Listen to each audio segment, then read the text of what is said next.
call this regular meeting of the San Marcos City Council to order. Today is Tuesday, March 4th of 2025. Happy Mardi Gras, everybody. The time is 6:11. Apologies for the delay. Our 3 o'clock meeting ran long.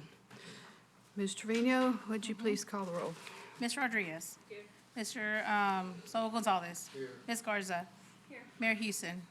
Here. Mr. Scott. Here. Mr. Mendoza. Here. And Mr. Lorenzo Gonzalez. Here. We have a quorum present. Okay, our invocation this evening, thank you for hanging with us, will be given by Pastor Taylor Christensen, who serves as the executive pastor at Cypress Church. Thank you for being here. Absolutely. Pleasure to be here. Let's pray. Heavenly Father, I thank you for our mayor and our council. I thank you for their diligent service to our city. I pray that you would give them supernatural energy tonight as they make through a long day of work. I pray that you would give them unity around the decisions in front of them and discernment as they make the best call for our community and our city. I thank you for the city staff, the city manager, and the city staff that are behind, Lord, that you would just strengthen and bless their preparation and planning that's gone into tonight. Thank you for all the countless ways that they serve us behind the scenes. I also lift up our law enforcement, particularly our fire department, amidst a busy day for them, Lord. I pray just for protection amidst all of those that are serving on the front lines, God, and just for our community that you would protect us amidst these winds. And I just pray for our community at large as we kick off 40 days in the Lent season, counting down to Easter tomorrow. And so, Lord, I just pray that amidst all the busyness that we wouldn't lose sight of the free gift that you gave through your Son, and that you left the 99 to find each and every one of us, God, and that we can receive that free gift without having to earn it. And so I just pray during this Easter season that we'd be able to spend quality time with our friends and family, remembering you. I pray all this in your name. Amen. Amen. Thank you. And now our pledges of allegiance.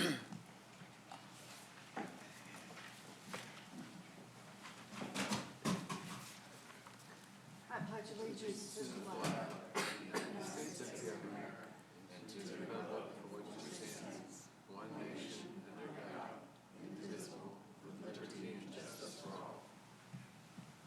Honor the Texas flag.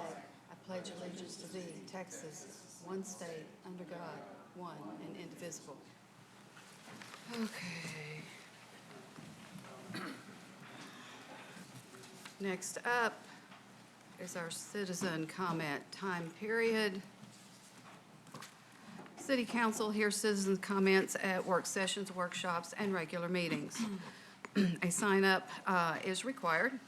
You may speak once during the citizen comment time period and may not yield time to others. If you speak now about a public hearing topic on tonight's agenda, I ask that you not repeat exactly the same comments during the public hearing item. You will have 3 minutes to speak when you state your name. A timer is displayed on the screen. You'll start in the green. When you're in the yellow, you'll have less than 20 seconds left. And when timer is red, your time to speak is up and a bell will ring. The mayor and council will endeavor to ensure that meetings are conducted in a courteous manner and in an atmosphere free of defamation, intimidation, personal insults, profanity, or threats of violence. If you do any of those, you will hear the gavel. I'll ask you to leave the council chambers. This is your warning. Our first speaker is, hold on, wrong list. We have several people who will be speaking remotely. Our first speaker is Marion Williams, to be followed by Genesis Williams, Monica Reyes-Ibarra, Veronica Reyes-Ibarra, Shanta Major, and April Tessmore. And Ms. Trevino will be calling up the... Yes, I don't see Miriam. Okay, then we'll go on to the next one and we'll circle back. Genesis Williams. She's on the phone. On the phone, okay. Genesis Williams, your time starts now. You have 3 minutes. Genesis Williams. Malachi Williams was a son, a brother, a giver, a scholar, and most importantly, a human being. His life was recklessly taken from us, and yet some still may wonder why we refuse to accept this as the final chapter in his story. Maybe, just maybe, you have never experienced a loss so great, and by God's grace, I hope you never will. But not a single day goes by that I don't think about my brother. how things could have been different, how the San Marcos Police Department could have prevented this tragic, negligent outcome. What could Malachi's life have become? What name could he have made for himself? Think about it. Malachi Williams only had 22 years on this earth. He has so much more time ahead of him, so many more opportunities he will never get to experience. We have been left with a love out of reach, a dream lost, a scholar stolen, a brother taken, a son gone. We stand for Malachi Williams. We stand for justice. We stand because he can no longer stand for himself. We stand in the name of love, and I stand for my brother. Justice for Malachi Williams. Our next speaker is Monica Reyes Ibarra. Good afternoon, Council. I hope you can hear me. I'm here speaking with regard to the Riverbend Ranch development. This, I believe, is item number 7. Riverbend Ranch development is not something new that has come before you. This is something that we have already revisited or that we had visited in 2022. Just so that I give you a little bit of background, again, my name is Monica Reyes Ibarra. I am a former resident of the Rancho Vista neighborhood. I am now an advisor to the Rancho Vista Redwood Neighborhood Association and the recently established Water Supply Corporation. We as a community and as a neighborhood have long advocated for the residents of Rancho Vista, a population who has been underserved, underdeveloped, and unheard of for a long period of time. The reason why this development is so important to us is just because of the potential negative impacts that this development could bring to the current residents of this neighborhood. As you may already be aware of, and if you have not already been made aware of, this neighborhood has been plagued with a parasite that has infected a pretty large population of the residents. This study was done in 2020 by the University of Texas. The reason why it relates to the Riverbend Ranch development is because these parasites are due to issues that we have with septic system and runoff. This runoff is made worse due to flooding, and we are afraid that with this new development, with this waiver or with these exceptions that this development is asking for again, which is an increased cut and fill from the set amount into a larger 30-foot cut and fill, that we would see larger issues of flooding, which would increase runoff, infecting once again this population that we're working very hard in order to overcome. We ask again, as you had already previously done in 2022, to deny the request to increase the cut and fill requirement.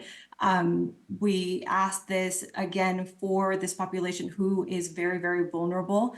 And we know that this development will happen. We know that it's in the works. We just ask that you please take into consideration our residents, our people, take their health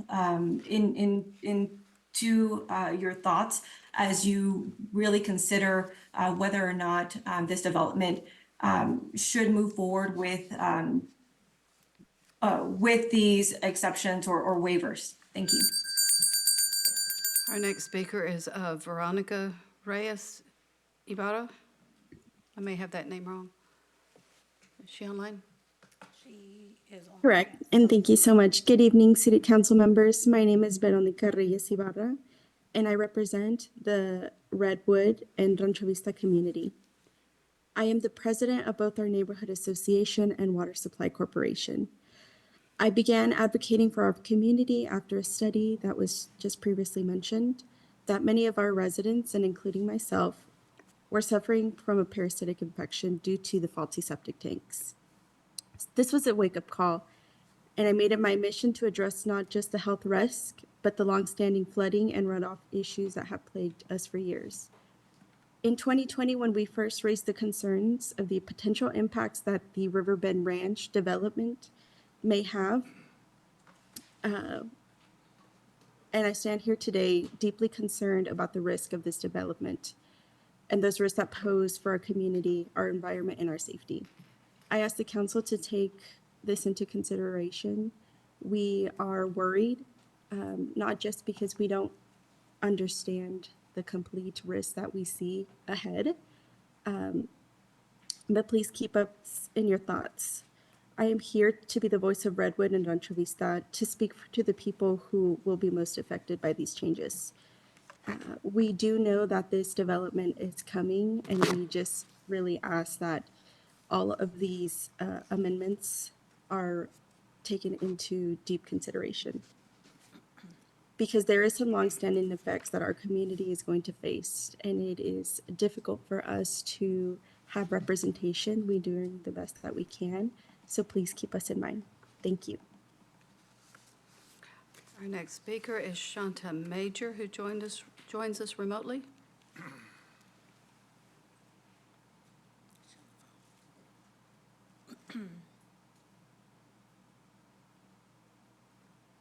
She's joining us by phone.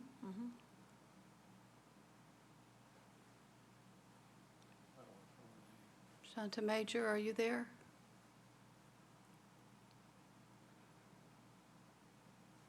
Hello? Yes, Okay. we're here. If Yes, you'll state your name. Hi.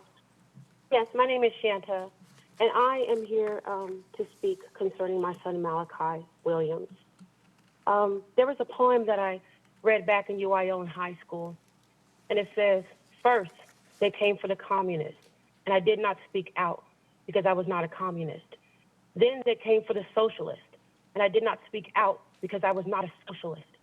Then they came for the trade unions, and I did not speak out because I was not a trade unionist. Then they came for the Jews, and I did not speak out because I was not a Jew. Then they came for me, and there was no one left to speak for me. So I stand with Malachi because he cannot stand for himself, because he was unjustly killed by Alex Ventura of the San Marcos Police Department. Justice for my son Malachi Williams, he's gone way too soon without cause. So I ask you to consider my son, Malachi Williams, and to speak up and stand for him, to stand for justice, to say that we only want good officers on our team. My family stands for justice for all, and this includes my son. His life mattered. Thank you. Our next speaker is April Tesmer, who joins us in chambers. If you'll come forward to the podium, adjust the microphone as you need it, and state your name, please. You'll have 3 minutes.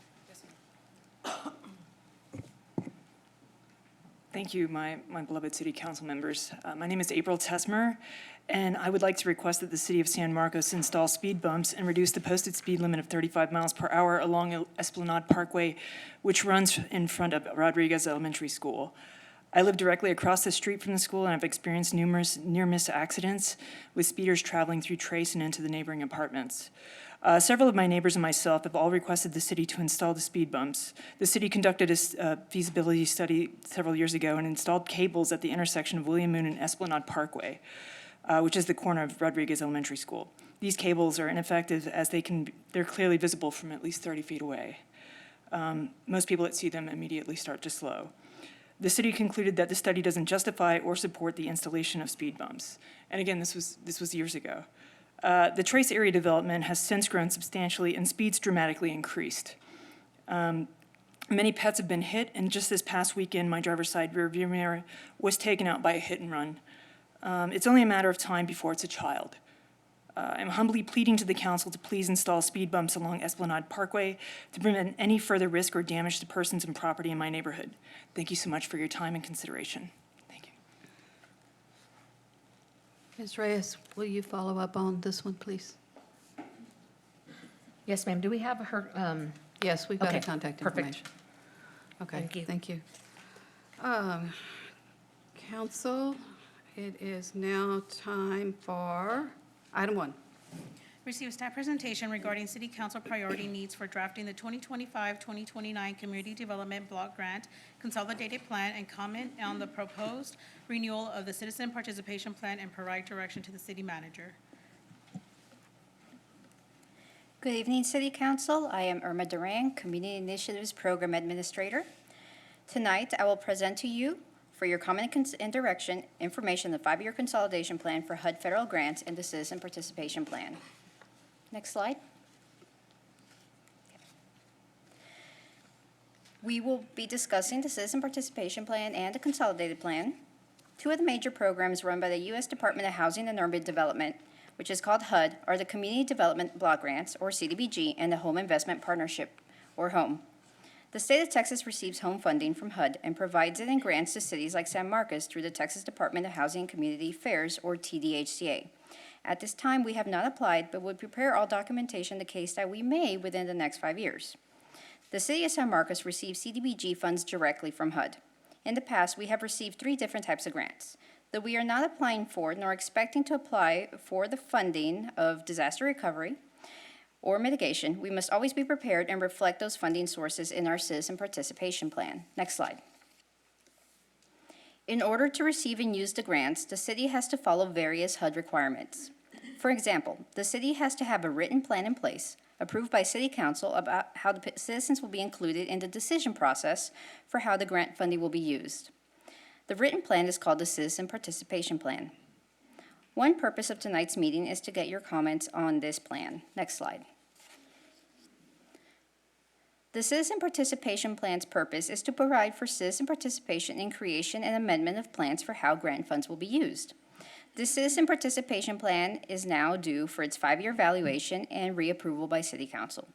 We have asked our City Clerk's office, our communications team, and our DEI office to review the plan to ensure it also covers any guidelines the city holds. Here's what the plan requires. Public notice 14 days prior, materials available for review, information provided on website and on site, 30-day comment period, a public meeting and a public hearing, accommodations for people with disabilities, and translation of documents to Spanish. This plan is evaluated every 5 years. Next slide. We have talked about the Citizen Participation Plan, and that is followed for the CDBG grant. For the CDBG grant, the city has to go through a planning process in order to decide how the funds will be used. The steps are, number 1, get citizen and service provider input according to the Citizen Participation Plan. 2, conduct a needs assessment. 3, choose priority categories of needs based on the needs assessment and the comments received. 4, create an action plan that describes the general activities for which funds will be used. And 5, select the specific projects that receive funding. We are now at step 3. It is time to decide the priority categories of needs that should be funded by the grant. We are here tonight to ask you for your direction of this. First, I will provide some background. Next slide. Next slide again. I think you're going backwards. Next slide. And next slide. There we go. So this is our current timeline. We are working on choosing priority categories on needs based on the needs assessment that have been done so far and the comments we have received through a survey and public meeting. Though the timeline starts in February, we actually started last summer reviewing the 2020 consolidated plan, and in the fall we met with different service agencies and our departments in the city and county. In February, we reviewed data and conducted outreach through a series of dream sessions, public surveys, and meetings. Now we are asking for City Council direction on priorities for the CDBG and entitlement funds. And on March 16th, I will post a draft consolidated plan for public comment along with the citizen participation plan. That will be available for 30 days here at City Hall, at the library, and online, as well as provided to citizens that request it. In April, we will request the City Council approval of the consolidated plan. Next slide. Okay. In April, we will hold a stakeholder workshop and citizen workshop for the action plan. Then in May, we review those applications, and I'll come back again in June to hold a public hearing on possible funding allocations. In July, we will post a draft action plan for public comments, and in August, I will request City Council approval of the action plan and project funding allocations. Just an FYI, the city will quickly roll into steps 4 and 5, creating the action plan and choosing the projects that will receive funding. Those steps will happen from April to August, and we will have workshops and public hearings as well to receive the public input. Next slide. As I've mentioned, before we can set the priorities, the city creates needs assessments. One of these is the analysis of impediments to fair housing. The analysis of impediments considers whether housing and income conditions, public policies, and lending practices proportionally impact citizens by race, age, or disability. Impediments to fair housing choice for these groups are identified in actions recommended to mitigate the issues. In 2013, a consultant and 3 citizen focus groups put together the 2013 analysis of impediments to fair housing. This analysis used extensive data and public comment to identify impediments or obstructions to fair housing in all of San Marcos. In 2017, the analysis was updated by staff and retained the original list of issues found for the city of San Marcos. These impediments still apply in 2025. Next slide. As you know, the city also conducted a housing needs analysis in 2019. This analysis included extensive public involvement through the Workforce Housing Task Force and various issue-specific working groups, and extensive data research by the consultant. This also still applies in 2025. Next slide. Just a reminder, we want to ensure that the priorities chosen for CDBG funding support the City Council strategic initiative plans as appropriate. In 2025, the City Council selected the following topics as needs that are particularly important to San Marcos at this time. Under quality of life, Council stated a need for an accessible, diverse, connected network of parks, open spaces, and recreation facilities. Facilitate safe and affordable housing for all, including those at risk of homelessness or displacement. Under economic vitality, the need for education development, creating partnerships with local schools, and aligning educational initiatives with the needs of the community.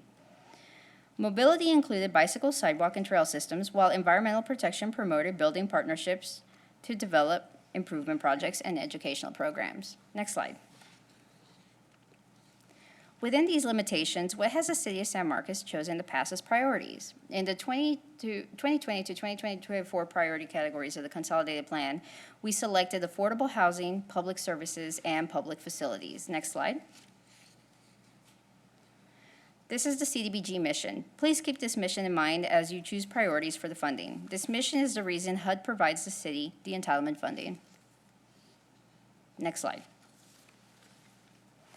Now, of course, there are also requirements from HUD on how the funding can be spent. The projects chosen must meet one of these 3 national objectives. 70% of the funding we receive must be spent in a way that benefits people with low to moderate incomes, which is an income below 80% of the area median income. That is one of the national objectives.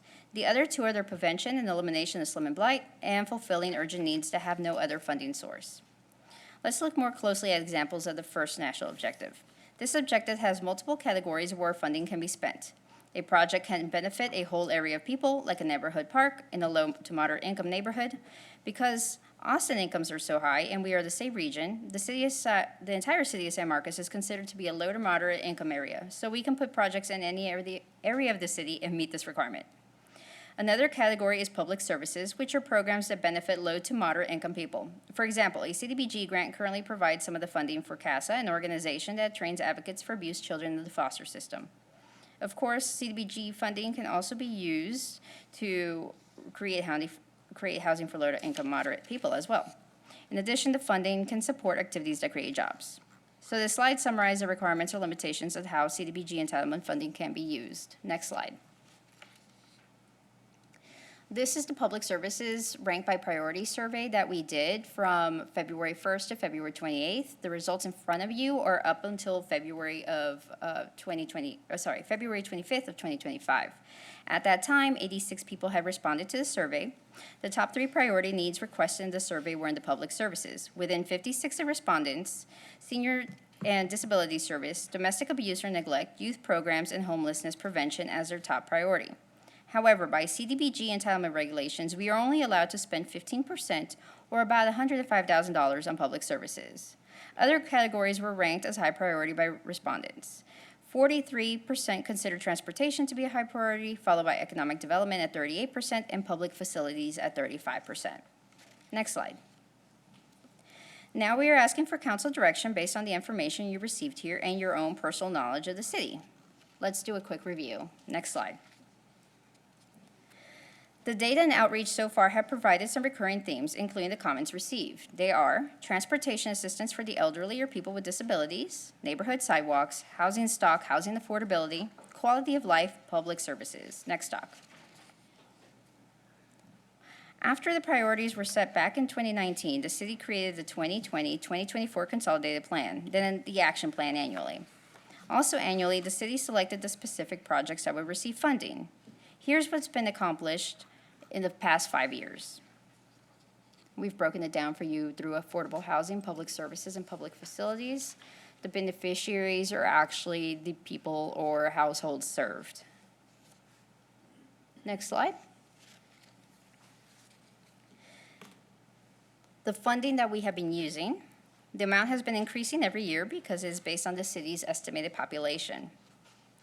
Last year, we received $766,000, 63 cents. Of that, 20% was for administration, or $152,213.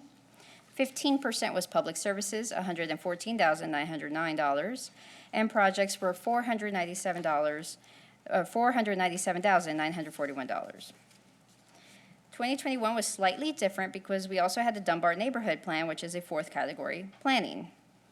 We expect to receive about $700,000 this year. About 20% will be used to administer the grant and to pay for plans created to help use of the funds, if applicable. This leaves about $600,000 for various projects and programs. No more than 15% can be used for public services. Next slide. Now some notes on the requirements placed on the HUD CDBG entitlement funding. We expect to receive about $700,000 this year. About 20% of that will be used to administer the grant. This leaves about $600,000 annually for various projects and programs that support the CDBG entitlement grant's mission in ways that best benefit the top priority needs for the city of San Marcos. The majority of the expenditures must benefit low to moderate income people. Also, no more than 15% could be used for public services like social service programs. Some examples are on the next slide. Next slide. This slide lists the categories to which the funding can be assigned: affordable housing, public services, public facilities, infrastructure and transportation, demolition activities, and economic development. Every 5 years, the City Council decides which categories are the top priority needs for San Marcos. We would place all the funding in one category, dole it out among them, or anything in between. Within each category, the use of funds are generally limited to the types of activities listed in italics. Each year, we will accept applications for projects and programs of any type, but generally the ones in the priority categories are most likely to be funded. I'll come back to this slide in a moment to have it up for council discussion, but first I'll present the staff recommendations. Next slide. Staff recommends the following as the priority categories for the 2025-2029 Consolidated Plan: affordable housing, public services, and public facilities. Affordable housing and public services as priority categories provide for the common themes found in the data. Choosing public facilities offers the ability to improve city parks and community centers to improve the overall well-being of citizens. This would also allow for any projects such as connecting sidewalks or installing fitness trails on parks. Today, we're requesting council's direction on which categories to consider to be priority needs for the city of San Marcos for CDBG entitlement funds over the next 5 years. Thank you. If we can go back to the previous slide. Okay. Yeah, I've got 3 marked, but yeah, the staff recommendation is what we need, but this is sort of a breakdown of that. Okay, council. Ms. Rodriguez, I'll start at this end and go this way if we can have your full attention. Thank you. Thank you for all your work on this. As far as the next slide, as far as the staff recommendation, did I hear you correctly? Under public facilities, that also will include sidewalks? It can include sidewalks. It is CDBG eligible. However, we do have to consider the amount of money that we receive. We receive $700,000 a year, and of that, $15,000, which is $105, goes to public services. Approximately $40,000 goes to administration. So then the rest would be divided up into facilities or infrastructure projects. So that leaves about $500,000. One of the things that we could do would be gap sidewalks, which would be filling in spaces that there are no sidewalks. It probably would not be feasible to do an entire section of sidewalks just because of the cost. But it is an eligible activity if it benefits. Okay. Thank you for your answer. The only reason I asked is because I went back and looked at the survey results, and that was one of the things that people kept bringing up, but I didn't know if it was an applicable use of the money. So thank you for that. I think that was the only question I had on that one.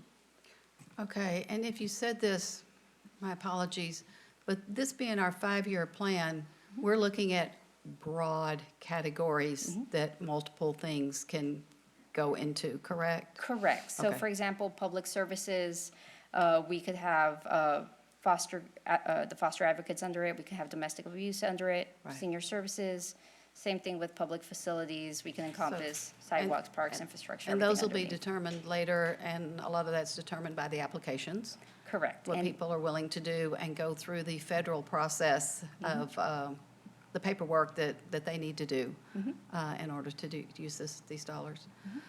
Okay. Did you have anything else, Ms. Rodriguez? Okay. And we do have pretty robust sidewalk program. It's just, I don't know that we'll ever finish it, but we're working on it. Mr. Gonzalez, did you have anything? No, ma'am. More than what the staff recommendation is? No, I'm good with the recommendation. If you're good with that, then that's fine. Ms. Garza? Yeah, I have a question real quick. Can you remind me what the response rate was for your survey? The response rate, we did post it online at City Hall and at the library, and we received 86 online responses. We also had 7 different dream sessions, including with the Hayes Interagency Coalition. And from them, we had about 50 additional people that we communicated with in an interactive session. Right, I wonder, did you all give a look at the 2022 NCS report that the city conducted? I think we did a really good job at doing outreach for that, like what is it? The National Community Survey? Because did y'all looked at that? We do look at all the plans when we're working on the consolidated plan draft, so we did review that as well. That had 200 and, it was a low number, but yeah, that's something that should be looked at. Yeah, And so, that information will, we're actually due to redo that survey in 2025. gotcha, yeah, I think they just had like interesting findings on what the community is already, like rating high, so like they rated like our green spaces high, our parks high, and then what areas of growth. And a lot of them revolved around efforts to like boost their economic opportunities. And then another plug would have been, I've mentioned this before as well, Community Action has done a survey where neighbors, they're like phenomenal at securing data. Where our neighbors have given like their key needs. I feel like that would provide some helpful insight as well. Because the number one thing that folks constantly cite to me, like just individually, but also within multiple different community surveys, is transportation and ability to get to appointments and work beyond carts and the bus. And so I didn't really see anything regarding transportation on your recommendations or any other programs to fill that need. Right, transportation would fall under public services. She's got on Yeah. slide 22. Right, but for the staff recommendation plan. So the staff recommendations are affordable housing, public services, and public facilities. The items in italics are just Oh, gotcha. examples. Gotcha, okay. And then my other question is, when you say the rehab and repair, that's just like similar to the programs that we've already done? Gotcha. Yeah, I think for that, I would appreciate like a status report on the strides we've made with the other funding that we've put forward to that, so like Project Able, and I forgot what the other, what was it? It was another one, I It was think. one that focuses on veterans, and I always forget the name of it. Yeah. Triage? Operation Triage. Triage, yeah, would it be helpful to see those side by side? Just to see what the use is and what the needs continue to be. Okay, the way this is broken down is interesting because public services is a separate section, and that's no more than 105. And then we've got the administrative cost that comes out. And then as affordable housing and public facilities, those are both out of the that remainder that's almost $500,000. Correct. Okay. I'm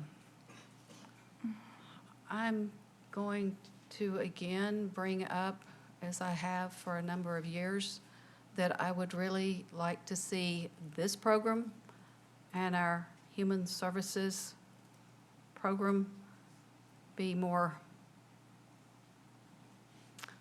looked at the same time. I think we're doing better at that than we have before, but in my mind, we're not there yet.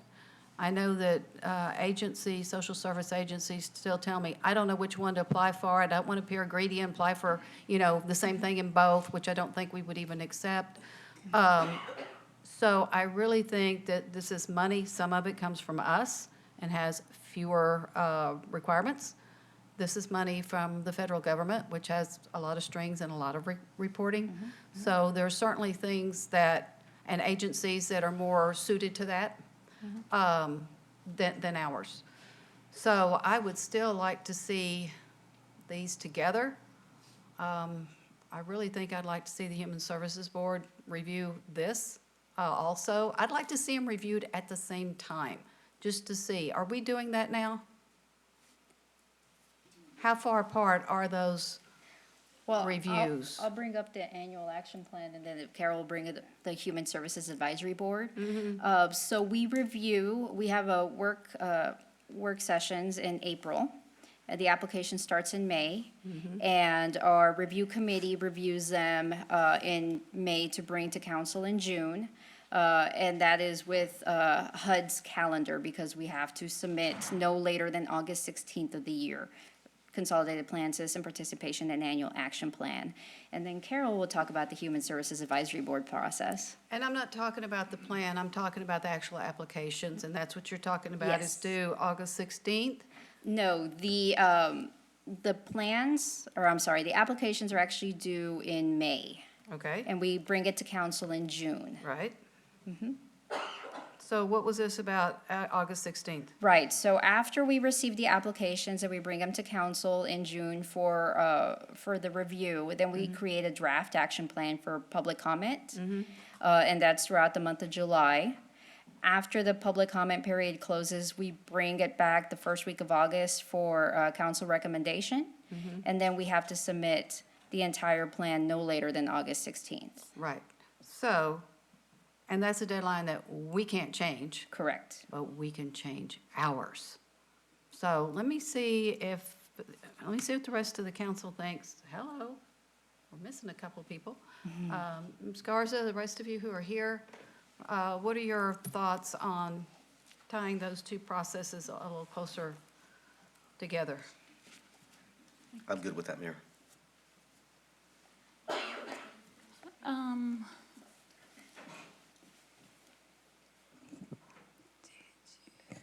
I just wanted to interject to let you know that we are going to be implementing that where we run the processes close together, if not on the same timeline in 2026. We already had our schedule set up for 2025, so it'll Right. be separate, but just know that that's coming next year, that you'll see them closer together. So we're already doing that. So they'll be closer together, but yet, is it still planned that our Human Services Advisory Board looks at the city human services funding and that a staff committee looks at CDBG? Yes, ma'am. Okay, I would rather I still would like to see applications looked at, I'll just say together. I think that may make it easier on agencies. I assume that if agencies are having questions about which to apply for, that they can ask and y'all will guide them to which is probably better, or at least advise them of what the reporting requirements are, and then they can choose whether they want to conform with the federal guidelines or ours. Would that be a safe statement? Accurate statement? Okay, I assume that, so. Okay, Mr. Scott, what do you think? I think it's fine Which? to have them side by side. Okay, which it looks like they're going to do next year anyway, so hey, 7 years, yay. There's one thing I wanted to bring You're up. going to have to talk way louder, Mr. Scott, and get right on your microphone because we really can't hear you. There's one thing I need. You're going to have to get that far away. There you go. There we go. Thank you. There was one thing I wanted to, it was on a slide, I think, before the staff recommendation. It had an example of, I think it was like working solutions for people like training. Let me see, yeah, workforce skills development. What are we doing in that area? And what kind of programs do we have for that? So that would be under public services. Right. And we have not had any nonprofits apply for workforce skills development. I know that economic development in the past has had some programs, but we don't have anything. Yeah, I in the- think in the maybe the timeline. question is, what is the city doing Right. anyway? And we do have some things going on there that can be answered by perhaps Mr. Pentalian. That's correct. In terms of workforce development, and we talked about this at our visioning process, where I think the biggest thing coming forward is our partnership with Austin Community College and having skills training here, actually on site at the old Fleet Building, where they will be teaching HVAC and other types of skills and trades. So certainly the library has also been active in workforce development and job skills training. And we also partner with other groups to do that as well. Okay. Yeah, the library's had at least 3 HVAC classes of maybe an average of 10 apiece, so, yeah. So That's we've good. got that going Okay. in other ways where people wouldn't have the federal guidelines to, Yeah, no, I just wanted to see if we had something going. no, good idea.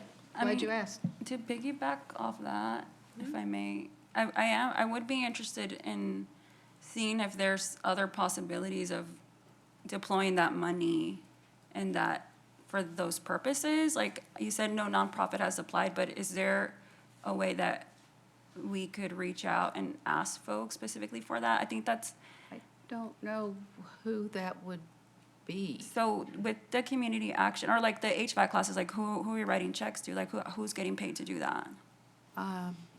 We're not writing checks. Mr. Meagle? Hello, Hayden Meagle, Director of Administrative Services. So Community Action is actually paying Austin Community College for all of those individuals to attend those courses for Right. free. And I believe they receive some of that funding through Workforce Workforce Solutions. Solutions, which comes from the state, which is the Right. Texas Economic, whatever the name used to be. But yeah, that money comes from the state. So we're Gotcha. providing a facility, which is great, but it's not costing the city any hard dollars. Right, I mean, what I'm saying is like, I would appreciate like a little bit more,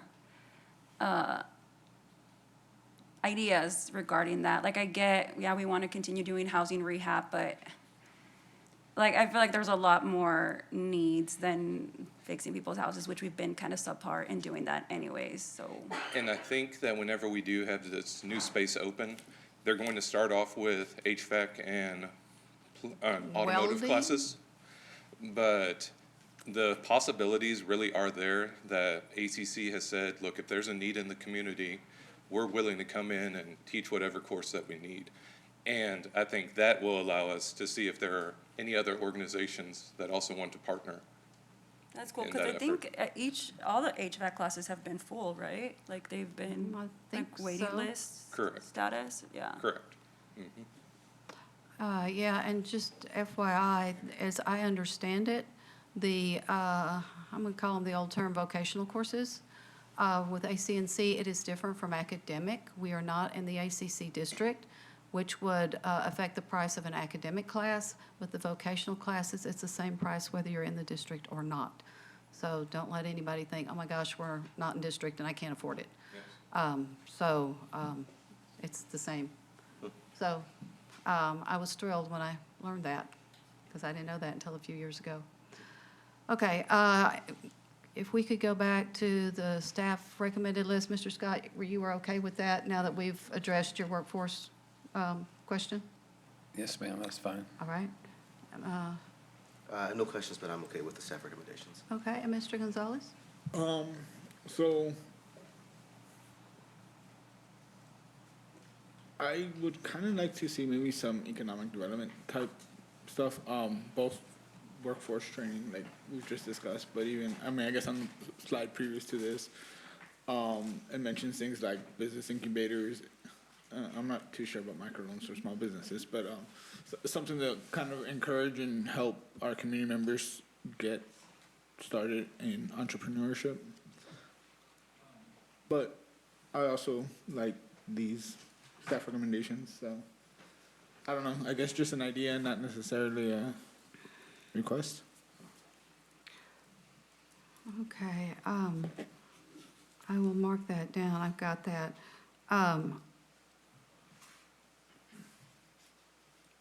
What do we have already, Mr. Pentalion, in the areas of, I'm not trying to lessen it. They're good concerns, and that's why I'm saying I think we're doing a lot of that already or have been. The entrepreneurial, we spent some, it was either CARES or ARP dollars. Sure. And, Riparius and- we worked with the group BCL, who did a lot of training also. Training related to grant acquisition was very successful. And then looking at just some of the other things that we do as part of our bigger economic development policy that includes like the minority business stabilization grants and other things that we're able to distribute funds. And of course, then Mr. Meagle has also participated in some of those programs as well. You good? Okay, did you have any more to add, or just if we have questions? What I'm looking at is, I don't know what nonprofit group would bring that to us, Right. and then the federal reporting is, I'm trying not to say tedious, onerous, but it is detailed and thorough. Would that be a? Yes. I can say tedious and onerous, okay. So, yeah. Okay, Ms. Rodriguez, what we're looking at is this list, if you're okay with it, if you have anything different or to add, now would be a good time. No, I went meticulously to look at the survey and that, you know, people took the time to respond to and how this aligns with it. It's pretty aligned. I do hear my colleague about the economic development, but that was routinely by the people who participated, the least priority item that they provided. So if those are things that we're already doing, and I'd rather us keep it as is. So yeah, I'm okay with it. You're okay with the three as shown, with being the broad categories that they are? Mr. Gonzalez, did I ask you already? You did, but I'm okay with it. You're good, still good with it? Okay. I'm sorry, I forgot to write that down. Okay. So I think that we're good with this. We had some other good ideas that have been brought up, and I think we've addressed that we're doing a lot in those areas already, which is great. So, Ms. Reyes, are we complete on this item? Okay, thank you. Thank you all. Thanks to all the survey respondents. Thank you. We appreciate everyone's participation. Okay, then this concludes item 1. We are to the consent agenda. The following ordinance, resolutions, et cetera, and other items numbered 1 through 14 may be acted upon by one motion. However, council members can pull something for a fuller discussion. Council, do you have anything that you want to pull at this time? If not, I will accept a motion to approve items 1 through 4, I'm sorry, 2 through 14 on this agenda. So moved. Motion by Mr. Mendoza, Second.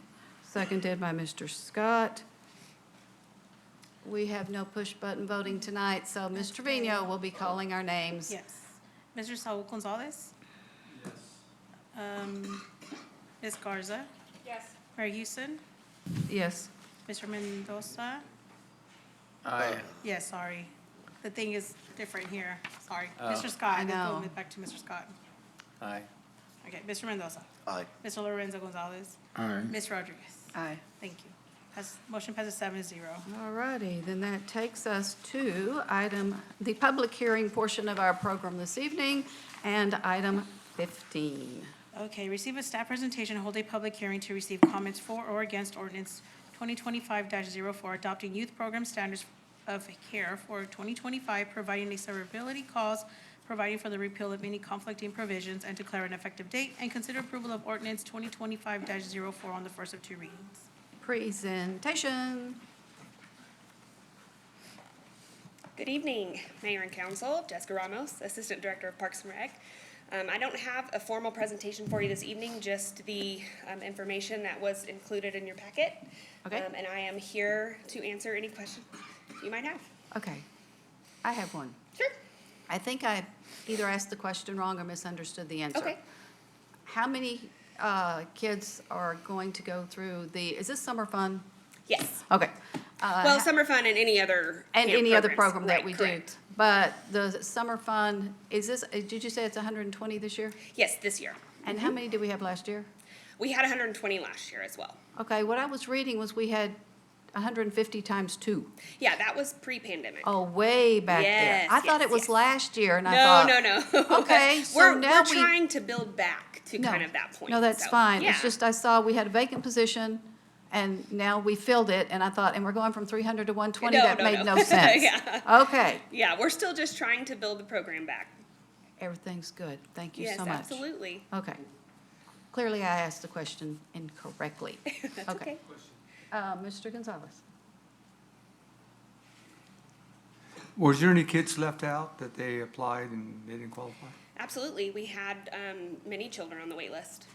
Can you give us a ballpark? 20, 20, I don't 30, know offhand. 50? It's probably more than that. Probably 50, 60 kids a week, if Wow. not more.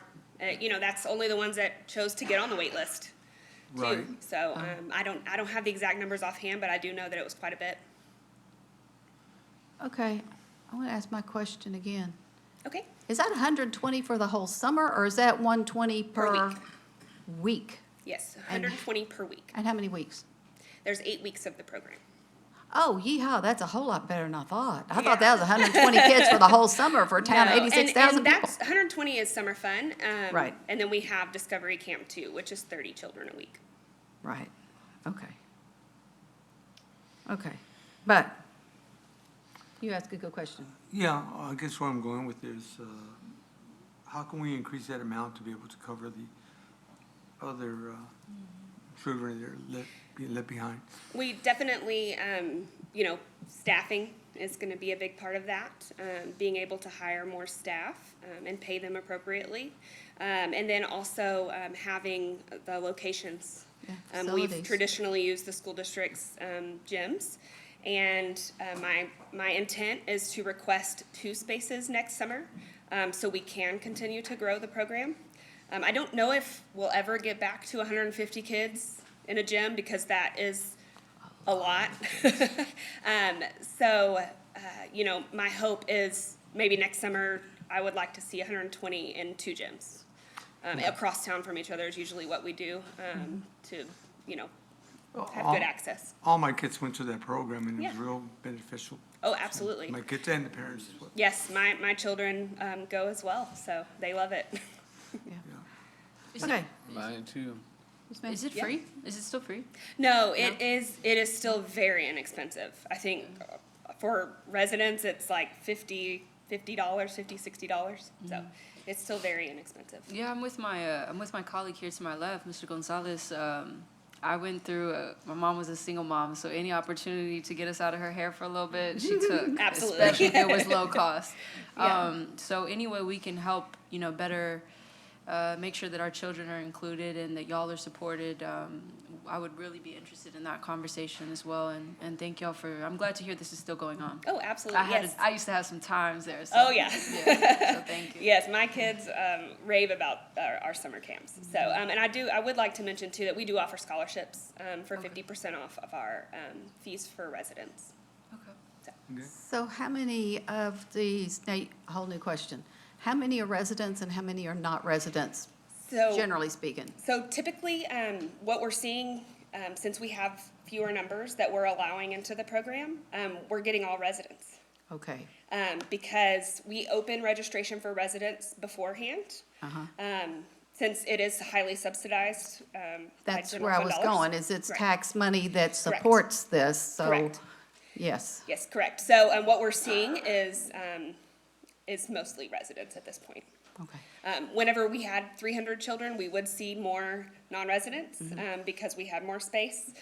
But at this point, maybe some might get in if they're on the wait list and somebody drops out. Because Right. that's what happens a lot of times is it's so cheap that people will pay for the whole summer. And then they ask for a refund as the summer goes on. And then we will pull people from the wait list at that point. Yeah, okay, that sounds reasonable. Anybody over here, questions, concerns? Mayor, I have one more. And so when we were talking about the classification of residency, I know a lot of our kids are in the ETJ who go to schools here. Do we include them within that classification? Not for registration, no. We do offer scholarships to kids who go to San Marcos School District schools, but we do follow the San Marcos city limit guidelines, not the ETJ. Okay. And since we didn't have a presentation and we got into discussion, I have not yet asked for a motion. So I need to ask for the motion that I should have asked for 5 minutes ago. So council, who would like to make the motion? And I'll second his. Okay, I'm going to give that to Mr. Scott because he's always such a, Summer fun kind of guy. he likes it. But I also have to open the public hearing, which I will do now, and ask if there's anyone in the room who would like to speak for, against, or about the program standards of care, which is actually what's on the agenda. Seeing none, I will close the public hearing. We have a motion, we have a second. If there's no further comments, Mr. Trevino, let's vote. Ms. Garza. Absent. Mayor Houston. Yes. Mr. Scott. Aye. Mr. Mendoza. Aye. Mr. Lorenzo Gonzalez. Aye. Ms. Rodriguez. Aye. Mr. Saul Gonzalez. Aye. Motion passes 6-0 with 1 absent. Okay, and thank you very much. Thank you to you, those of you planning the program and those who implement it. Item 16. Receive a staff presentation, hold a public hearing to receive comments for or against ordinance 2025-05, annexing into the city approximately .81 acres of land known as La Cima Entry Lot in Hays County, Texas, generally located at the northwest corner of West Centerpoint Road and Ranch Road 12, case number AN-25-03, including procedural provisions, and declare an effective date, and consider approval of ordinance 2025-05 on the first of 2 readings. Presentation, Ms. Hernandez. Good evening, Mayor and Council. Amanda Hernandez, Director of Planning and Development Services. The subject property is at the corner of Centerpoint Road and Ranch Road 12 in the La Cima development. The land is the location of the La Cima entry sign. Next slide. The property is in the city's ETJ and is surrounded by other ETJ properties. Since no development is proposed, there's not an accompanying zoning request with this annexation. The zoning will become future development, FD, upon annexation, and will remain, that's the city's placeholder zoning district, and nothing else will be constructed there, so we're okay with that. We're gonna skip ahead 2 slides. Today, we're holding the public hearing, considering the annexation ordinance on the first of 2 readings. Next slide. Staff recommends approval of the request. The applicant is here, and that concludes my presentation. Okay, in that case, I will open the public hearing and ask if there is anyone here who wishes to speak for, against, or about. You will need to state your name and your address. You get 3 minutes. Our first contestant. Eric Willis, 1104 Lafayette Lane, Pflugerville, Texas. I'm here on behalf of the applicant. I think I am the applicant, and I hope you vote in favor of my item. Thank you. All right. Anyone else wishing to speak? I will close the public hearing, and I await a motion on item 16. Motion to approve. Motion from Mr. Mendoza, seconded by, Second. you have to speak up, Mr. Scott. Second. Seconded by Mr. Scott. Questions, concerns, thoughts? If not, we'll vote, Mr. Trevino. Mayor Houston. Yes. Mr. Scott. Aye. Mr. Mendoza. Aye. Mr. Lorenzo Gonzalez. Aye.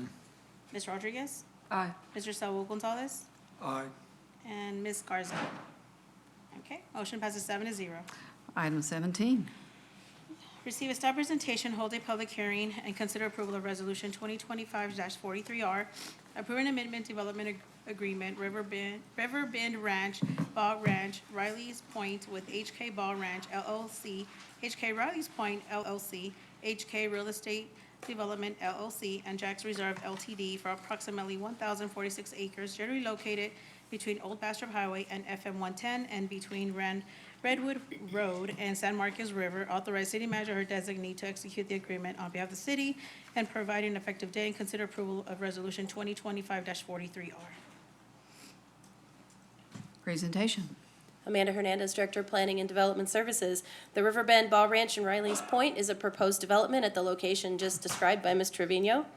Surrounding uses include vacant land and agricultural land, and residential uses in the ETJ. There was a question on the message board about the names of the different segments of the development.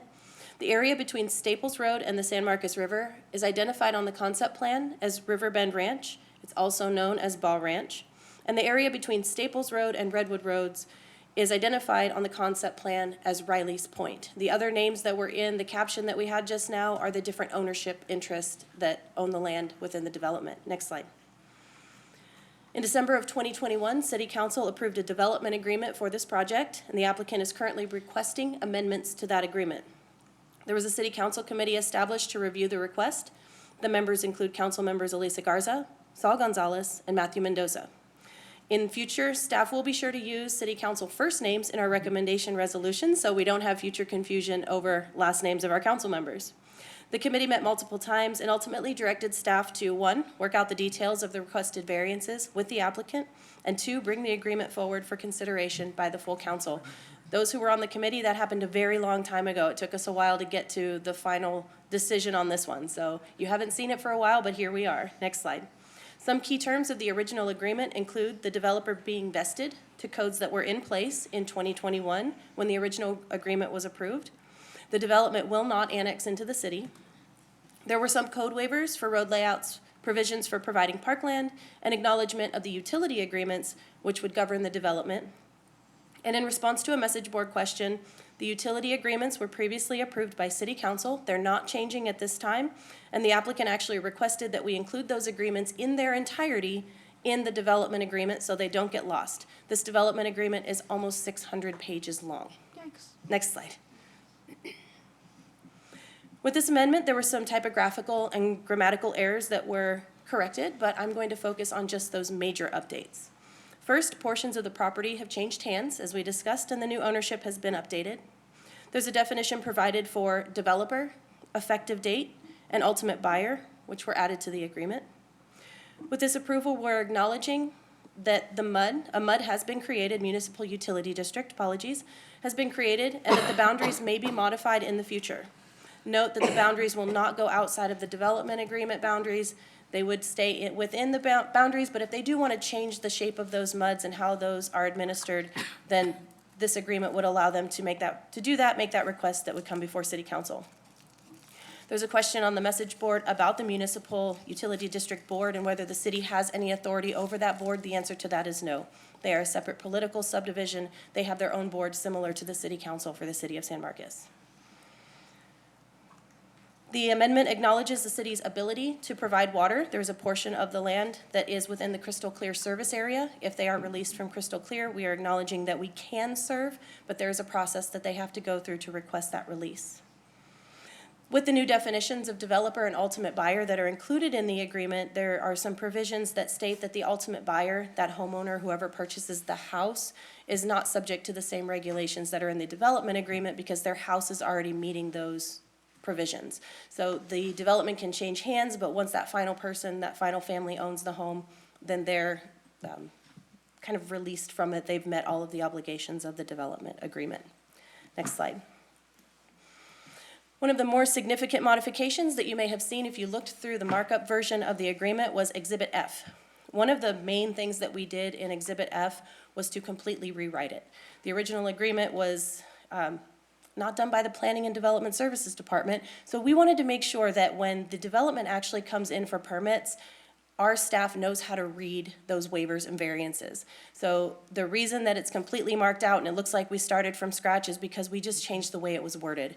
That way it would be easier for staff to use in the future. But this slide is summarizing what changes were actually made from the original waivers that I mentioned a couple slides previous.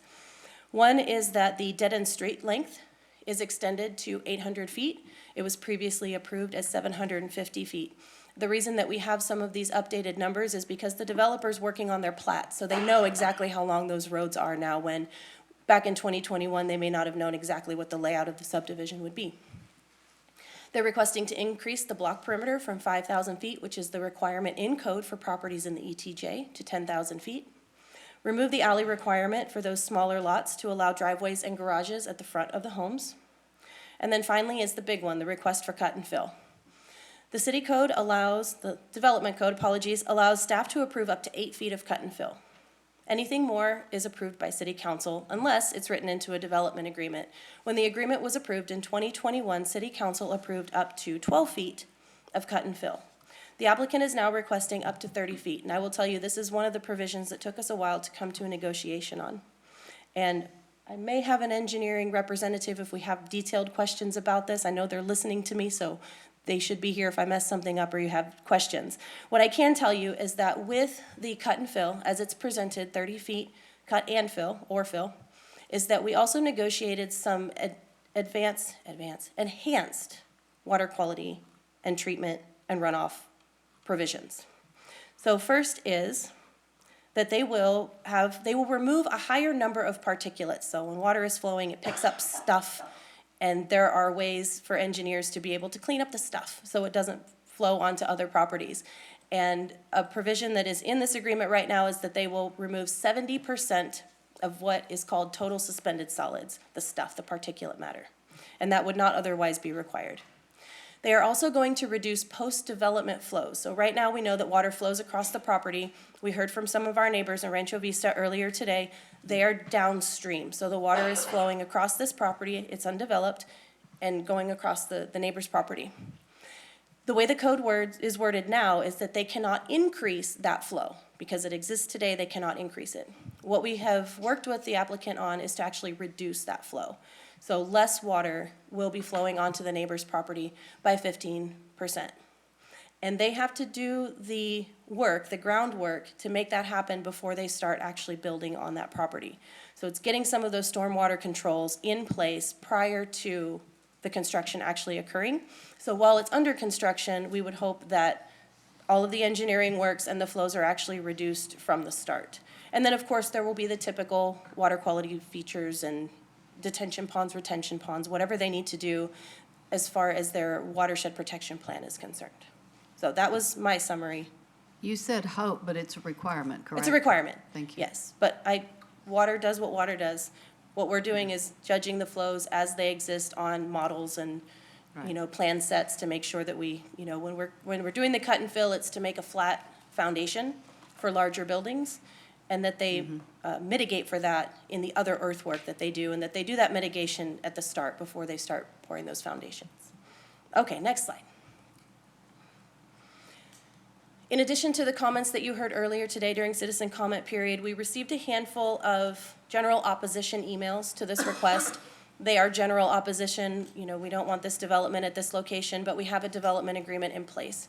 So while we can't go back on the development agreement we have, we're right now just talking about those amendments. Staff did work very closely with the applicant. We think we came to good solutions for their requests. The committee directed staff to bring this forward, and staff is recommending approval as presented. And that concludes my presentation.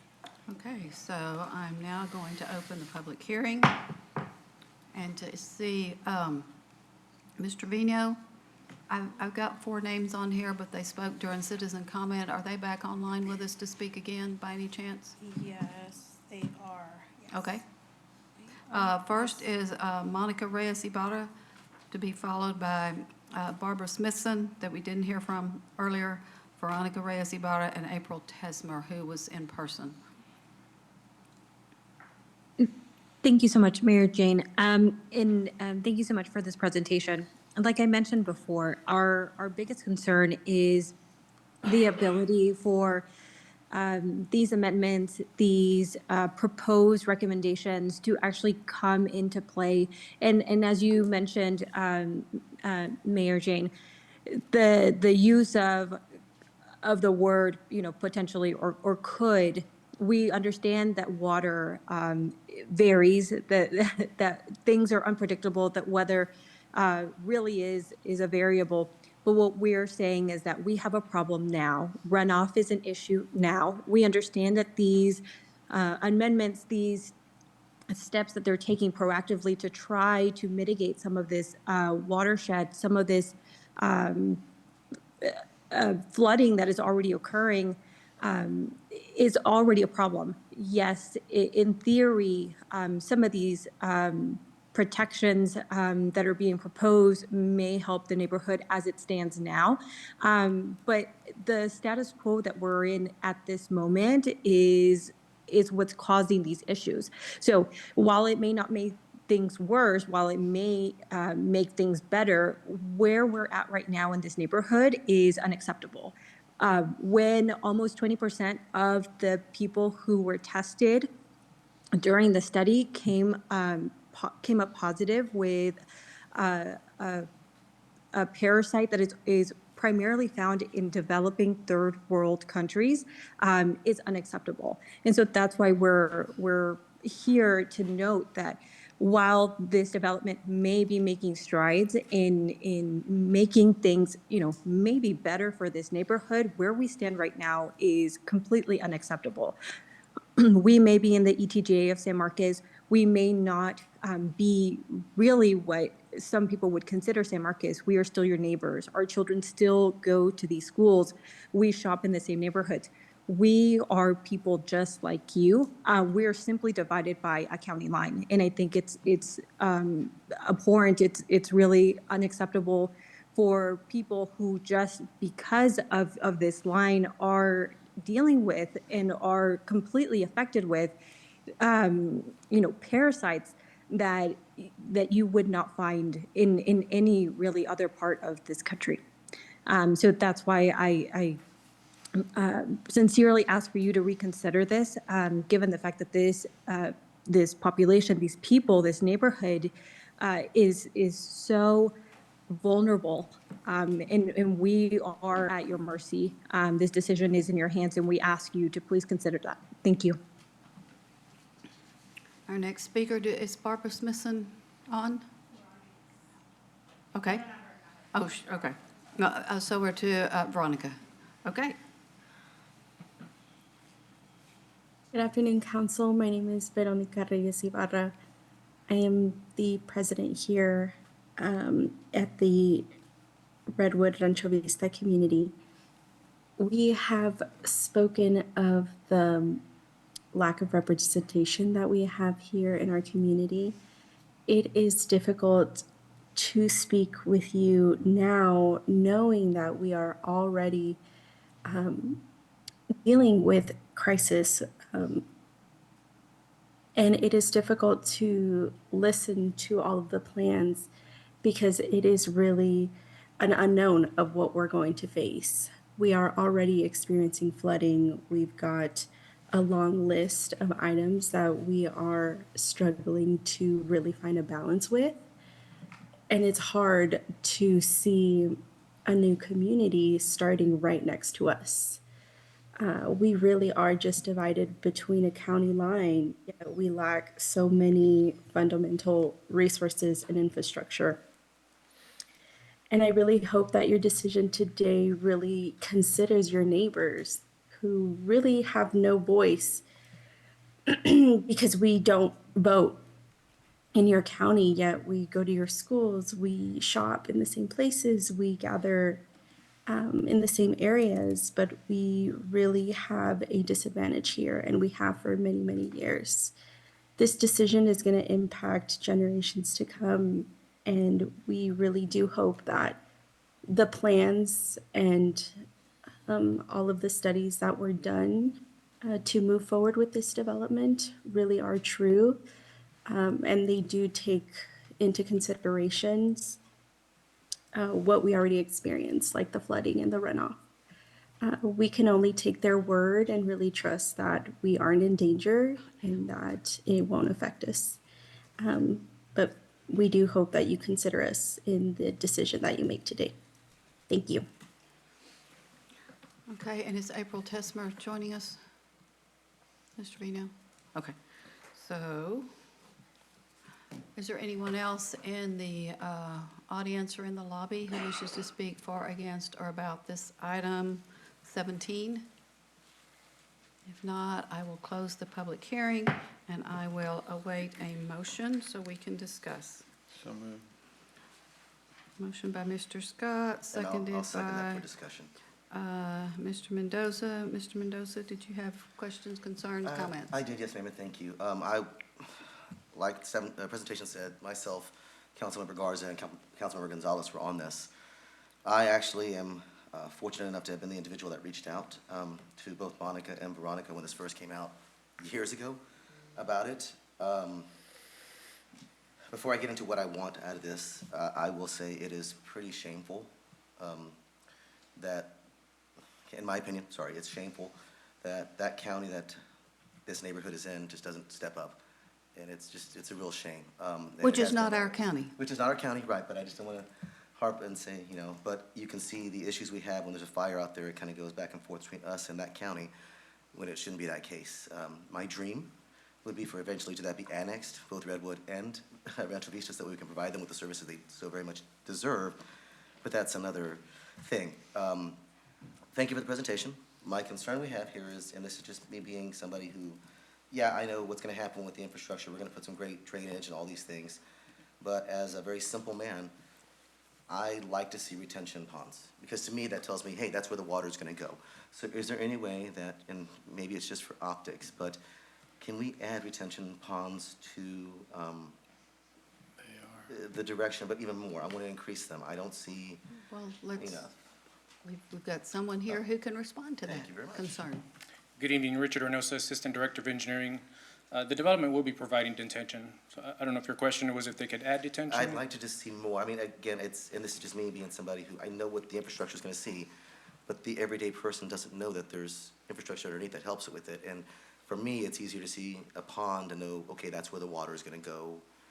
But that's just me. So I'm wondering if, is that a possibility, or how do we? But you just said that there will be retention ponds as required. There will be detention ponds. There is drainage improvements that they're doing. One of the terms in this amendment is to further reduce beyond matching existing flows by 15%. So they're over detaining what is typically required of a development. So one of the terms of this agreement is going above and beyond that And- standard. Thank you. And 50% is great, but we're talking to jump up to 30. 15. I'm sorry, 50?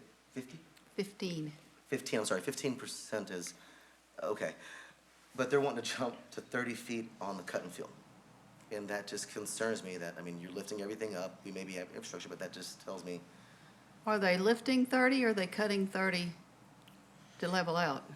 It's because of the grades across that property, and I believe we had a presentation to P and Z at one point. I think it's upwards of 70 to 80 feet across the terrain there, and so 30 feet, is in limited areas, but it is significant grade change across the property. So it's not unusual for a development of this type to request that maximum cut and fill. My question remains, are they cutting 30 or are they filling up to 30 for the most part? I Or is it believe some of it's- each? I believe it's both.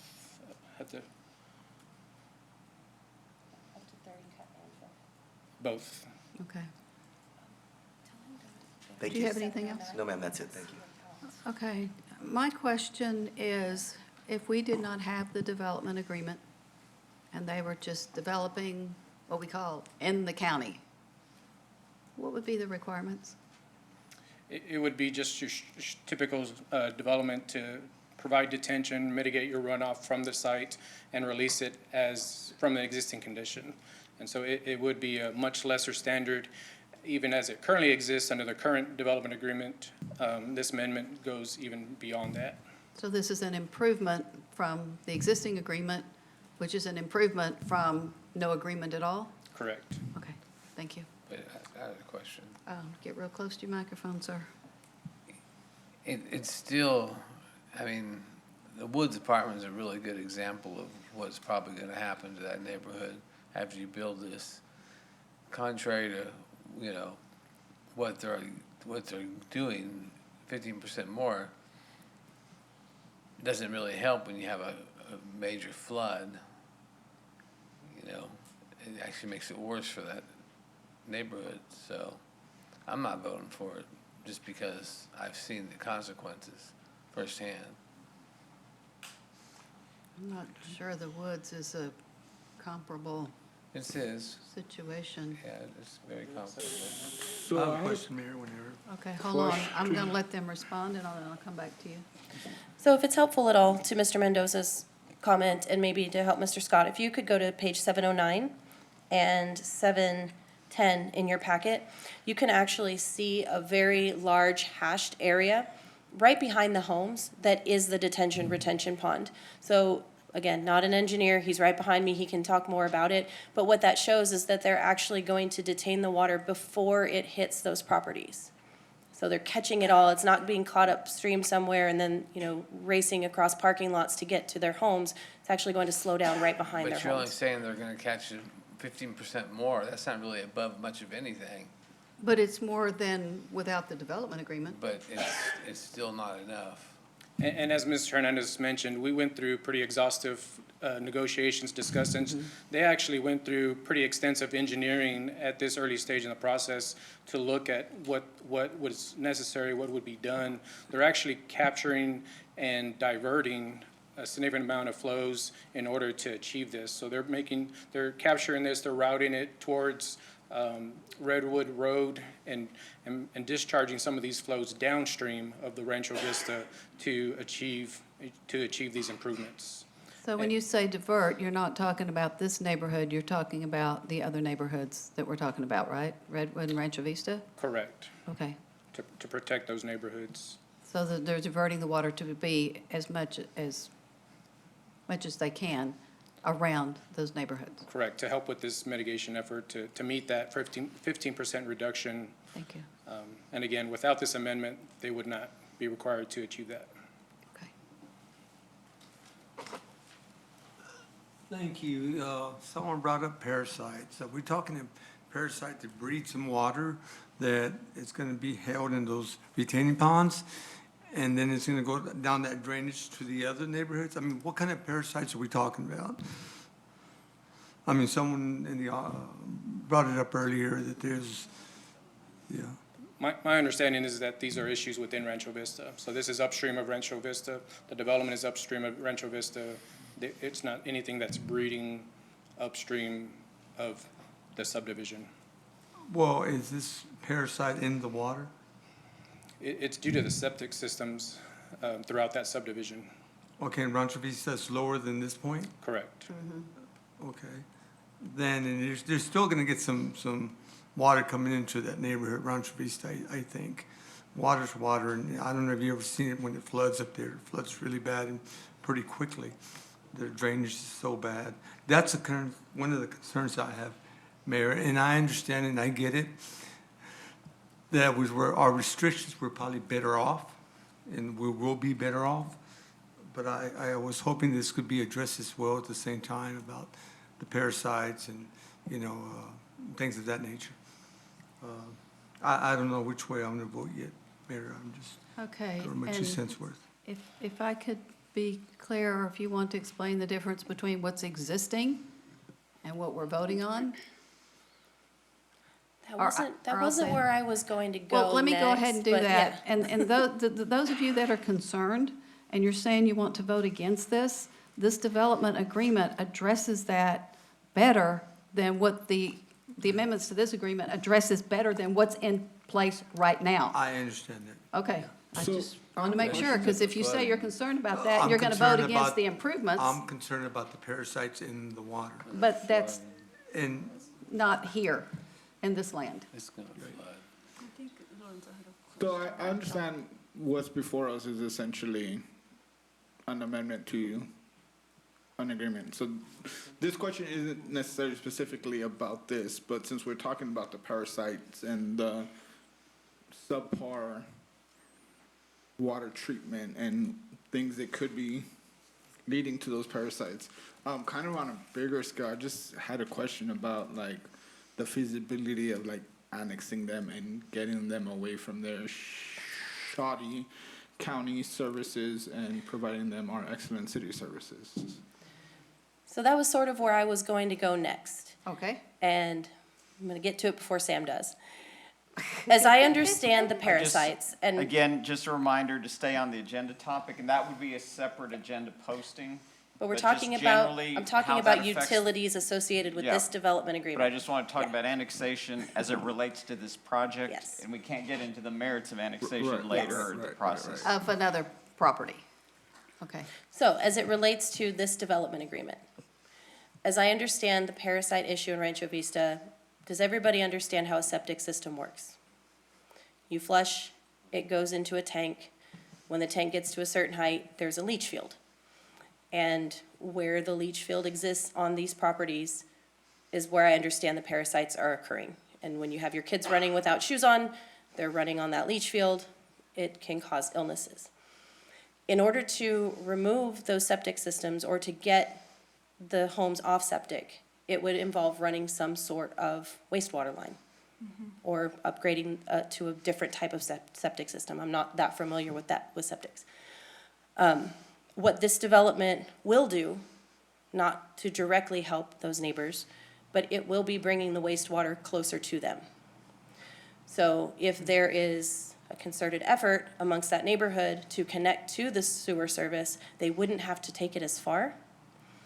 And annexation has to be agreed upon by every property owner.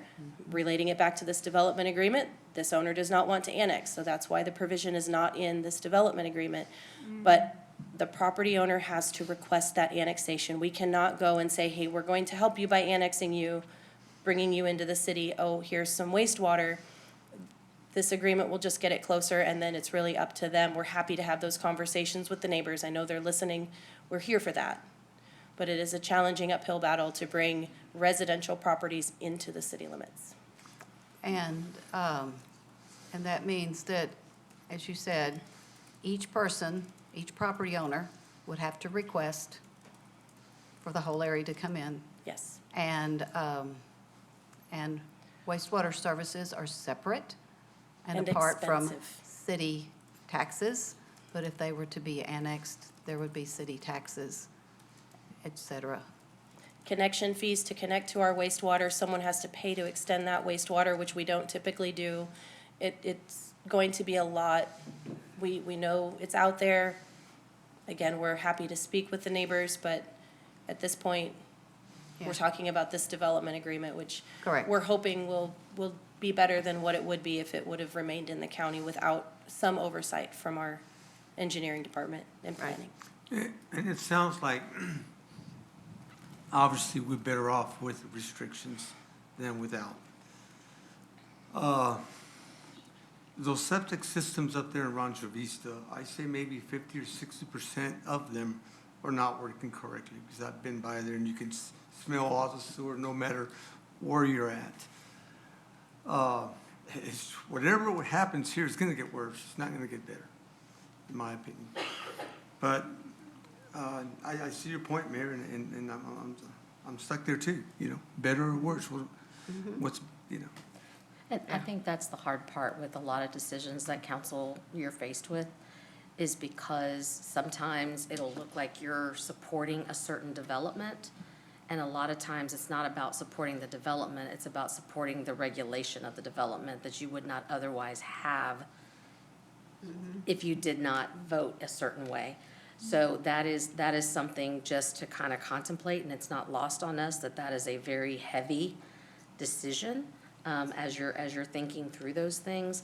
But that is a lot of times what you are being asked to do, and I know that sometimes that can be looked at as though you're supporting a development, even though that's not what you're doing. You are trying to support the regulation of the development so that you can further negotiate some of the hardships, because some of the things can be developed by right. So even if you don't vote for it, it's still gonna happen, and then you lose a negotiating power in order to make some of these concessions and negotiations happen. So just something to bring, because again, just to give that context, because I can tell the struggle and I understand the struggle is not easy, but just wanted to make that point. Question. Last Tuesday, we approved like $60,000 a year to do water quality testing for Kissing Tree. Was that something that was discussed, a similar partnership, you know, with Texas State to actually conduct water quality testing regularly within this development? Maybe Joe's got an answer for Yes, you. this is the City Manager, Joe Pantalion.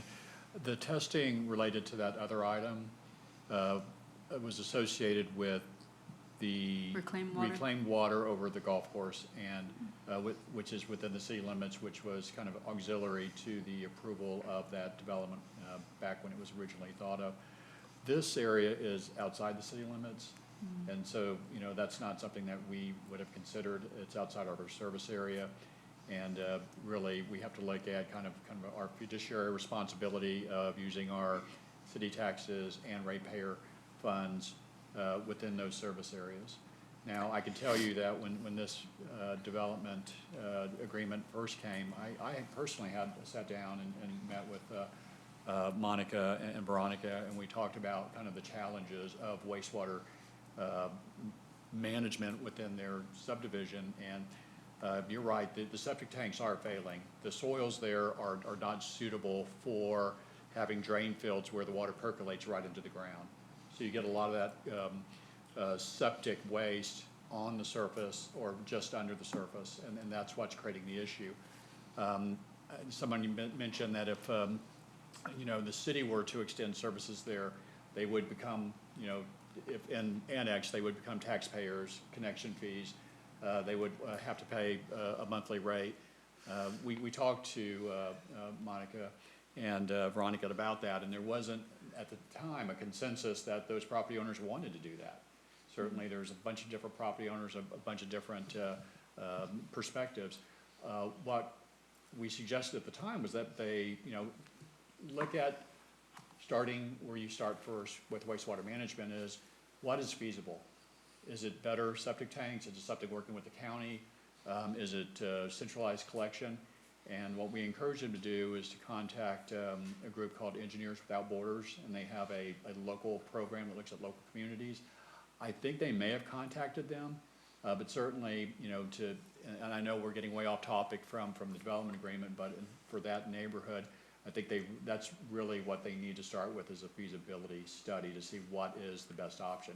Because it may not be centralized collection. It may be something that's localized, but would have to be permitted through their county. Yeah, and there's some grant money at the state, but Guadalupe County has to do some things in order for them to access it, so. And there's, I mean, I think the other part is, I mean, the cost on both sides, because right now they don't pay city taxes, that they would all have to incur that. They also do not pay for water, wastewater service. They would also have to pay that. So there's increase ongoing costs that some may not be able to do with that. And so that's what makes it such a tough place to be. And I don't know. I guess we I don't have a wasn't good answer. necessarily asking the question to assume that, you know, the city was going to assume that responsibility. I definitely get the fiduciary concerns. It was mentioned by the two people that spoke, though, that, you know, how superficial borders are and that they're constantly coming over here and vice versa. And we know that they're spending their money here, which benefits our local economy. And so in my eyes, I don't know if it's the same, I won't speak for my colleagues, they're equally as much a taxpayer in my eyes. And so my question was more so like the water that's coming out. I'm looking at this drain flow on 711, page 711. Am I reading the topographic map correct to see that is coming down? So where it says detention basin, where you have that dotted line, is that downwards towards the neighborhood? Like, Yes. is this elevated and then you have the neighborhood down here? Correct. If you see that north arrow in the upper right, That's north and south, and so that channel follows southward, that's Okay. southward direction. So I guess that's where my question comes, is because I know the item that we approved last time was because where the other development that we're talking about is elevated and the water's coming down. I just wanted to know, I mean, the developer, who's to say, the developer, could they incur this cost? To at least know and give people some comfort that the water that's coming downwards towards them, whether it be adjacent or directly, that it's safe. I know on the west side of the highway, not to get spicy, we have very, very high energy for things like this. I want that same energy on the east side, and this development is massive.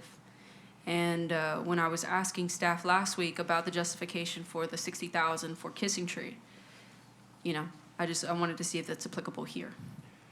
And I'll take a shot at answering that. So the Kissing Tree development was dealing with treated, reclaimed water. This development and what we're talking about as far as the flow going through this neighborhood is flow that's going through the neighborhood right now. Okay, it's an existing drainage way, it's stormwater. So, you know, where staff attempted to address the stormwater quality, which is much different than reclaimed water quality, is to require them to remove 70% of total suspended solids. So think about water that's muddy, for lack of a term, that, you know, 70% of those solids need to be taken out of it through some sort of water quality device. So the stormwater has to be treated in order for that to occur.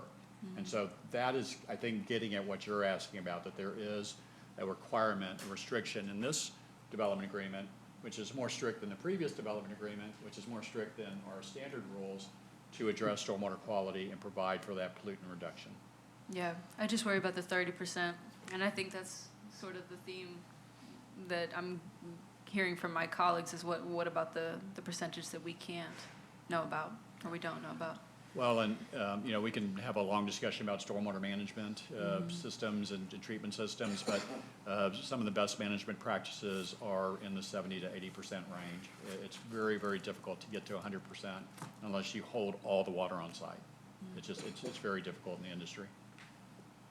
These muds too, I don't know if anybody's asked a question about the muds. I was the person who put the question about the governance. You could read an article about where these muds are across the state of Texas, and you'll see why I asked that question. How did we get here? I mean, I wasn't privy to the conversations that my colleagues were having in this committee, and so was this always designed to have two muds, or am I reading this correctly to see that this is something new?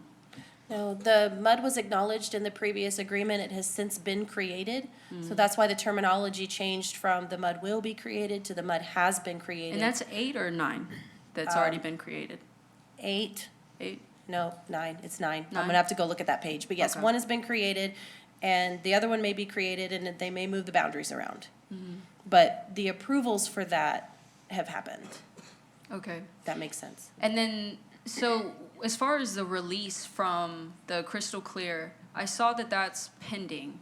And however the ruling on that is going to determine whether or not we're essentially, the MUD is under our purview, or I'm not really understanding where that. Sure, so the municipal utility district is a political subdivision, just like the city is, and it's used as a funding mechanism.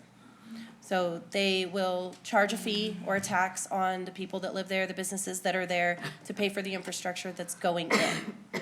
But the utility infrastructure would be connected to our utility infrastructure instead of being connected over to Crystal Clear. And that's if they're released by Crystal Clear? Correct. Okay. And there's a very long process for them to go through to request that release, and then they have to ask to come into our service area. Okay. And so they have not yet requested to be released? Oh, they requested?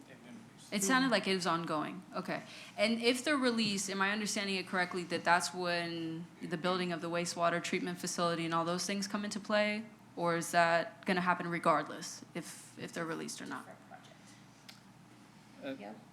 So they have been released. They're, you know, the Crystal Clear has the ability to appeal that release. That's in process. Explain who processed that release, please. The Public Utility Commission. Thank you. The state has processed that release. They're going through an appeal period. So the city, at this point, is planning for water service to this development. The MUD, like Amanda said, the MUD is a funding mechanism. They're not going to be the owner or the maintenance of the water and the wastewater system. They may do something with the streets and drainage, depending on how their agreements with Hays County go, but the water and wastewater will be city utilities owned and maintained. There is a reference, I don't know if you're referencing the land for a treatment site. It was in the agreement, something about all of the things that would come with if they were released as far as, and I might have misunderstood it.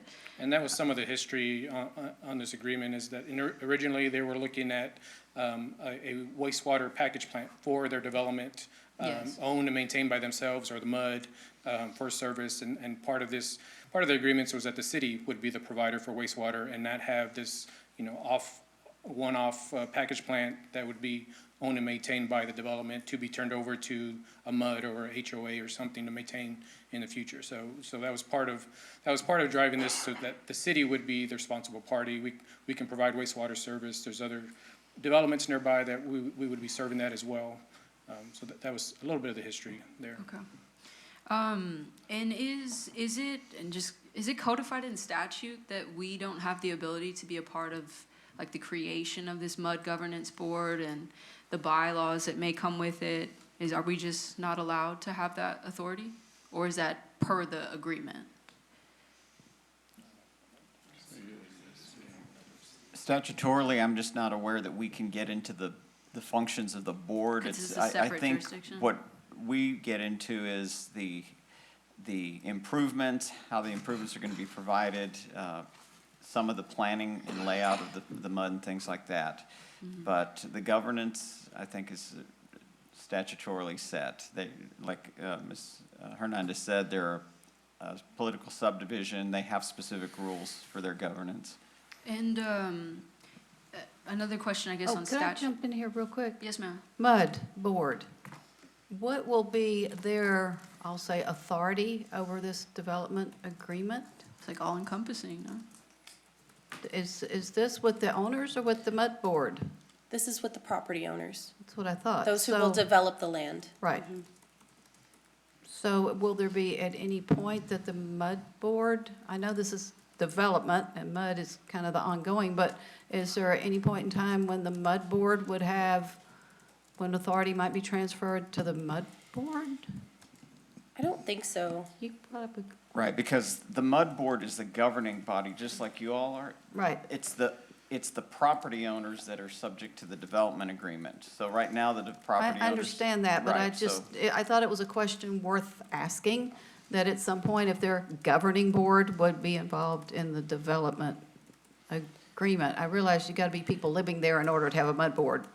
Right, and that would be the extent to which they might be involved in the development agreement. But if you're already living there and you've purchased a home, then you're an ultimate buyer that has met all of the requirements of the development So agreement. the answer to So the question is shouldn't be, highly unlikely. correct. Good, okay. Thank you for letting me interrupt. And when somebody is purchasing a home, and so by that time, the board would already be established. Am I understanding that correctly? Yes, I would think the board will be established Prior. very soon. So is there currently, and I don't know if this would either be required per statute or per their bylaws, is there currently something that would notify somebody who is interested in purchasing a property within this MUD of all the differences on what it means to be in a MUD? So, for example, like even the differences in rates that we were talking about within this, are they aware of all those things? Are they aware? You know, and the reason I ask is to give you some context. When I worked for my boss in Houston, they have a ton of MUDs over there. Many members of, many property owners were having issues with even who to address a grievance to. In some cases, members of the board were members of like the developer. And so I'm just wondering, how can we prevent some of that ahead of time? But I'm hearing that may not be plausible. And just a couple of things, I think it was acknowledged earlier, the MUDs, the ship has sort of sailed on that already through the previous agreement, but in terms of, I don't know fully what disclosures made to purchasers within a municipal utility district, but I do imagine it's somewhat like when you buy a home, you're gonna get, you're gonna find out who assesses taxes against your property, what districts, you know, all the various districts that may exist within your boundaries, whether it's a utilities, water, EMS, emergency services districts, and so forth. So you're gonna have notice the school districts, another thing. That's how you'd find out. But I don't know it's much different than with the city. When you buy that house on your title report, it doesn't tell you every city regulation that the city could impose upon you, so I suspect it's very similar to that. Okay. Think of it as living in a city, you're just in a different city. So the MUD board is the city council. And originally, when the MUD is created, it will be the developers who end up on the MUD board because they are the majority property owners. But once that land starts to develop out, and I'm gonna thank Mr. Willis here because he educated me a lot on MUDs over the past couple of weeks, that as the project builds out, people start buying homes, then they have the ability to be elected in the same way that city council members are elected by those who own property within the same district. So as it comes to owning property, you sign a ton of paperwork with your closing. And as I understand it, it's in that paperwork. So you would have to take the time to read through to really understand what all of those taxing entities are. Okay. And then lastly, Sam, can you break down sort of what a yes vote means on this, what a no vote means on this? Just so, I know we've kind of touched on it, just so the public understands how difficult this situation is for us. Well, I'm not sure I can get into the. Maybe not the the difficult, but- policy merits, but what we have right now is we have an existing development agreement. That's in place, and it's a contractual, it's a contract, it's binding on the city, it's binding on the developer. The amendments, if they're not approved tonight, the amended development agreement, the default is still the existing agreement, and you'd have to go back to the drawing board. Is basically where we're at. Wait, So we what would do you fall mean, under go the back to the existing. drawing board? Which is worse. Well, or if there was a desire to still put forth an amendment, you'd have to go back and negotiate what those amendments are. But Okay. in the meantime, the existing agreement is the default agreement. That's where we're at. Okay. If you don't approve this agreement, then we're in status quo with the original development agreement. We haven't improved anything. That's correct. So I had a question. I know we're. But wait, Go ahead, sorry. Rosa was next. If y'all could kind of let me know you want to ask a question. Okay, so this is like a lot of information, but it seems that the existing parasite issue in Redwood Rio Vista isn't caused by this development. Like, we've kind of unpacked that. But it could be influenced by it. But from my understanding, the amendment development agreement includes infrastructure upgrades that would actually reduce the risk of further soil contamination and subsequent parasitic infections. But if we don't approve it, it goes back to the original one, which is like lesser, like less optimal. Let me tackle that from a planning perspective before Richard kicks me off the podium, is that the parasite, the failing septic systems exist. They're not caused by this development because this development doesn't exist. What the development will do is address the rainwater. We keep saying stormwater, it's the rainwater. When the rainwater hits the ground and it has to go somewhere, they're going to put some controls in place to tell the water where to go as much as they can. That is not going to change what's going on with the septic system, the wastewater in Rancho Vista. So you are correct in some of what you said, but I just wanted to clarify that we're not fixing the wastewater and Right. the parasite issue. It's just the rainwater that we're going to improve. So that helps with the flooding. Does it help from, washing the parasites down the street? Probably a little bit. But we wouldn't be messing or touching their wastewater in Rancho Vista. Gotcha. So, I mean, it sounds like the improvements could possibly mitigate existing risks? Like if it from we, getting worse, maybe. yeah, Is the intent, I don't know. is the, Reverse it? I don't know. is the, Wait a minute, we're on this. Yeah. Let's finish this topic, then I'll go to you. I don't think it changes when you're talking about the risk and the existing conditions, I don't think this changes. Oh, I mean, like compared That to situation. if we don't approve this, like Then you don't get the rainwater additional protections. gotcha, okay. Which I guess is my question. So we're talking about the 70% removal of increased total suspended solids. What's in the existing agreement? There are no controls on the existing agreement. And this is the water quality of the runoff from the development. Again, the parasites are wastewater, sewer, we're Well, talking about I'm not runoff. talking about the parasites.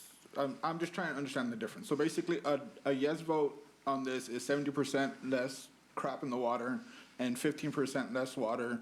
A no vote is 70% more crap going downstream and 15% more water with 70% more crap in it going downstream. At least in this particular issue.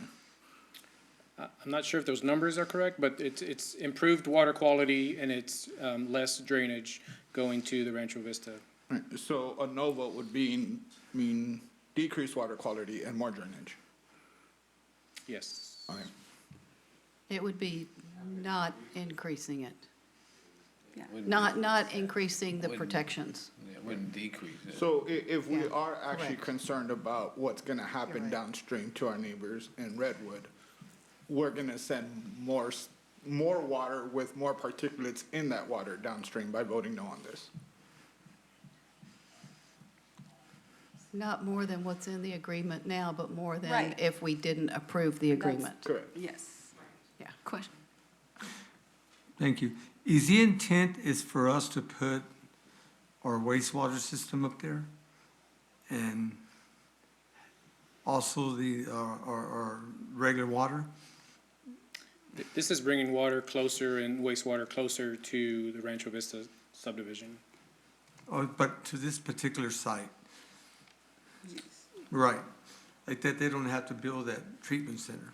Because we were trying to help prevent the package plant. Right, that's So the that's, reason that's, we're, that's the didn't want environmental the part, package because plants. if we Yeah. don't do Yeah. something, then there could be a package plant Right. that they rely on for wastewater service, And- which could then even further exacerbate all Let's this. define package I got plant it. Yeah, in I- really straight talk terms right, yeah. for the public and for us. That's It's why I brought it. basically a wastewater treatment plant. Let me ask you this. No, it's not a wastewater treatment plant like ours. It's something that they put in, It's generic. often unattended, and it drains. It's where the wastewater goes, collects, it's treated and released. For the Right, first 2 years. but it doesn't have the attention like our wastewater treatment plant. That's the And, state and guidelines. Mr. Correct? Yes, go ahead. Correct, I mean, there's treatment levels to it required, but it's Right. not a city-level municipally owned facility. It's not in the Correct. high end like ours is, where Correct. it's drinkable or whatever you want to And do. as I understand, often unattended. Yeah, And Mr. Reynosa touched on this earlier, but going back to the history, and I wish my recollection was better, back to 21, but the impetus for this was, I think, initially primarily the environmental concerns is what led to Right. the development grant, specifically accurate. related to the Yes. package plant and the concerns about the river and whatnot. And that's really what prompted the initial discussions for a development agreement, as my recollection. Yes. that's what I remember. But let me ask you one other question. Does this pay for itself in 50 years, or it never will? The infrastructure we're about to put in? It's infrastructure that they're paying for. For the water and the sewer lines we're gonna have to run? No, they That- will. They will never pay for in the themselves. mud. No, because. No, they're paying for it. The developer puts them in Right. like they do, like all And the they developers collect do. it through the mud. So the people who buy those properties, there's an assessment, Right. and that is to recoup the cost that the developer is incurring to put in that infrastructure. Right. But we're not paying to put those lines I in. just don't want to lose a penny on No. our dime. Okay, thank you, Mayor.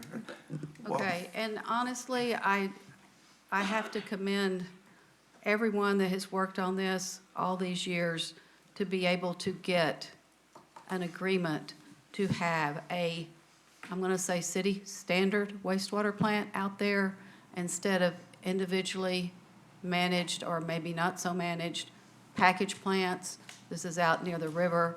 I think this is humongous that this has been able to be done. Thank you to everybody who has worked on this, because this is huge. It's good for our river, it's good for the environment, and it's good for the nearby neighborhoods. Well, you said that, So- you said that they were gonna put a treatment plant out there just now. That's not the case. Well, there will be one there that will be city-run, city standard. We're actually there'll be Correct? lift stations, so we're gonna be collecting it, lifts, and pumping it back into our system. Sorry, it's going into our system. Yes. Thank We won't you. have a separate treatment plant out there. Yeah. Okay, We're collecting it and bringing it back. but to it's our going to a city standard treatment plant. Yeah, and- Thank you. And all that sounds really good, except when you get these massive floods, the septic tanks are still gonna be overflowed. They're still gonna wash the water down, even down to the collected area where the parasites will gather there, and then continue down to the river. So I mean, none of that's fixing any of it. If anything, it's making it worse, because when it floods, and especially with that 30-foot fill, that's just gonna make a mountain out there that the water can only run around through that area, even more so. And they're diverting 15% more water than required. 15%. That will go around the 15% more than what's in the current agreement. Yeah, but 15% is nothing. 15% is better than zero. Well, 0 is better than 0. And that's the hard part, is because the ship has sailed already about the fact of this development occurring. Like, it's going, that is something that has already. Yep. So you're right, Mr. Scott, that no development would be better than to have development. Exactly. So you're exactly right on that. However, that's not the decision point, because that has already sailed. Well, we could So not now- stop that anyway. Exactly, and so now, stop the package again, what it's about is about the regulation of how it develops and how you put additional regulations and standards Is there a way to get not them have to it go be as bad as it could be if they develop by right without those regulations. up? Does that make sense? Is there a way they can Yeah. increase the amounts of capture? I mean, you said actually 100%, they actually control, hold the whole rainwater content on the property. You know, is there any way to get to How would something that be close? possible? Well, it's possible. Like you say, when there's a lot of rain, that's a lot of water. Well, based on the land size. So they could do that, but they're not willing to do that, is what you're saying. Does anybody do that? No, and the 15% is higher than, anywhere else, any other development that we have currently. So, I mean, I'm not concerned about other developments currently in the 15%. Okay, the 15% is nothing. It's a minute amount Y'all, I think at of this a bigger point, deal. I need to make sure all questions have been answered and it's time to vote. So is there any other question to be asked that's going to affect your vote? You had another question or comment? I do. I think I applaud the two people who clearly have been coming to talk to city staff, and so I'm trying to figure out how we can somehow remedy some of the concern. Is there some sort of conversation that can be had with Guadalupe County about this issue, showing that the city clearly is not wanting nearby residents to deal with these issues? Has that been explored? If it has, was it to no avail? What's the temperature? I will say I know the county is aware of the concerns. I believe that the neighbors have spoken with the county. I don't know what their temperature is on providing assistance, Again, not our county. but it's, Not Hays but County. it's not our jurisdiction. Oh, I understand that completely. What I am saying, though, is that perhaps showing that the council has vested interest in our nearby neighbors having healthy living conditions. I don't know if that's a letter that could be written by us showing that, hey, this is clearly something, an item of interest, and we would like it to be addressed. Now, that doesn't mean they'll address it, but just to show that it is of That- interest. And that's the kind of thing, if it's something you wanted to come from the city, it'd be a future agenda item to Right. talk about that kind of thing. You could actually post that as a discussion item Right. for official position of the city, or however you want to do that, Yeah. but that would be a future. Yeah, I expressed to Amanda that I think, like, we have had these discussions, like the mayor told me a second ago, like, I know that the city has approached Guadalupe County, but I do think that this situation is a reminder of why we have to be, like, persistent in that. And, I mean, us as elected officials, I know we don't have a lot of tools in our toolbox, but I'll make a commitment to try and reach out as well, but I think it would be helpful to have staff support on imagining what all that conversation could look like, so we can put it on a future agenda item. Yeah, just to show it's a concerted effort. So I don't know the process, I'm still learning that part. But if it's an item of interest with everybody, I'd like us to explore. Yeah, email. Does that mean we have to table this item? No. No. It's separate. No, that's separate from the development So agreement. there could be, we could take it one of two ways. I mean, you could provide direction to staff to put an item on the agenda without having to have someone email. You know, y'all could give that do direction that tonight. Exactly, so no one has to do an email, because what you could consider as one mechanism is have that item, discuss it, and if there's council support, that maybe it's a resolution that the council, because that's stronger than just writing a letter. That's showing that you're taking, you know, you're having an official action of the council to say that you do support the healthy living conditions, and you're asking Guadalupe Okay. County to look at that Then issue. I would like you us to move state in what a- you would like to be on the agenda, and we'll get you a second. Sam, help me if it's wrong. Oh, it doesn't have to be exact. Okay, No, it's- well, I out think- of those options, I want to pursue the resolution. Right, and I think Ms. Reyes explained it, and we can, and remember our two-step process, it's a discussion. I think it'll be broad enough you can decide that it's a resolution or a letter, or, you know, Or so I other. think you just say you want to do what Ms. Reyes I'd suggested. like to do what Ms. Reyes And suggested. if there's support, we'll Do I have a take care of second? the Yeah. wording. Is there anybody else who wants to I'll see that, second it. Rachel? I'll second Okay, it. so, Yeah. done deal, and The posting will be broad enough to have that full discussion. Thank you, and I Okay. would really like us to continue discussions with the two who obviously are clear stakeholders. What's that second vote? Ms. Trevino, we're gonna vote. Okay, Mr. Scott, No. Mr. Mendoza, Aye. Wait, is this on the resolution? Oh, No. hold Or on. on this, Before we vote, are you gonna put the first names in the resolution? on this? Or do I need to do an amendment for that? I can just do that administratively for Thank you. clarity. Okay, then we're voting on the development agreement, Okay. which includes The amendments. improvements. Thank you. Mr. Lorenzo Gonzalez, Aye. Mr. Rodriguez, Yes, given all the conversation. Mr. Saul Gonzalez, Since my back is against the wall once again, like when this first came up 2 or 3 years ago, I'm a yes, unfortunately. thank you. Ms. Garza, Begrudgingly, but looking forward to future conversations on mutual aid for Redwood. okay. Mayor Houston, Yeah, with what they all said, and yes. okay, the motion passes 6-1. All right, folks, we have been here 2 hours, so we're going to take a break.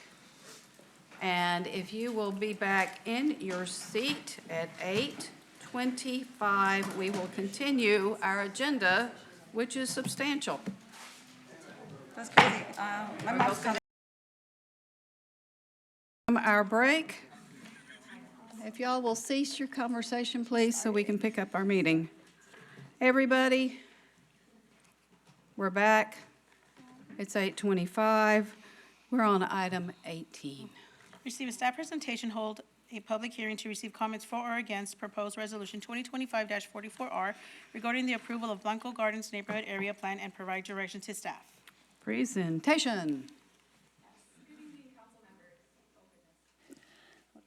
Turn the microphone on. Good evening, council members. Brittany Faulkner, Senior Planning Technician, here to present the Blanco Gardens Neighborhood Area Plan. This presentation was given to council on January 21st, and the same presentation will be given tonight just for members of the public who were unable to attend that previous meeting. Next slide, please.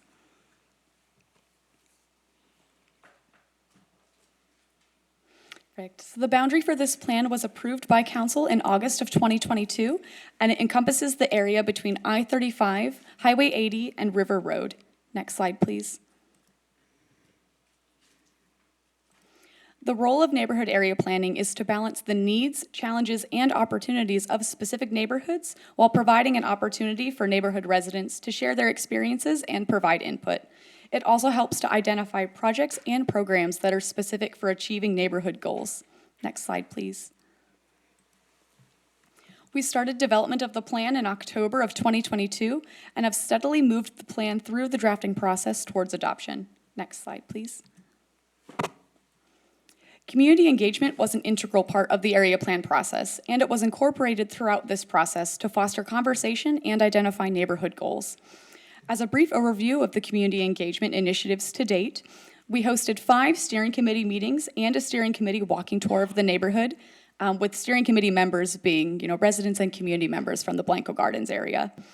We also hosted 2 community workshops and several intercept events. Postcards advertising these events were sent to all property owners and tenants within the boundary for each event.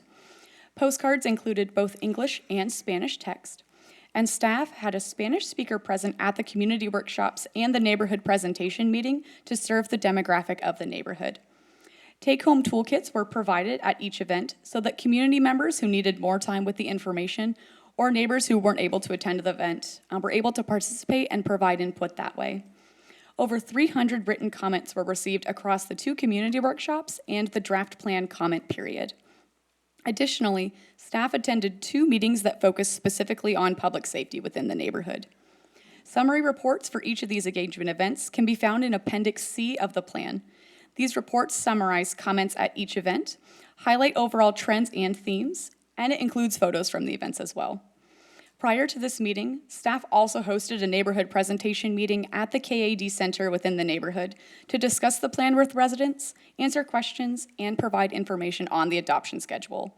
Approximately 1,500 postcards were mailed for each of these engagement events and the neighborhood presentation meeting, totaling more than 5,000 postcards overall. Next slide, please. The plan is broken out into 7 key topics: getting around, history, art, and culture, public spaces and amenities, streetscapes, business and economy, housing, and building form and development. Next slide, please. Each of the 7 topics describes key concepts and existing conditions in the neighborhood. It describes community and stakeholder feedback that was received as part of the plan's development, and it identifies specific recommendations for the plan area. Next slide, please. Here we see an example of the getting around section of the plan and how one of those subtopics is broken down. First, it identifies the key concepts and existing conditions, followed by community and stakeholder feedback. At the end of each subsection, specific recommendations for the area plan are listed. Next slide, please. Several recommendations include enhancements to specific locations within the neighborhood that could help to achieve an overall goal. This example from Streetscapes 1.2 suggests that existing conditions may be upgraded to improve pedestrian and children's safety at Stokes Park. And I did just want to highlight that this illustration on the slide was provided to us by one of our steering committee members. Next slide, please. The action plan section outlines how the goals of the plan may be achieved during the implementation stage. For each topic and subtopic within the plan, there are short-term action items that can be easily checked off the list as we move into implementation. The action plan also identifies potential leaders and partners, as well as the driver needed to implement that action. In most cases, the city will take on the role of the driver, and implementation will require us to work in tandem with many other city departments. Next slide, please. Implementation will require financial investment as well, and the financing tools section outlines how funding sources can be applied for. Again, in most cases, because the city is the driver, we will also be the entity that is applying for most of the funding. Please note that this is not an all-encompassing list and that additional funding sources could become available in the future. Next slide, please. The neighborhood character study is included within the area plan as an appendix.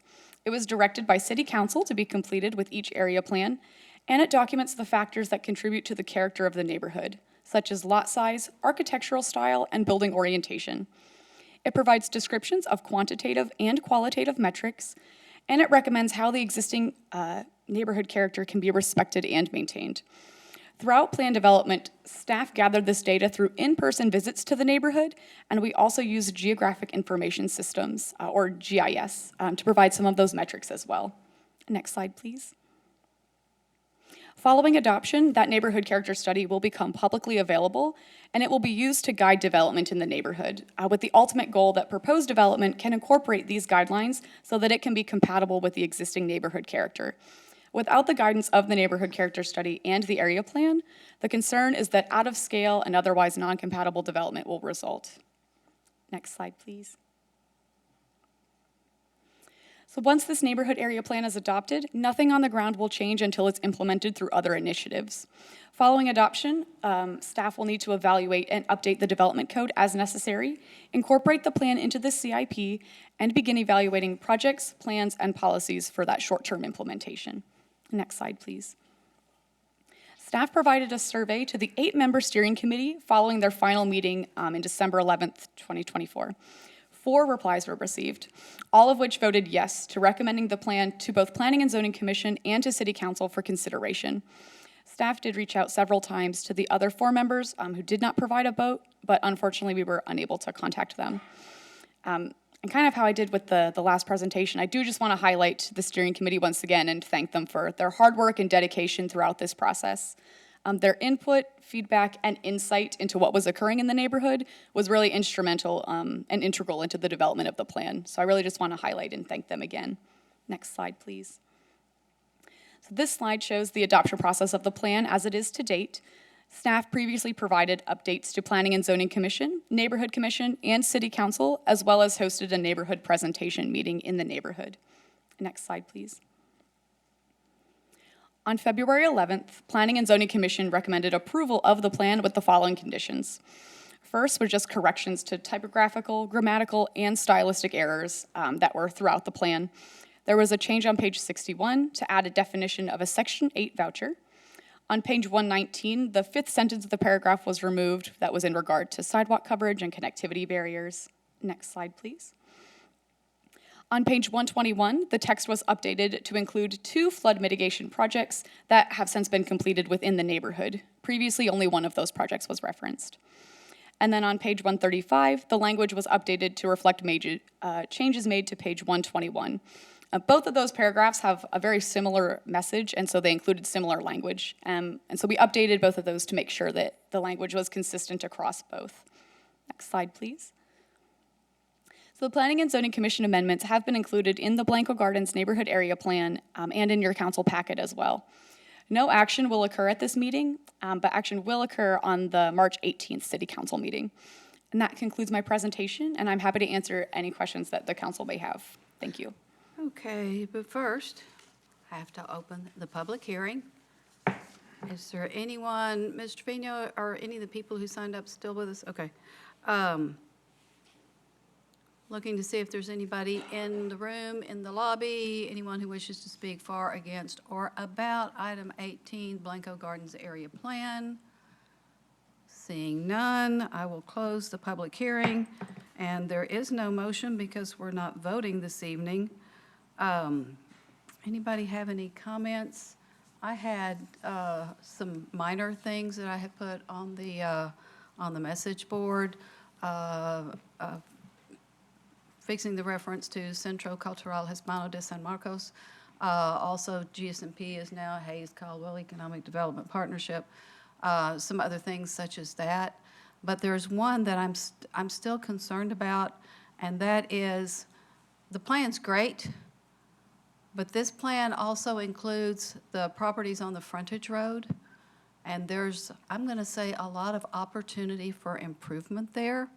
And you're correct that Biz 2.1 does include that. I think it maybe even says especially, but I'm hoping, Ms. Reyes, Mr. Pantaleon, that this is an economic development thing that I hope, I don't know how we're going to work on it, but I hope there's something that we can do with the vacant properties and the other, I'm just going to say areas ripe for improvement in that area. So I'm not suggesting any changes to the plan. It's in there, but I'm just trying to maybe emphasize, would y'all agree that I mean, it's going to be privately, we can't go out and buy those, and I'm not suggesting that we do. Correct. But whatever encouragement that we can do, or as people come to San Marcos, they're looking for opportunities, make sure we remember that those are there. And that is something I've Saying talked yeses. about with Mr. Pentalion and also Christian Smith in terms of trying to look at how we can encourage.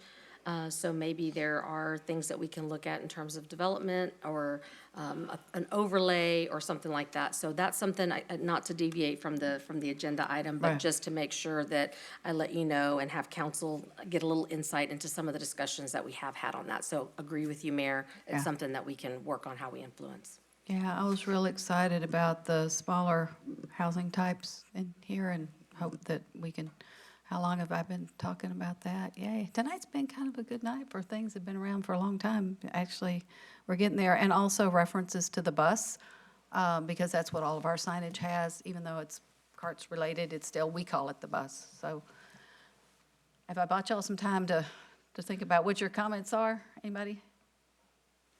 Good job. For the most part, I thought this was really very, very, very good. Thank you. Yeah, I went to one of the things you hosted at CAD. You did a really good job. So Thank you. congrats too on the master planning. I remember that was something you mentioned last time. So thank you for all your work. Everybody, thank you for your work. All right. Thank you for your work. Thank you. Okay. And if there's no further comments and there's no vote on this one this evening, we will move on to item 19. Hold a discussion regarding a request from the San Marcos Consolidated Independent School District related to the waiver of stormwater fees paid for by the district and provide direction to the city manager.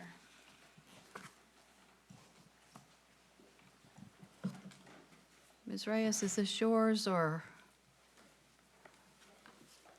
I can just give an overview that we received an email letter from Superintendent Cardona asking for the council's consideration. It was on behalf of the school board of trustees in regard to waiver of stormwater fees that the school district currently pays the city. And I know staff put together an FAQ with some information just to give some history and context so that council has that information as a springboard for discussion. I did clarify and ask if this was a one-time ask or if it is in perpetuity, and they did let me know that this is a request to waive these fees in perpetuity. So just want to make sure that I clarify that request, and the rest is staff is here for questions, if council has any questions in regard to this. But tonight is not a formal vote, or is it a formal vote? Or it says Mayor, direction to staff? This would be kept to come back for formal action. That's what I If thought, there's a okay. desire, kind of that two-step discussion process. So today, we would just be indicating a preference for whether we want it to come back and how. That's correct, Mayor. Thank you, that's what I was thinking. Could we, for the Questions? public watching, can we go through that memo that y'all put together? Thank you for that. Just to give people an idea what this fund funds. If I may, I can also ask Carrier Hayden in the back to put up on the Jumbotron the FAQ, that part of the packet. That would be helpful so that Mr. Avila has that in front of him. Good evening, council members. Sabah Avila, Director of Public Works. I am here also with Sean Condor, Director of CIP, and Adam Rossing, Stormwater Manager. We're here and available to answer any questions you have. Regarding the memo, we received multiple questions regarding the drainage utility fee, and so I provided a memo responding to a lot of the questions that we received. In particular, one question asked, what is the purpose of the stormwater utility fee?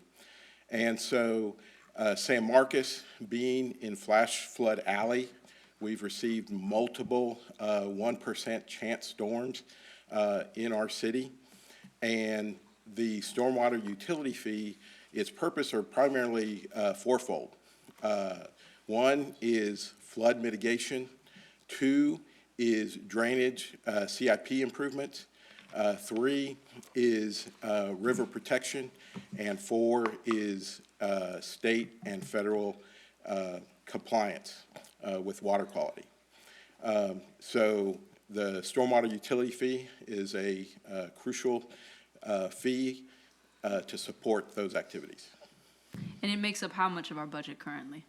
Or the district makes up how much of our budget currently in this fund? So the fund collects, this year it's projected to collect $9.9 million. And if we, the exception to this fee that they are requesting would represent 4% of that fund.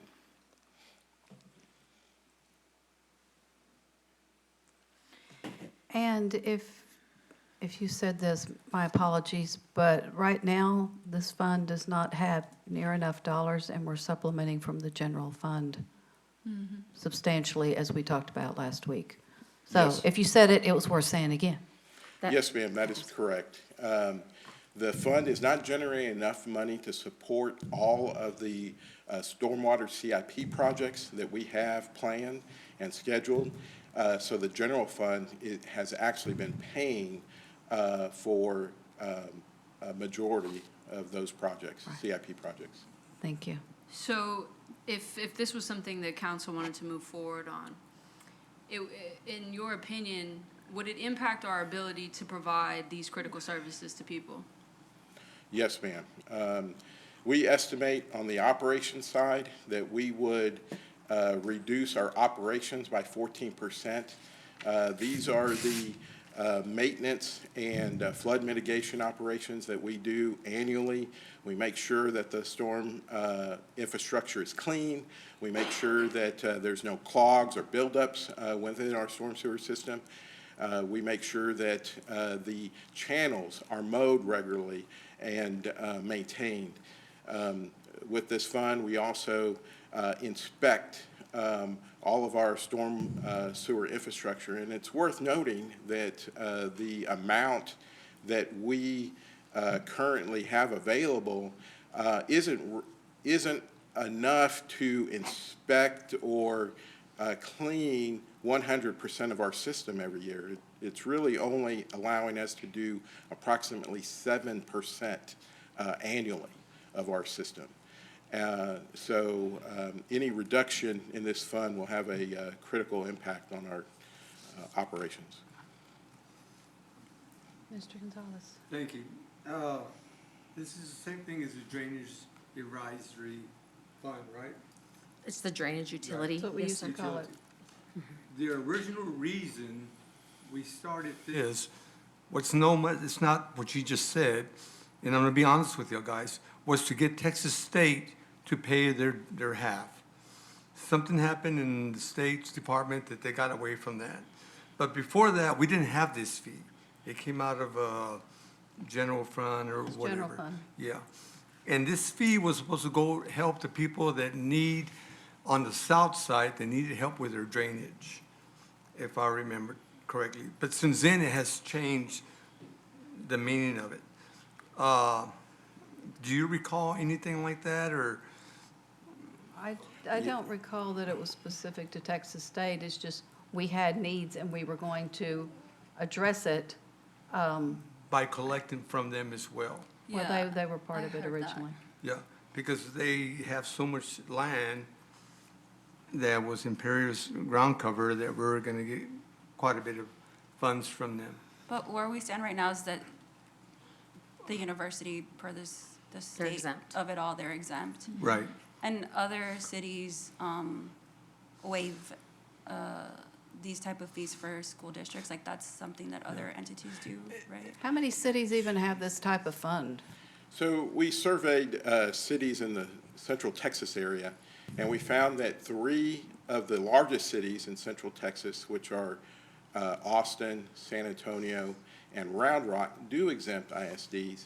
But we also surveyed a lot of the smaller cities, Seguin, New Braunfels, Kyle, Buda, and those Georgetown, cities. Schertz, and New Braunfels. Yeah. And Yes, Kyle. ma'am. Nobody cares about And the problem I have with this fee, like I said at the last meeting, it's not a fee, it's really a tax. another way to get more taxes from us. And now it has increased every 3 years. I don't think that's ever going to stop, but I just wanted to point that out to my colleagues, how this started. I think we didn't increase it this past year. We haven't been increasing it because council has said we don't want to increase it. Instead, let's have the general fund take that on. And so it has continued to put further pressure on the general fund, which we just talked about during budget policy, about all the pressure that's on the general fund. So it has not been increased because we have taken it from the general fund to be able to support that. And one of the things I will say is that, you know, the fee doesn't give us even enough money to address the things that we currently have. I know for some of us who attended the Wallace edition, the Valle Pascal neighborhood meeting, there was a lot of conversation about wanting their drainage projects, not yesterday, but like way, 2 years ago, 3 years ago, 5 years ago, 10 years ago. And so it will have the impact of us trying to continue to do neighborhood construction projects and addressing the drainage. So that, if not, then it has to come from general fund. So I know that's really just to, again, just so council considers all of that as you make your decisions. Yeah, okay. So I had, go ahead. I had a couple of questions. One, just because that's the way my mind works, but how does a loss of 4% revenue equate to 14% reduction in infrastructure maintenance? So approximately, so we're projected to receive approximately 9.9 million this year. But we're using last year's revenue of 9.7 million. And we're taking the exemption if San Marcos Consolidated ISD was to receive this exemption, it would be a reduction of $378,000. And so that's just under 4% of the total amount. And the reason why it wouldn't equate to a 4% reduction in operations is because the fund is primarily split two ways. Half of the fund goes to CIP, and then half of the fund goes to operations. So a $378,000 reduction from 4 million is where we get the 4%. Because CIP is going to pay for debt. And CIP stands for and Capital means? Improvement Program. So CIP is going to be paying for the debt. And so that's another part of it, is because you're paying for a debt payment versus paying for some of those expenses as like on a pay-as-you-go basis. Let me jump in here real quick for those at home that are not familiar with this. Right now, the small residential fee is $9.14 a month. Typical residential is $14.90 a month, and large residential is $21.77 a month. So that's what it is for homeowners, just FYI. We didn't increase it in '20, and we didn't increase it last year. I do also want to just mention, I mean, we understand that it's hard for us to try to find out how to pay for everything, and so we do look at even leveraging federal dollars. And so, for example, we went out and applied for a Protect grant with the federal government for the Sunset Acres project, because we all have heard about the flooding issues there as well. And so we were granted that Protect grant, so we do try to leverage and bring federal dollars back into our community to help us support, instead of having to go to our taxpayers to do that. With the state of the way that things are at the federal government and not really understanding what the future of grants are, we've been told that some of those have been kind of placed on hold. We had also planned to go to the federal government to ask for assistance with the Protect grant for Valle Pascal. And right now, with that still being in limbo, that could further exacerbate our ability to even try to leverage and try to get those federal funds within the near future. So I just want to give y'all full information, just so you have all of that. I don't want us to ever walk away from here with y'all saying, well, I wish y'all would have said that. So just want to make sure we mention it, just so you have full information. A couple other questions. So there's references in here of CIP impacts would include removal of approximately $5 million from fiscal year 26 CIP, delays the following 3 projects. All of this is with the assumption that we approve a permanent waiver, correct? Would these numbers change if we did, say, like a 2-year waiver and then? Sure, that the amount, just under 400,000, roughly equates to about $5 million worth of debt. And so that's how that comes into play. So yes, if you said take half that, then it might be $2.5 million worth of CIP. It just depends on where it comes. But if you remember, the stormwater fund was funded, the CIP was funded the general fund. So that means that the 2026 operating budget will not have an increase in debt. So this would impact the 2027 CIP in terms of the budget, or the 2026. It's very confusing because they're different years. Currently, the ask is that we waive this fee in perpetuity. So am I to understand that it's going to affect our budget by this amount for every year? It just depends on where we take the money. Do you take it from operations or you take it from CIP, the debt side of the house? And so that depends on how much it is and where it is. But I'm saying the way the CIP is set up right now, it cannot come out of the operating budget for next year because there is no debt being taken on in the operating budget for next year. Right. Well, the fact that we're not actually taking any action today is kind of Well, we confusing, will be but- taking action as to whether or not you want it to come back. Right, I mean, so yeah, I definitely would like it to come back, and if possible, maybe look at the impacts doing this in perpetuity versus, say, like a 2-year waiver or whatever, shorter time frame versus a permanent waiver. And then also, what I mentioned, I guess at the budget planning, or the budget meeting we had, and I don't know if this would be a separate ask, but coming back and looking into creating an additional, I guess, class of client that they're billed at a rate that's not the residential rate, but not the commercial rate either. I'd like to see that come back to council at some point, not necessarily. To clarify, Together. council members, we don't have a commercial rate per se. Or It's non-residential. Non-residential, yes, which covers everything that's Right. not residential. So what are other examples of non-residential entities that are, Not commercial. Yeah, that come, that I guess generate the same amount of money as the ISD does? Non-residential includes commercial, industrial, retail, government, multifamily, with multifamily more than 4 units. So we've got 3 residentials and other. Are we exempting anybody else right now? Aside from the giant university? No, ma'am. We're exempting Texas State per law and San Marcos, the city of San Marcos. There are. Our properties? Yes. Okay. And there's one deal in the ordinance here, property held and maintained in its natural state until the property's developed is one of the exemptions in the ordinance that I'm looking at. Just for clarification. Right. Oh. That is correct. We do not charge for Undeveloped. permeable surfaces. We only charge for impervious cover. So concrete, rooftops, pavement, things of that nature. Even if it's 3 buildings on 212 acres?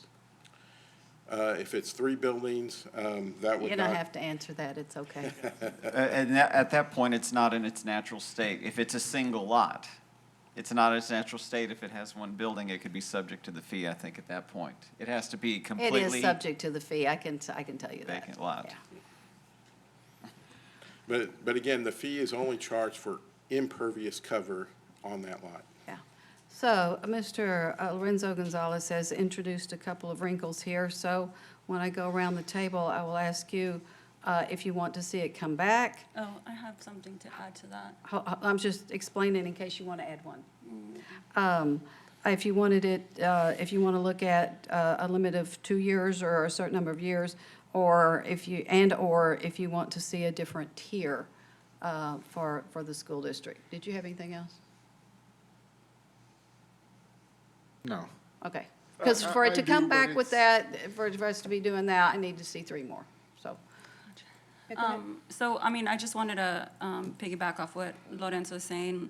When we talk about investing in community wellness, safety, and like wraparound services, which I feel like this council and previous councils have talked about a lot, I can't think of another entity that continuously fills the gaps that this government and other governments like fail to address.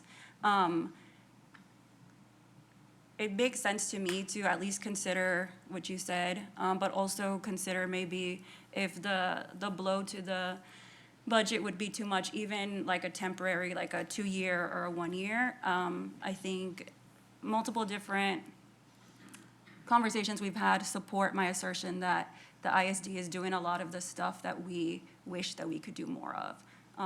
The letter outlined a lot of those things. And then also just like piggybacking off of the conversation about Redwood, for those of us that purport to care about mutual aid for that area and see them as our neighbors, the only governmental entity that truly does see them as neighbors, regardless of what they could contribute financially, is the ISD. And we saw that throughout the pandemic, and we see that regularly. So my vote is to at least consider it for a vote. Maybe we could all go back and talk to our constituents and kind of get a better feel of what they're thinking. Yeah, that's where I'm at right now. Where are you in the 2 years in the tier?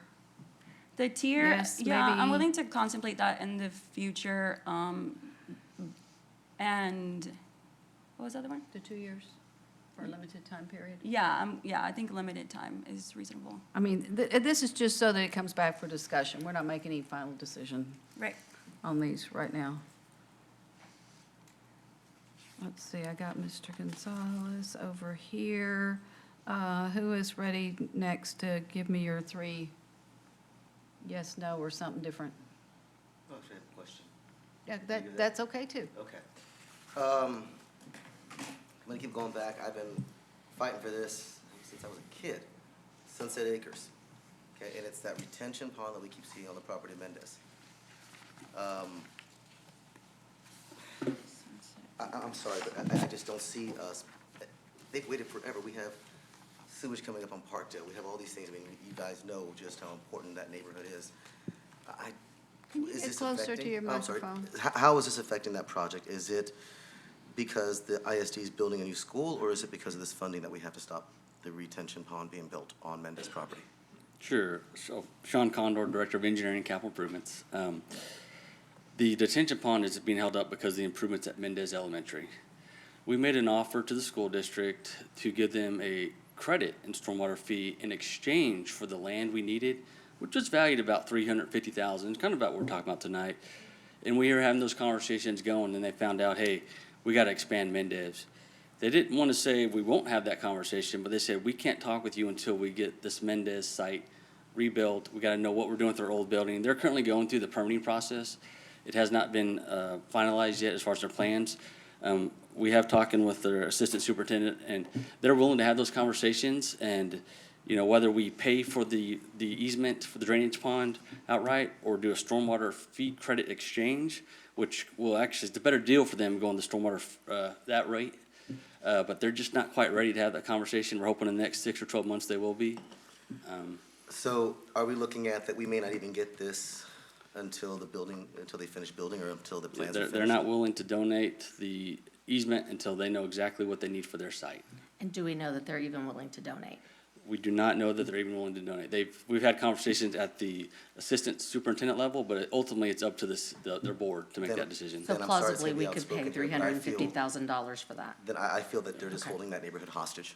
I'm sorry, I'll say it right now. I mean, the way people have been fighting for it, and to come around and say, well, we're just gonna redo it because of the school. Well, but the neighborhood wants the improvements to the schools. No, but they need the drainage first. That's what we've been talking about for 22 years, is that drainage. If you go to Parkdale, it's not the 100-year flood, it's the 3-month flood that it sits there. So for us to just sit there and ignore and put that back, I mean, I understand the Rancho 12 improvements and the Bishop, that's So- great. But I'm no So your altogether. response I don't want to bring this back at all. is, No, no, no, no, no. no. Got it?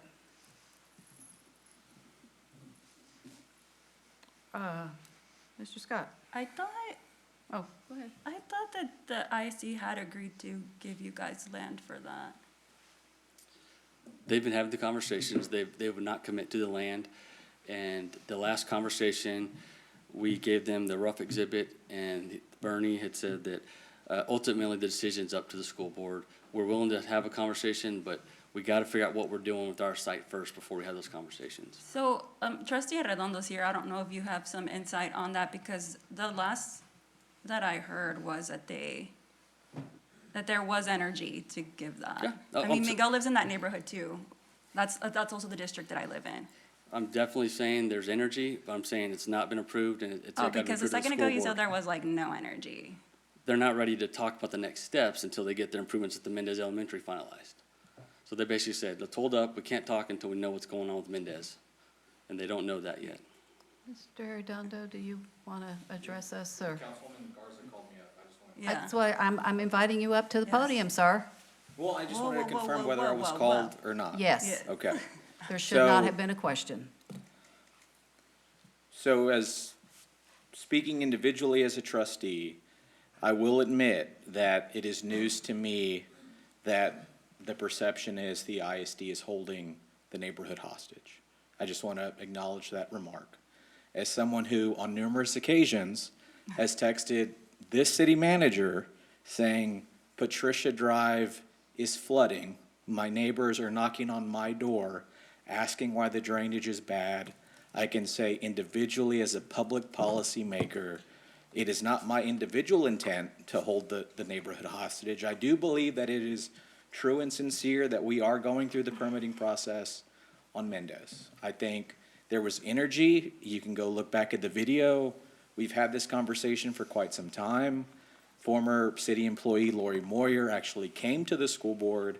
We had those conversations. We talked about what that drainage easement would look like, how it could be utilized by the neighborhood if that collaboration and partnership took place. So unless something has changed on the school board, which I highly doubt, I'd bet all the money in my pockets that we would still be very interested in pursuing that partnership. And, you know, Councilman Mendoza, I can tell you right now, I wish those drainage improvements would have happened 20, 25, 30 years ago, right? So I hope nothing that the ISD is doing is preventing that. But it is true that we are trying to renovate what is now the oldest campus in the school district at Mendez and provide a facility that I think that neighborhood is rightly deserving.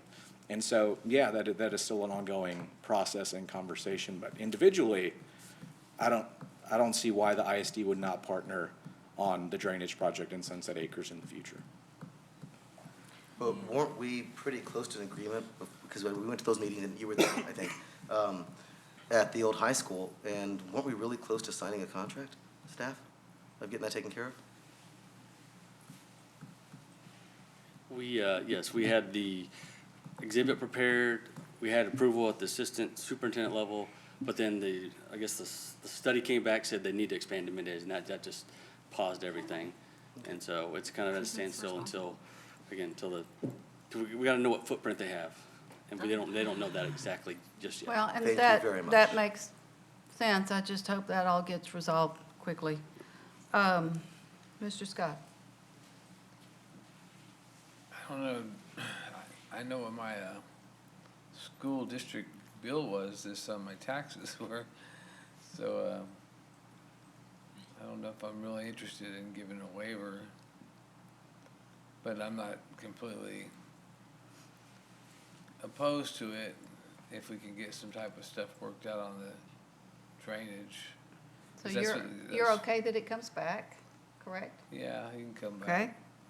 And your thoughts, if you have them, on whether it might be a limit, 2 years or so, Yeah, that's fine. a new tier to determine what their fee would be, which would be different from now? Yeah, that's fine.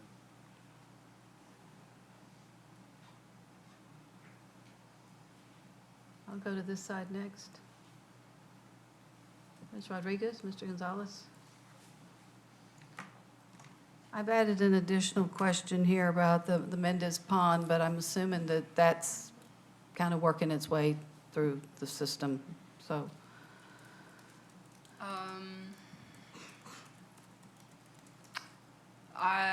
I do not support in perpetuity. I just want to make that so clear for the record.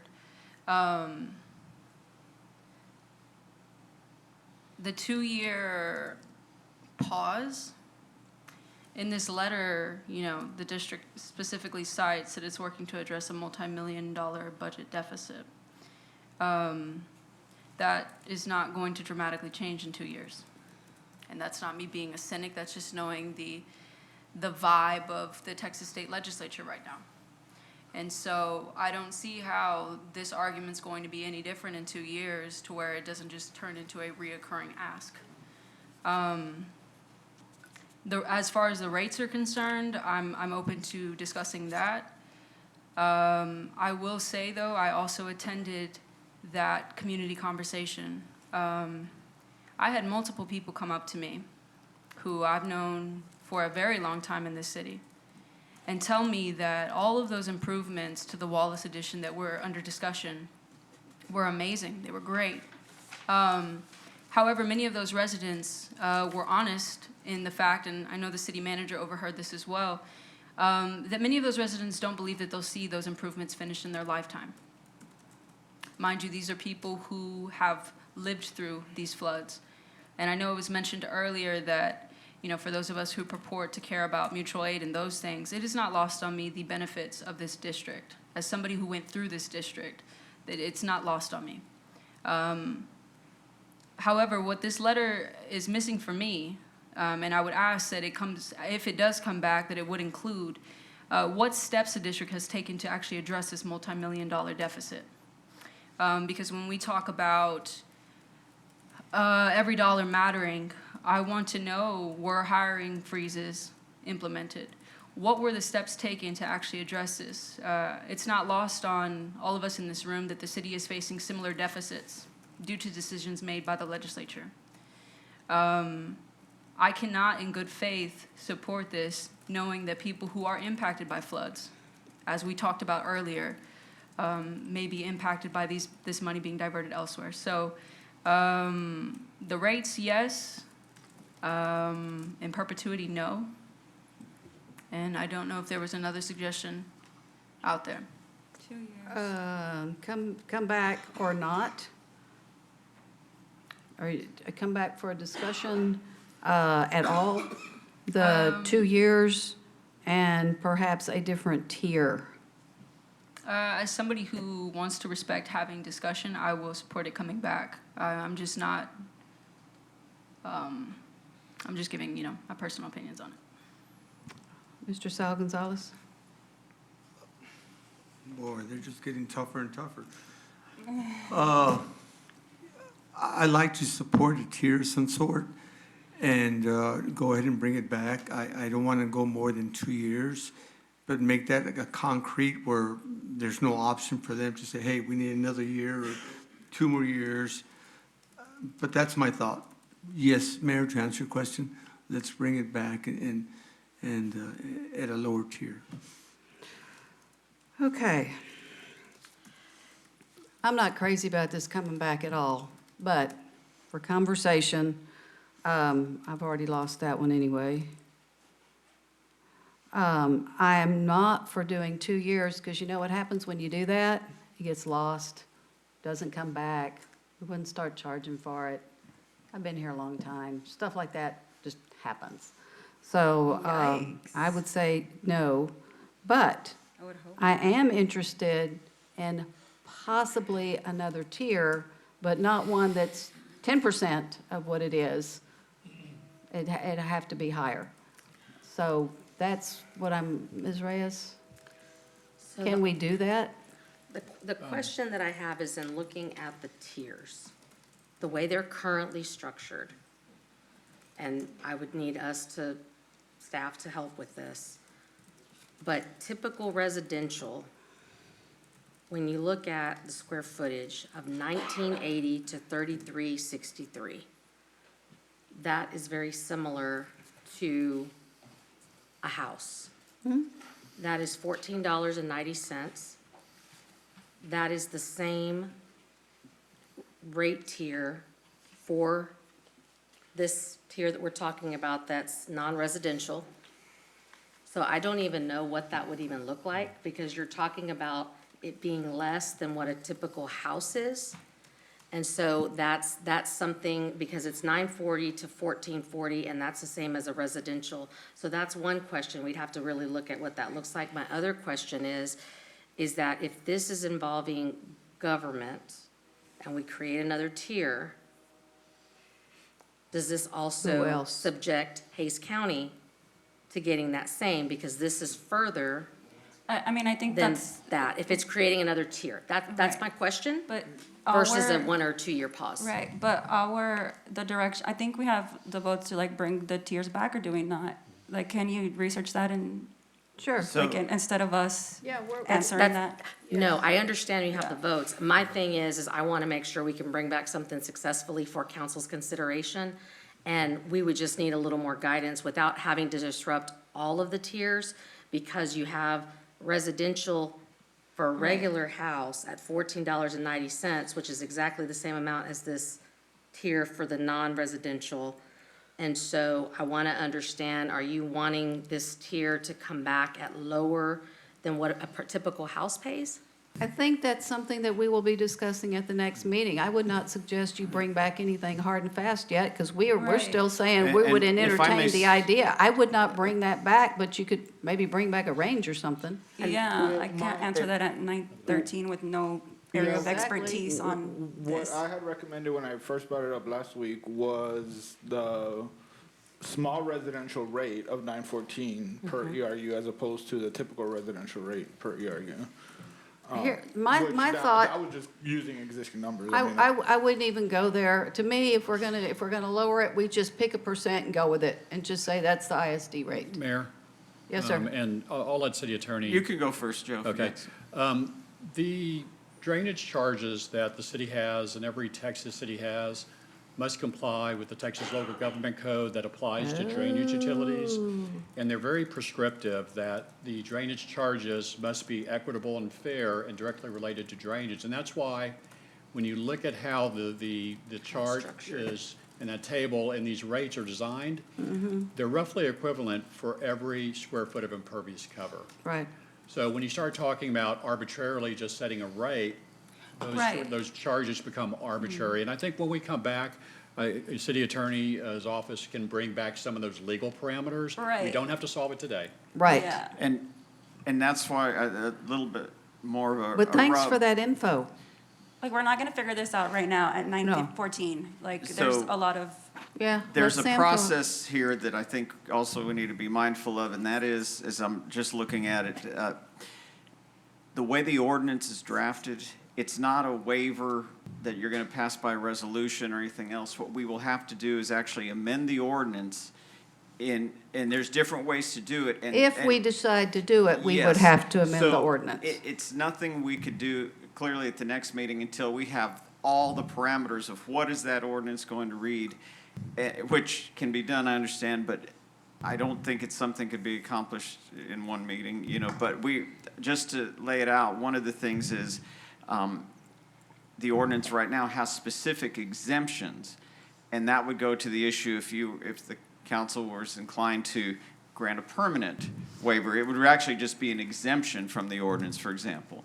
But the other approach is to have something in the ordinance that says the council may, and I'm just throwing examples out, may grant waivers based on, a set of criteria or whatever. So there's a number of ways to attack this. But until we start to get a sense of where it's really going, we won't know how to amend that ordinance just yet. Right, my point was just wanting to know what the expectation was of what you want us to bring back. That's really it, because Well- I heard Literature Mr. review. Gonzalez say that, what was that? I said like a little literature review, give us some Yeah. options. like, Literature, give some- yeah, no, just because I heard you say, bring us back different scenarios, and so Yeah. that's the reason for my question, was just trying to Okay. get clarity, so that's the only reason So why I'm asking. I need to ask this question and go back around. And, well, I guess my first question is, could we set a separate rate for the ISD separate from other tiers? Because when I said tier, I agree with Ms. Garza with the things she talks about, what the school district provides, a lot of the things that they provide. doubt. And I thank them for that, the things that they put in their list, all that's great.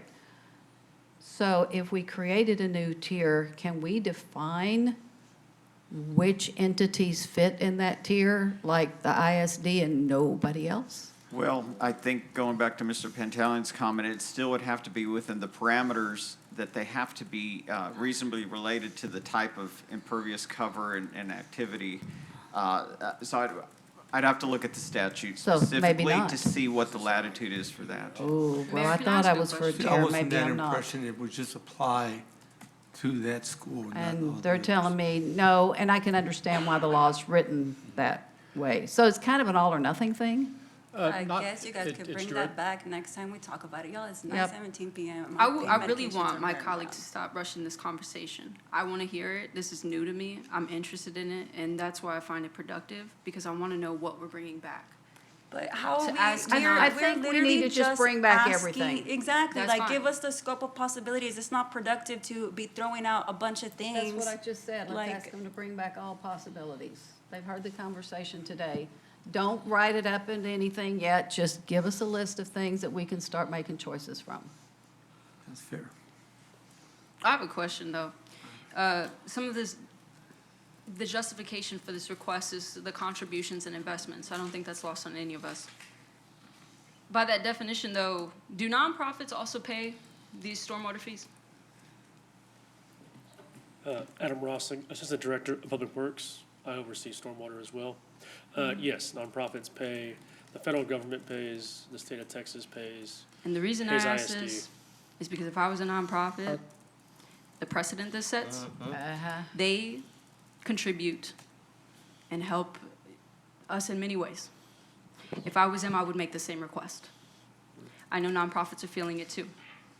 So that's also why I'm a little bit cautious to do this, because of the precedent that it sets. And quite frankly, if they were to make the same argument as to why we should apply it,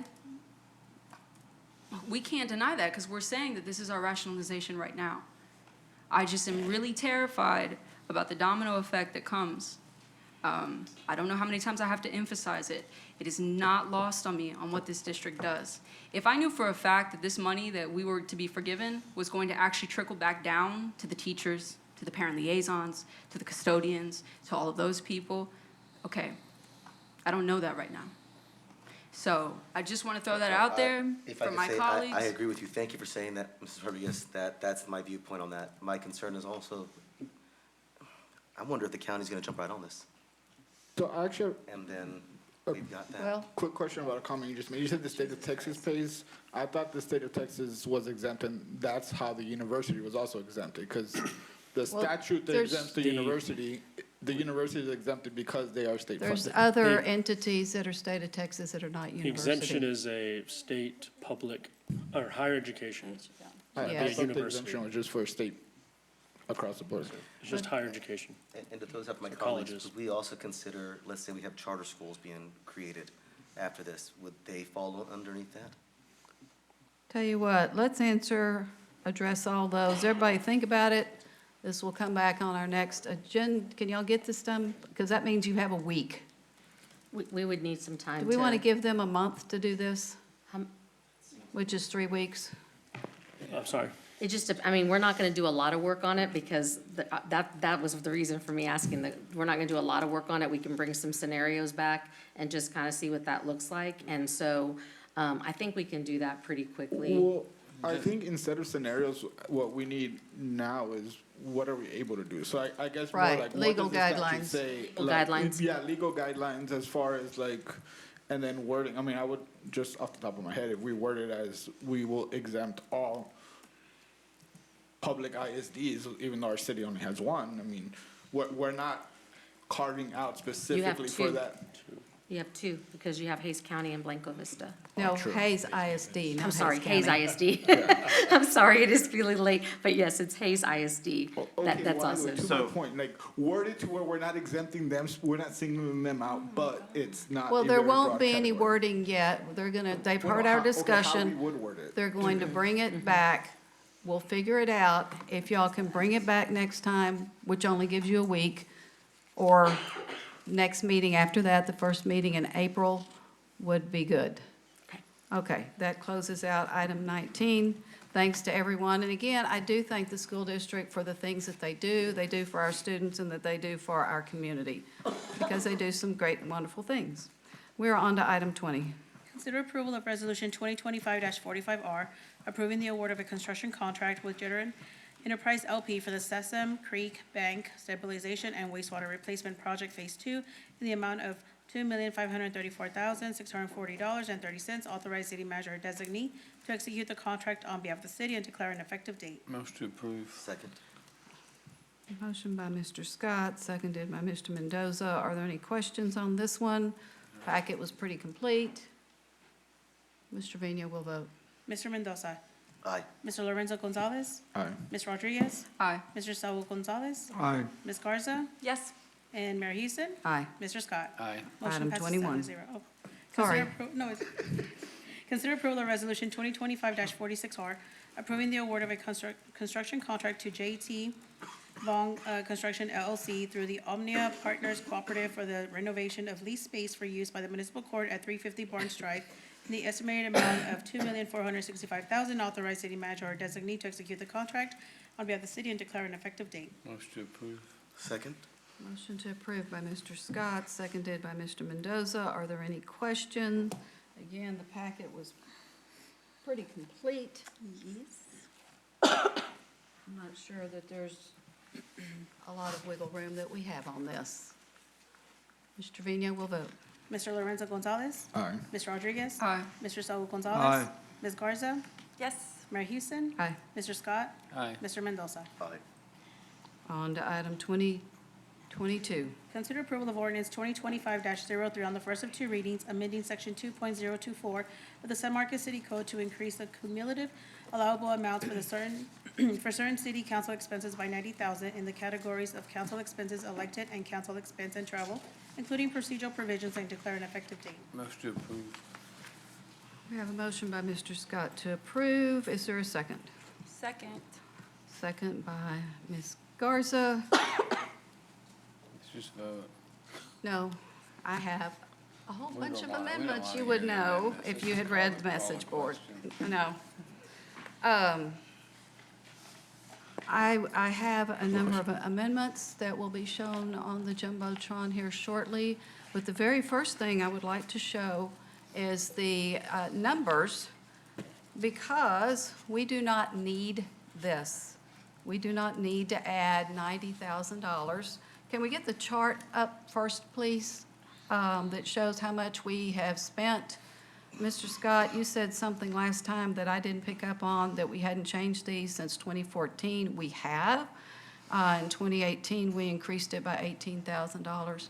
If we could just get the right side of that, the most recent. But if you will look, you will see that we are spending, the number in the box is how much we're spending less than what was allocated. So we have a substantial amount of money left over each time, $14,000 last year, $32,000 the year before. I can't even begin to say how many things we could do with $90,000. So I have amendments. If anybody wants to say anything, I got we something to also, say. one more thing, hang on, and then I'll go to you. We also have, that we don't ever talk about, a special council travel fund.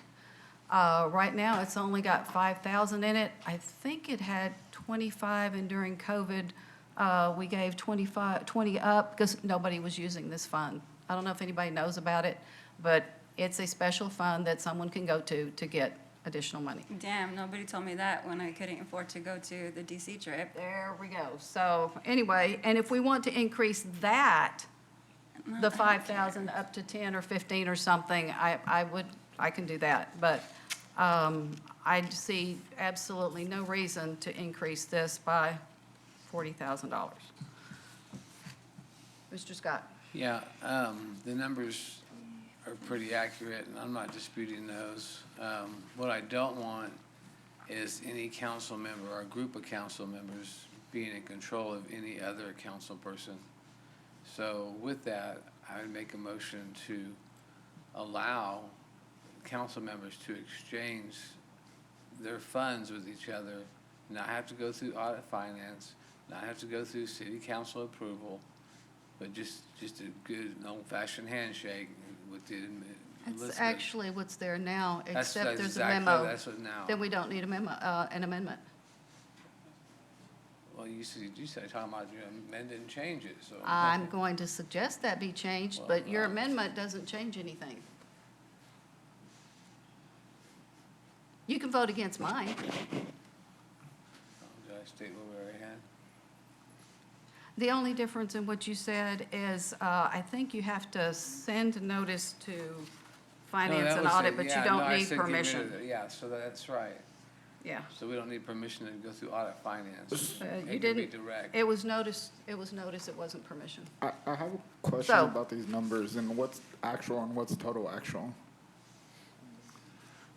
That's budget and actual for each year. For 21, I think 2020 was on there, 22, 23, 24, and Okay, of but course, we're 24, in that's 25. So mayor, for example, because it's the first line. So it was budgeted at 13,500. Actual spent was 7,635. Right. What's 19,683? That is at the, I don't remember what that is. Hold on. Oh, is it the? That's a The summary for combination the of the 4 years? whole 5 years, I think. Yeah, don't worry about that column, just worry about the Okay. individuals. That's what was throwing me off. Yeah, I'm not sure what that is. Good point. Why did Place 6 have double the original budget? Hey, that's not me. Did we ever determine what that was? That was Mr. Prather, and he could not take the stipend. So was his stipend added to his travel perhaps? Interesting. I don't know.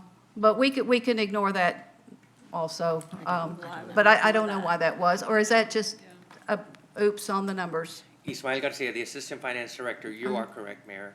That was, at that time, he was not able to take that portion, so it was added to the other bucket of money. Okay, so the amount of money, the stipend that or council compensation he could not take because he was an employee of Hays County was put into the travel. Right. Okay. And so for his activities that he did as a council member, he could request for other expenses. Right. Still didn't spend it. Okay. We still didn't get much. Well, not calling anyone out, but it looks like 2 of my colleagues did actually overspend, and they need a raise. Well, Just saying. not. At this point, what I would like to do is to go ahead and propose my amendments, and some of them are just kind of some housekeeping. For one thing, this has been confusing for a number of years because there's 3 buckets of money. 2 of them are, Ms. Reyes, 1099 eligible, is that what we're calling them? Okay, but then that's bucket 2 and 3, but then bucket 1 and 2 is what most of us go ahead and say that we're gonna take the money. So the first one is council member compensation, and that's our compensation. Then there's the bucket of reimbursable expense that we increased 2 or 3 years ago. And that is for, and I'm reading from the ordinance, or reading from, for expenses incurred, and anytime I say something incorrect, y'all jump up and say, please. For expenses incurred, each council member may opt to receive the additional $625 per month without providing documentation. If this is chosen, this is taxable income to the council member. If the option is not made, the funds remain available to the council member for expenses incurred in the course of official city business. Basically, if I turn in receipts, then I could get that money back. I don't know why anybody would ever do that, because you've got your travel account to do that. And the 625, most of us have elected to say, I'll take it, I'll pay the taxes on it, and that's what we all take as our compensation. So we take buckets 1 and 2. 2 is possibly taxable. 3 could be, depending on whatever. So, go ahead. So that third bucket would be taxable if you do not provide a receipt and we are not able to reconcile that amount for it being an expense, so it'd be added as taxable income. Right, and we'd have to pay taxes on it. Correct.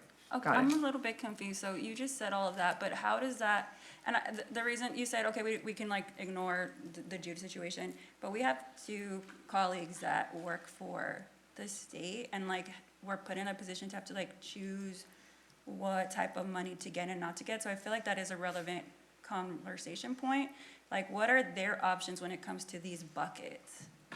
Like, you could just like flip it and reverse it and just like switch buckets of money, just like, They that's not can't. written out anywhere? Or like Well, it's the state constitution that keeps them from, receiving From the money receiving. in their bank account, but they could Yes. still use the money on a P card, like if they're buying travel stuff? expense. Travel expense and what other things that like So the were amount used? that the mayor mentioned, that 625, that you can elect for as income and not provide receipts, but if you cannot receive that income, you could still use that bucket of money if you had travel expenses or other related expenses and you bring the receipts. But you could not receive it as an income. But actually, I could do that now, even Right. though I can take the money. Right. I could So- travel more. So then the money that you didn't qualify for because he works for the county was put into the travel expenses bucket? That means like, okay, he needs ink for his printer. He can go use his card to use ink, buy ink from his printer. Correct, and then you would provide that receipt for that. You have to provide the receipt for it to not be a taxable event. Gotcha. Did y'all know that? No, Yes. You just know everything, Lorenzo. I just quit because I thought I couldn't. Okay, I mean, I think it Yeah. looks like we didn't know either A lot. because he didn't do that till, well, I guess when was he elected? Jude, 2022? well, it went off in 24, So, 22, 23, 24. It may not have, yeah, I don't know. wild. We're just Okay. making stuff up as we go, it seems. So, my first amendment, if we could go to that, is to name these buckets. And the first one is, it's council, let's call it council member compensation, mayor's compensation, and just the name of reimbursable expenses. And so that's my first motion. So for clarification, that's essentially combining buckets 2 and 3 Nope, under reimbursable no. expenses? Scroll up, please. Whoever's doing the Jumbotron, if you'll scroll, I'm sorry, scroll down. I have that problem with my Alexa. We need to get to, I'm sorry, let's just talk, let me back up. Amendment 1 is simply going to be to name bucket 1. One's for council members and mine's a little more. Right, and just to clarify, it's actually not a substantive change, that First Amendment, it's just giving titles I'm putting titles on buckets. for clarity. That's all that's doing. Yes, so. At this point, that's- Titles that's- on buckets, thank you. So, yeah, well, here's the deal, I don't think staff always is consistent in the terminology we use. We're not consistent, so I'm just trying to get some consistency. And bucket 1, 2, and 3 probably wasn't descriptive enough. So my first amendment is to just change those titles in 1 for the compensation. I would appreciate a second. Second. I'll give that one to Ms. Garza.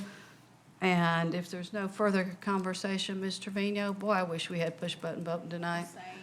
Let's go around the table on that one. Ms. Rodriguez? Aye. Mr. Saul Gonzalez. Aye. Ms. Garza. Aye. Mayor Houston. Aye. Mr. Scott. Aye. Mr. Mendoza. Aye. Mr. Lorenzo Gonzalez. Aye. Motion passes 7-0. Okay, item 2, this is bucket 3. I'm sorry, bucket 2. This is bucket 2, and that is reimbursable expense. And I'm going to go ahead and add the second part to revert the amount back to $625 because I don't think we need it. So that's my motion, and I'm looking for a second. I'll second that. Thank you, Mr. Mendoza. Questions, comments? Folks can vote against So it. you want to scratch out the 625? It's to put it back to 625. Staff had brought it from 625 to 1125 based on our conversation. Oh, And and my motion is to leave it at 625 and to name it. Probably shouldn't have done those both in the same one, but I did, because it's one section. So, are there any further questions? Let's vote, Ms. Trevino. Can we split the motion and just vote twice? Okay, I'll split it.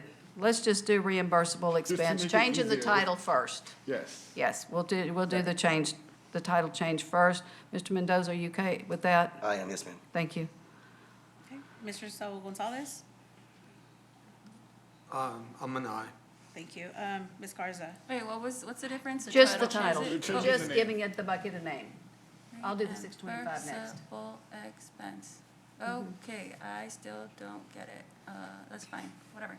That's that bucket that we all take, but if we turned in receipts, it would be yeah, nobody does it Yeah. that way. Yeah, I just don't feel like that title accurately captures what it is, but I don't think anybody knows what any of the buckets are, so I really don't care. Well, It's really a it's slush fund. true that it's reimbursable, just most of us don't do it that way. But it is reimbursable. In parentheses, but nobody does it that way. Like, that would be my We could amendment. put that title. I'm just saying, like, I don't know, man, because it's like, but it. Why don't we just 'cause call it a stipend? People are gonna read what I'm that and then be like, it has to be Compensation reimbursable, part but two. nobody does it like that. I mean, it explicitly says per month stipend. Yeah, just call it a The stipend. stipend that may Well- be reimbursable. But, well, she's calling, you're Sorry. calling the vote, correct? Yeah, my bad. Are you- I'm, Yeah, so. Well, I'm open to other discussion, but I was where you were. Actually, what I thought in the beginning was, let's just add those two together and quit talking about it. But then I got to thinking that there are some advantages to keeping it a separate bucket. And the more I worked on this, keeping it a separate bucket has some advantages to some things I'm going to suggest in a minute that y'all may not be happy with, but Yeah, anyway. I'm gonna be a no on this just You're because a no? I Okay. want the title to accurately represent what it's used for and not us get confused. So I don't have like an amendment. Okay. I don't know. We may come back and after we've had our Non-receipt discussion, we'll see if there's a better reimbursable name. Gotcha. Okay. Expenses. Mr. I'm a- Scott. Oh, I was a yes. Oh, thank you, yes. Yeah. Mr. Scott. Oh, aye. Mr. Mendoza. Yes. And Mr. Lorenzo Gonzalez. Yes. Okay, and Ms. Garza. Ms. Rodriguez, sorry. Yes. Motion passes 7-0. We might come back. Next is to remove the increase and put the amount back at $625 per month for council members and mayor. That's my motion. Looking for a second. Second.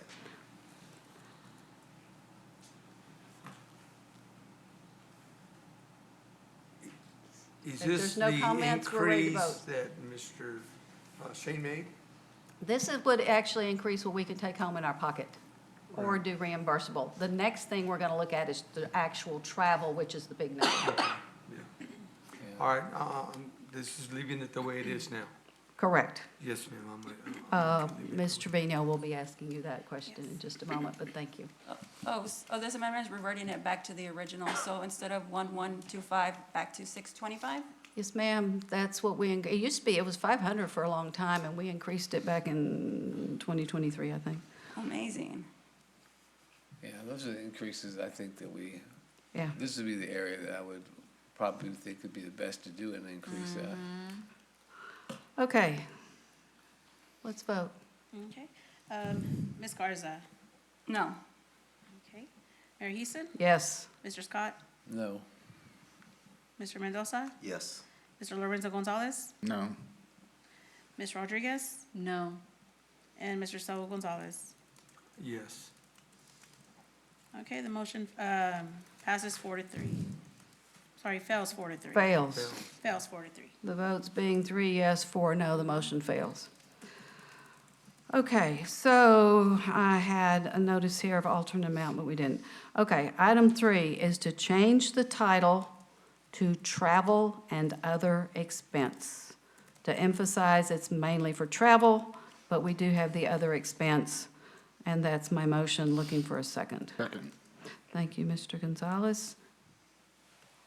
Mr. Vino, let's vote on this one. All right, let's see.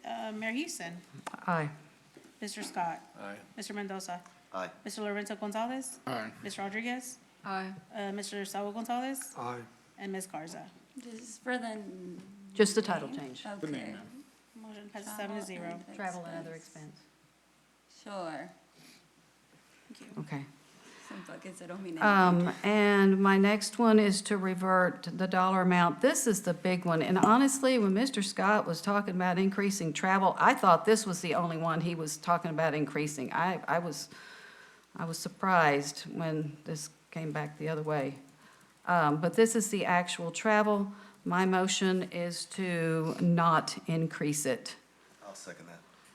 Thank you, Mr. Mendoza. And I'd like to make an amendment to that. To amend it, that you don't have to notify anybody except. That's someplace else, that's another Is that section. something you're gonna bring up? Yep. Okay.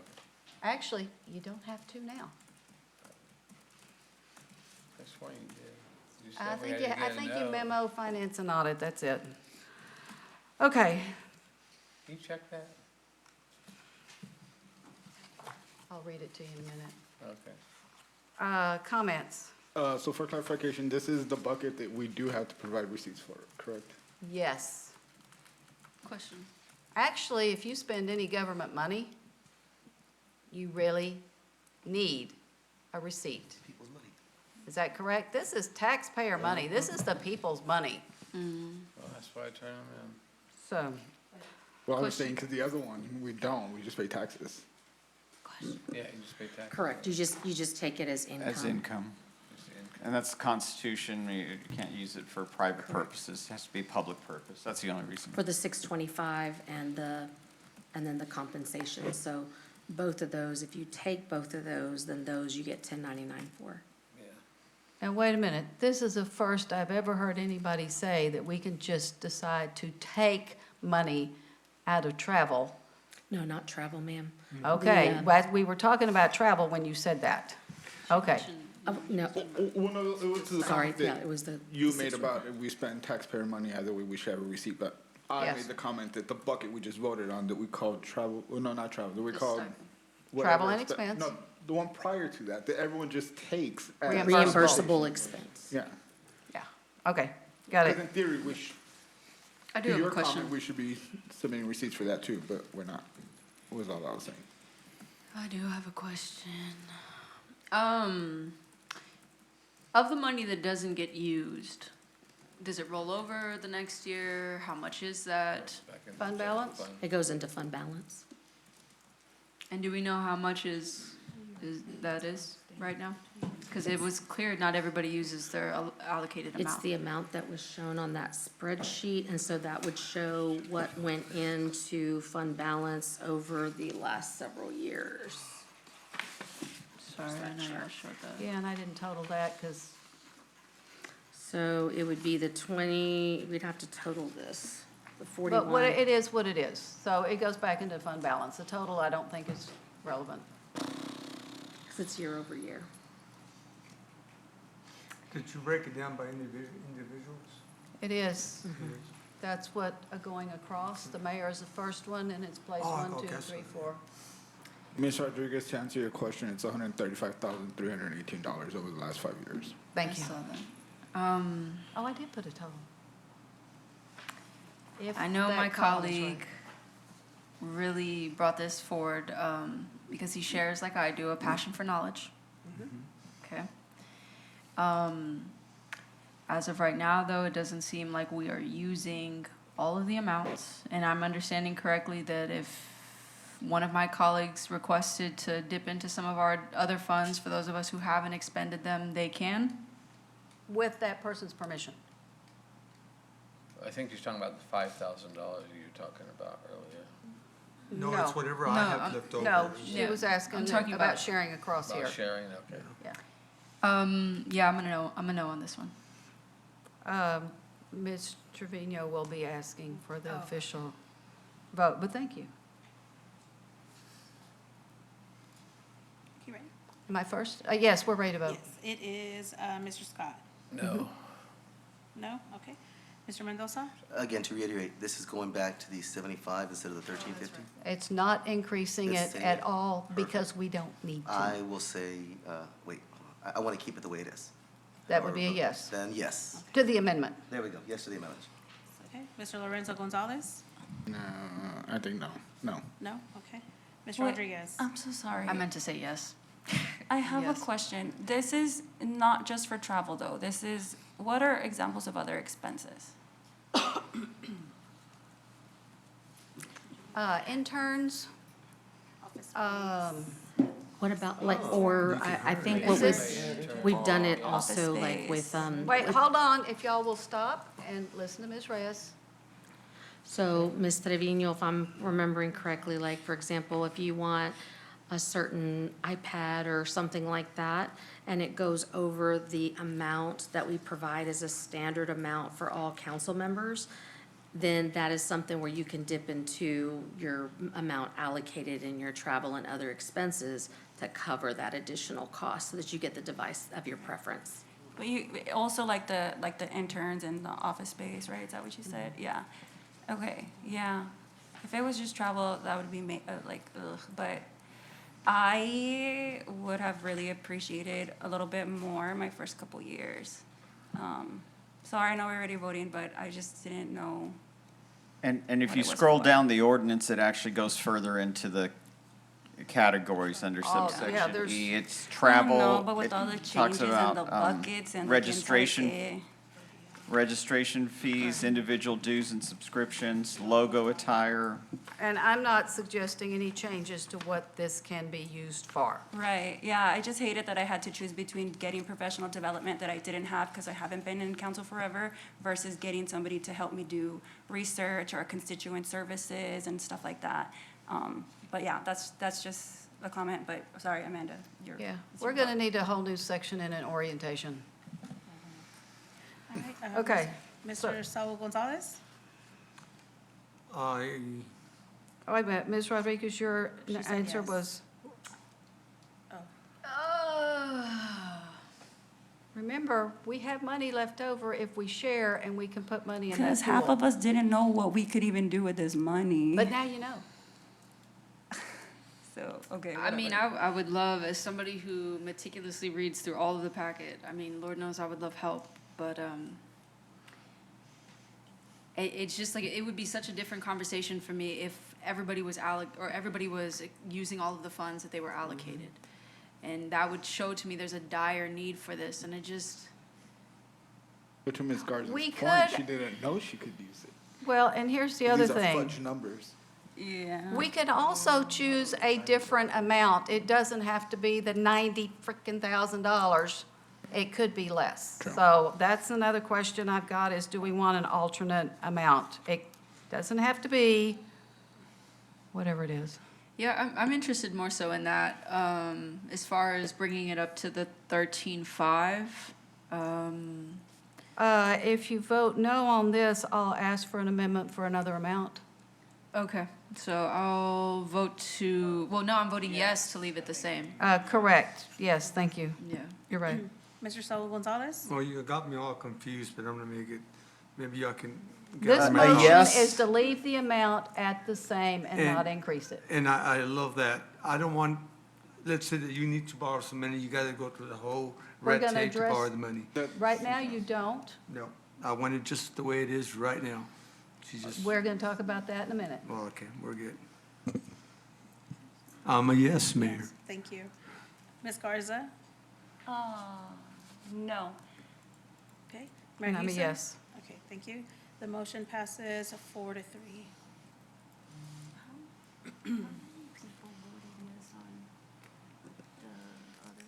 So it stays at the, just for clarification, so it stays at the 7,500 for travel and other expenses, but council didn't approve the reimbursable expenses going back to 625, so that would stay at the 1125, correct? Just to make sure that we got all that squared away. Yes. Right. So one is increasing, it's the 1125 that's increasing, and that's the one that you can take without providing documentation. Right. But you're going to be taxed on it. But wait, there's more, because the court, apparently we're gonna do another motion to increase it, but not by the original amount, Travel, yeah. possibly. Or maybe just put it in that bucket you're talking about. Okay, so, Well, So, just as it stands, the proposed increase, you, as you said, Mary, you need an alternate motion, or you go on to the next? I'm sorry, I have a question. she's got a question a couple of steps back. Yeah, so now that I'm sitting with all this conversation, I actually want to, I'm so sorry, change my vote on the first one. Like, I'd rather not have money come to me, but be able to use the money for, like, interns and stuff like that. So like, I don't need more money coming to my You paycheck. actually could use reimbursable expenses That's a for whole- that, is that correct? That's like a hot mess express. Like, I just don't, because then I'd have to like select a It would be specific easier to do amount. what you're talking about. Yeah, I'm not trying to do all that. Like, But yes, correct, she would be able to apply that third bucket of travel and No, other she's talking about expenses. bucket 2 right now. Reimbursable expenses. So that 1125, She's saying she'd rather the money go into travel than that one. yeah, Bucket And she two wants to change her vote on that on one. that yeah. bucket too, okay. I need a red pen. but if, so the only thing, just to clarify, Councilmember Gaddisas, so the 1125, if you keep bucket 2 at the 1125, then if you are getting interns or things like that, it's not anything that you're having to ask for reimbursement. So the only thing that is gonna be wonky about that is just because you're gonna be taxed on it. Right. You know what I mean? So that's the thing, where it's like, it has less regulation in the sense of you don't have to submit receipts or anything like that in order to get that Get the money. money. Putting it in But you which get one? taxed on it. The 1125, the one for the reimbursable expenses, the one that's on your prior vote, the one that we're talking about right now, that bucket 2 money. So you have the, bucket 1 money is the council member compensation, right? And then bucket 2 is the amount that was 625 that got doubled to the 1125, based on the 4-3 vote that y'all took prior. Right. That one, you don't have to provide documentation, so that makes it less of the paper, you know, that has to go back and forth. But the thing that's wonky about, so you could use it for interns and things like that, but what's wonky about that one is that then you're getting taxed on it. So But two here's questions. the difference. If you use that for interns, you're paying for that, Correct, and you're not getting that money in your pocket. correct. If you do it out of travel and expense, you get to keep all the reimbursable, and you spend it out of travel for which you're providing some kind of So- documentation. So like if, for example, Councilmember Garza says, okay, I'm gonna use my 1125 to hire an intern to help me with whatever. So as long as she provides documentation, then we wouldn't 1099 her for that amount. If she is receiving it on a payment check Regular- directly to her, that's taxable It income. wouldn't be. And it's, Not to. and And if she But she chooses wouldn't not to, and we pay, and she uses that money for that, and we're providing a receipt for it, then it wouldn't be Yeah, taxable and income to her. Why it's Right. cleaner to just put it in travel and other expense, right? Right, and that's why I thought she was talking about bucket Okay. 3, where it would fall under So bucket 3. you would rather the money go into bucket 3 than reimbursable expenses? Keep your pay the same, Right. put more money into the item that is easier to spend money out of. Right. What's your frustration, Amanda? I don't understand. Because I think that the only reason I was entertaining this conversation in a budget deficit was the 1,400 plus that 625 is the only income that we really get. That is Right. the only income I'm living off of. That's the max. That's what I'm saying. Right. I agreed and was amenable to the first bucket being increased, and I'm just being honest with the taxpayers, because I cannot survive off of that money. It's not enough. It's not enough for anyone. We talked about last time this was brought up, working class people.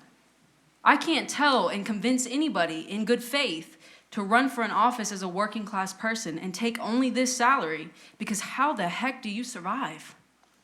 Well, you could do it if you have another job that's not But the a thing job is that prohibits you from. Let's use an example like myself. I built, 4.5, almost 5 years in a career, put money into retirement. I couldn't keep that job. And So this yes, one. it was a pay cut to take this position. Got it.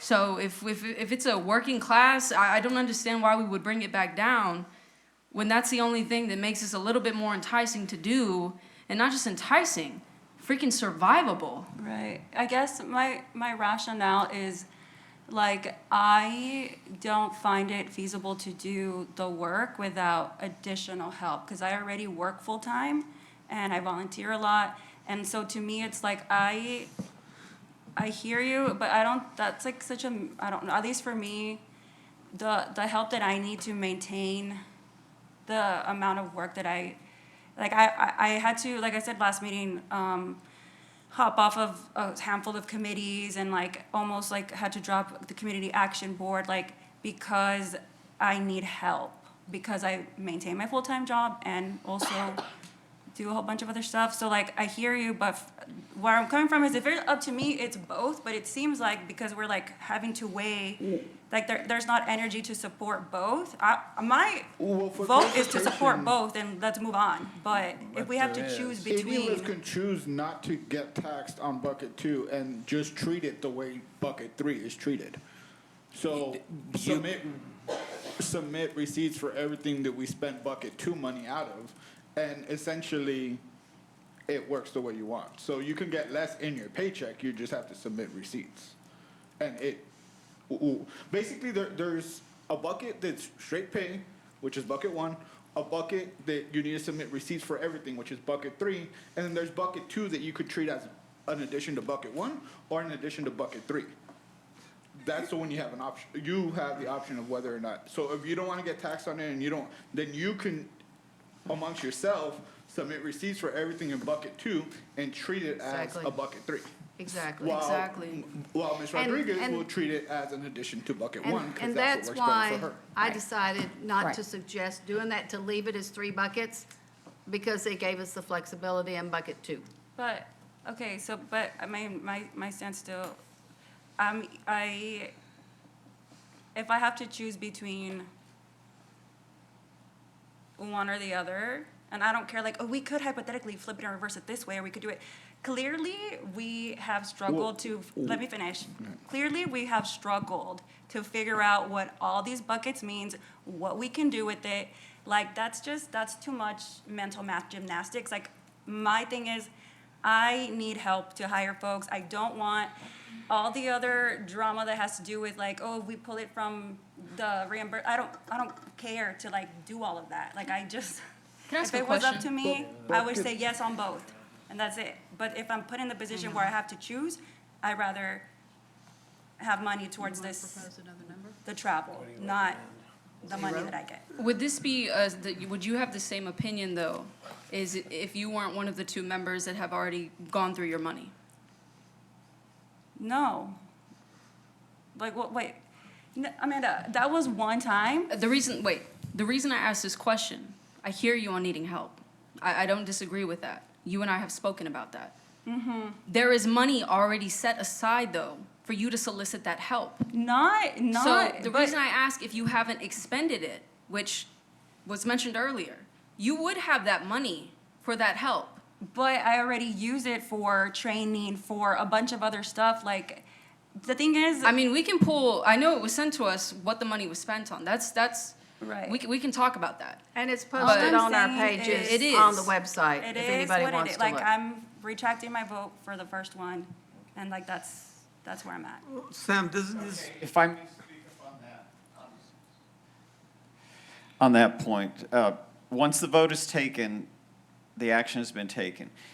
The council, if the council is so inclined, they can agree to reopen that vote. would need a But you motion to can't just reconsider. retract it. Right. If there's no objection, the council's welcome to reconsider that item. We're not following Robert's rules here. It's really, Or if maybe nobody we raises a should. point of order and acquiesces, you could look at I that. I can shorten this, but the proper procedure would be for you to make a motion to reconsider. Yes. If it's seconded, I'll then we second vote on whether or not we want to reconsider it. And if that vote is successful, then we vote on it again. I'm just going to ask, how many people want to reconsider Correct. You can waive that. the amount of, can we scroll back to item 2? How many of you want to reconsider your vote on the bucket 2, the reimbursable expenses, which we increased from 625 to 1125? You want to reconsider, you want to reconsider, you want to? I Okay, just- there's I only want 2 to- people, so okay, I need to move on. I feel like the conversation is incomplete. We're like doing them in silos, in isolation. I feel like we should have talked about them together. Like, it's like whatever. Well, I mean, and just kind of because what you're saying is like you'd want to support both, but if you could only vote one, you'd rather increase this fund versus this fund. And like my whole point is that's exactly what bucket 2 is you decide which one you want to increase. No, it's not. How is it not? Because it's literally money you Yeah. could take as additional income. Let's be real. You could give yourself a raise, or you can add it to your expenses and itemize it essentially, and submit receipts for everything. I don't, I have a well, question. Hang I on a just want to second. say, I don't care about Robert's Rule of Order. What I'm saying is that I do not support the increase of the first bucket. If y'all want to flip it and reverse it and make it so that it's not valid anymore, that's up to you, but just the viewers at home, Hang on a I second. don't support that. I need to ask staff, if Ms. Garza chose to, we increased it by $500. If she said, I would rather have that 500 for herself and my travel and other expense instead of in reimbursable expenses, is that something that we could allow her to do for her No, accounts? that's not even the point. Whatever, like, we don't have to. That would do exactly what you're wanting to do. We don't have to do like a case-by-case situation. Like, my point is, I just want the record to reflect that I did not, like, take backsies. I don't support the increase to the first bucket. Now, if we're like, oh no, there's only 2 people who want to reconsider, that's fine. We can move on with the conversation. I'm just Okay, saying. but can I get the answer to this question You don't have to take it to begin from with. staff?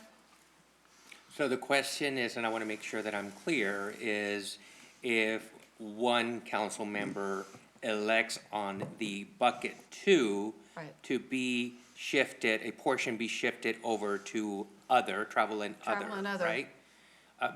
Is I that think okay? that, and Stephanie and Sam, I think that would be the writing that specifics into the actual of how that We need to breakdown write is. it in here that somebody can do that, make that part of the policy? Right. You'd have to Okay. make it part of the policy. That's fine, but And- I need to know if it was The even entertainable by you before we do that. Because what that does is that addresses the people that are working and they have another paycheck, the people for what this is different, for her needs, that, Then why don't we just make the whole lot so that we decide what we do with it? Like, in that, It's- like, what? The only thing that, we need to have a process that goes along with it, because I would worry about us messing it up. If it is something, but I think the thing, just because if it's not clear, but I think the way that I understand bucket 2 is you're giving each council member the flexibility to determine how he or she would like to do it the way you currently have it, right? So you've increased $625 for each council member to basically determine, do you take that as income, and at which point that becomes a taxable thing, right? And you're 1099 for that at the end of the year. If you decide that's not what I want to do with that additional money, and instead I want to get help that's fine. You won't be 1099 for it. You won't have that count as income. Instead, you just provide a receipt to substantiate what you're using the money for. Yeah. And so that way you get the flexibility with that bucket It too. just means whenever they're submitting that, they're gonna need to be specific, and it's gonna need to be on the form. Is this coming out of travel and other expense, or is this coming out of my reimbursable expenses? You're gonna need to know that. And I'm not sure, Ismail, if an amendment is necessary, because I think it says that already. It says if the option is not made, in other words, the option to take it as income, these funds remain available to the council member for expenses incurred in the course Right. of city business. If So I you- think that's so you- already. Basically, if you don't do this, it is travel. It's treated as if it's travel and other expense without being in that. That's correct. bucket. So So we don't even need that. the question. But thank you for your answer. Now would be, can you take a portion of it as additional income and a portion of it not? Yes, yeah, you can do that now. Okay. Yeah, whatever you would submit expenses for or receipts for, then that would not be used as income. Instead, because you've shown there's a public purpose and there's a business expense that you've made, then that will go to where you're not gonna get taxed on it. You're not gonna get that 1099 at the end of the year for that portion of your account that you utilize in that way. So we can move it downwards, but I guess if we're really talking about people's like livable wages and all of that, like, but we can't move it the other way around. Because I feel You like now can. it's like You can. you can put your travel and other expenses to be. Not the travel and other expenses, sorry. Exactly, that's what Yeah. I'm saying, like, it's. But you it's- could treat this money like travel and other expense. You can do what you want to do. That's like a lot of remixing, I feel like, and we remix it just based on individual needs of council members, like, all the time, and then we end up in a mess. Similar The way it to was originally written. the insurance, it's like, nobody uses that as insurance, like, we haven't used that as insurance stipend for a minute, like, we're just making things more complicated. This ends up being that you can use it really however you as a council member would I like use it for for it to be. insurance. You could use it for I insurance. use it for insurance, I use it for crap insurance. That was all your salary. But- That's literally, But not, I but mean, like, I we have the can't worst do it the insurance other I've ever way. had. Okay, here's where we are. We have increased the reimbursable expenses from 625 to 1125. We have not increased the travel and other expense by the amount that was suggested at one point in time. If anyone has an alternate amount, 2,000. now would be, so Mr. Scott has a motion to increase it by 2,000. Second. 2,000 a year. Seconded by Ms. Rodriguez. So that would take it from 7,500 to 9,500, and That's a lot cheaper than 90. seeing no commentary, Ms. Trevino, we will vote on increasing travel by $2,000. Mr. Mendoza. No. Mr. Lorenzo Gonzalez. Yes. Ms. Rodriguez. Aye. Mr. Salvo Gonzalez. Question, is my stipend gonna stay the same? I'm gonna still call it a stipend. Yes, that stays the same. This is what's in your travel, Right. or would be travel. This will be increasing travel by $2,000 when we increased it just a couple of years ago. I don't use my travel. Whatever. I need a yes or no, please, sir. I'll be a yes. Mr. Gonzalez? I'm a no, ma'am.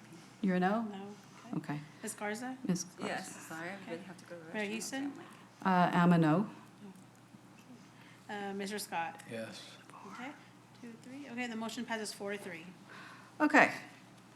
So, item E is, it's still an E, travel and other expense, and this is to add a line that says, any expenditures over the amount set above, this is in travel, shall be charged to the council member's reimbursable expenses account.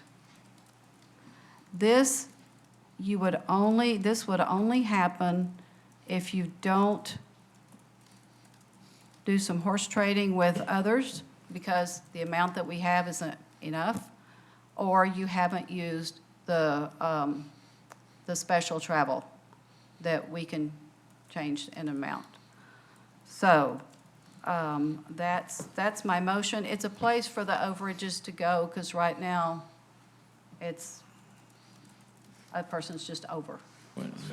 So that's my motion, and Mr. Scott has seconded that.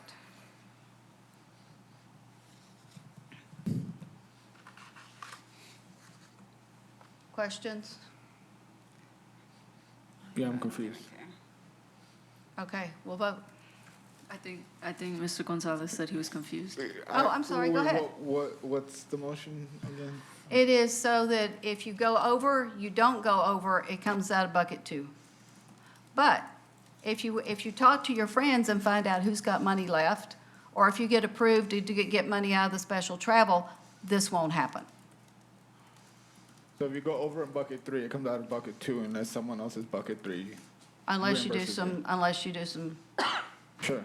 So if you're paying attention to what you're doing and there's money in the pool, this won't happen. Got it. And I think you're getting the vote first from Ms. Trevino. Mr. Lorenzo Gonzalez. Sure, yes. Ms. Rodriguez. Yes. Mr. Saul Gonzalez. I'm okay with the horse trading, yes. Ms. Garza. I don't even know what's going on, I don't care. Mayor Houston. That's a yes. Sam, don't forget. I'm a yes. Mr. Yes. Scott. Yes. And Mr. Mendoza. No. Okay, motion passes 6-1. Okay.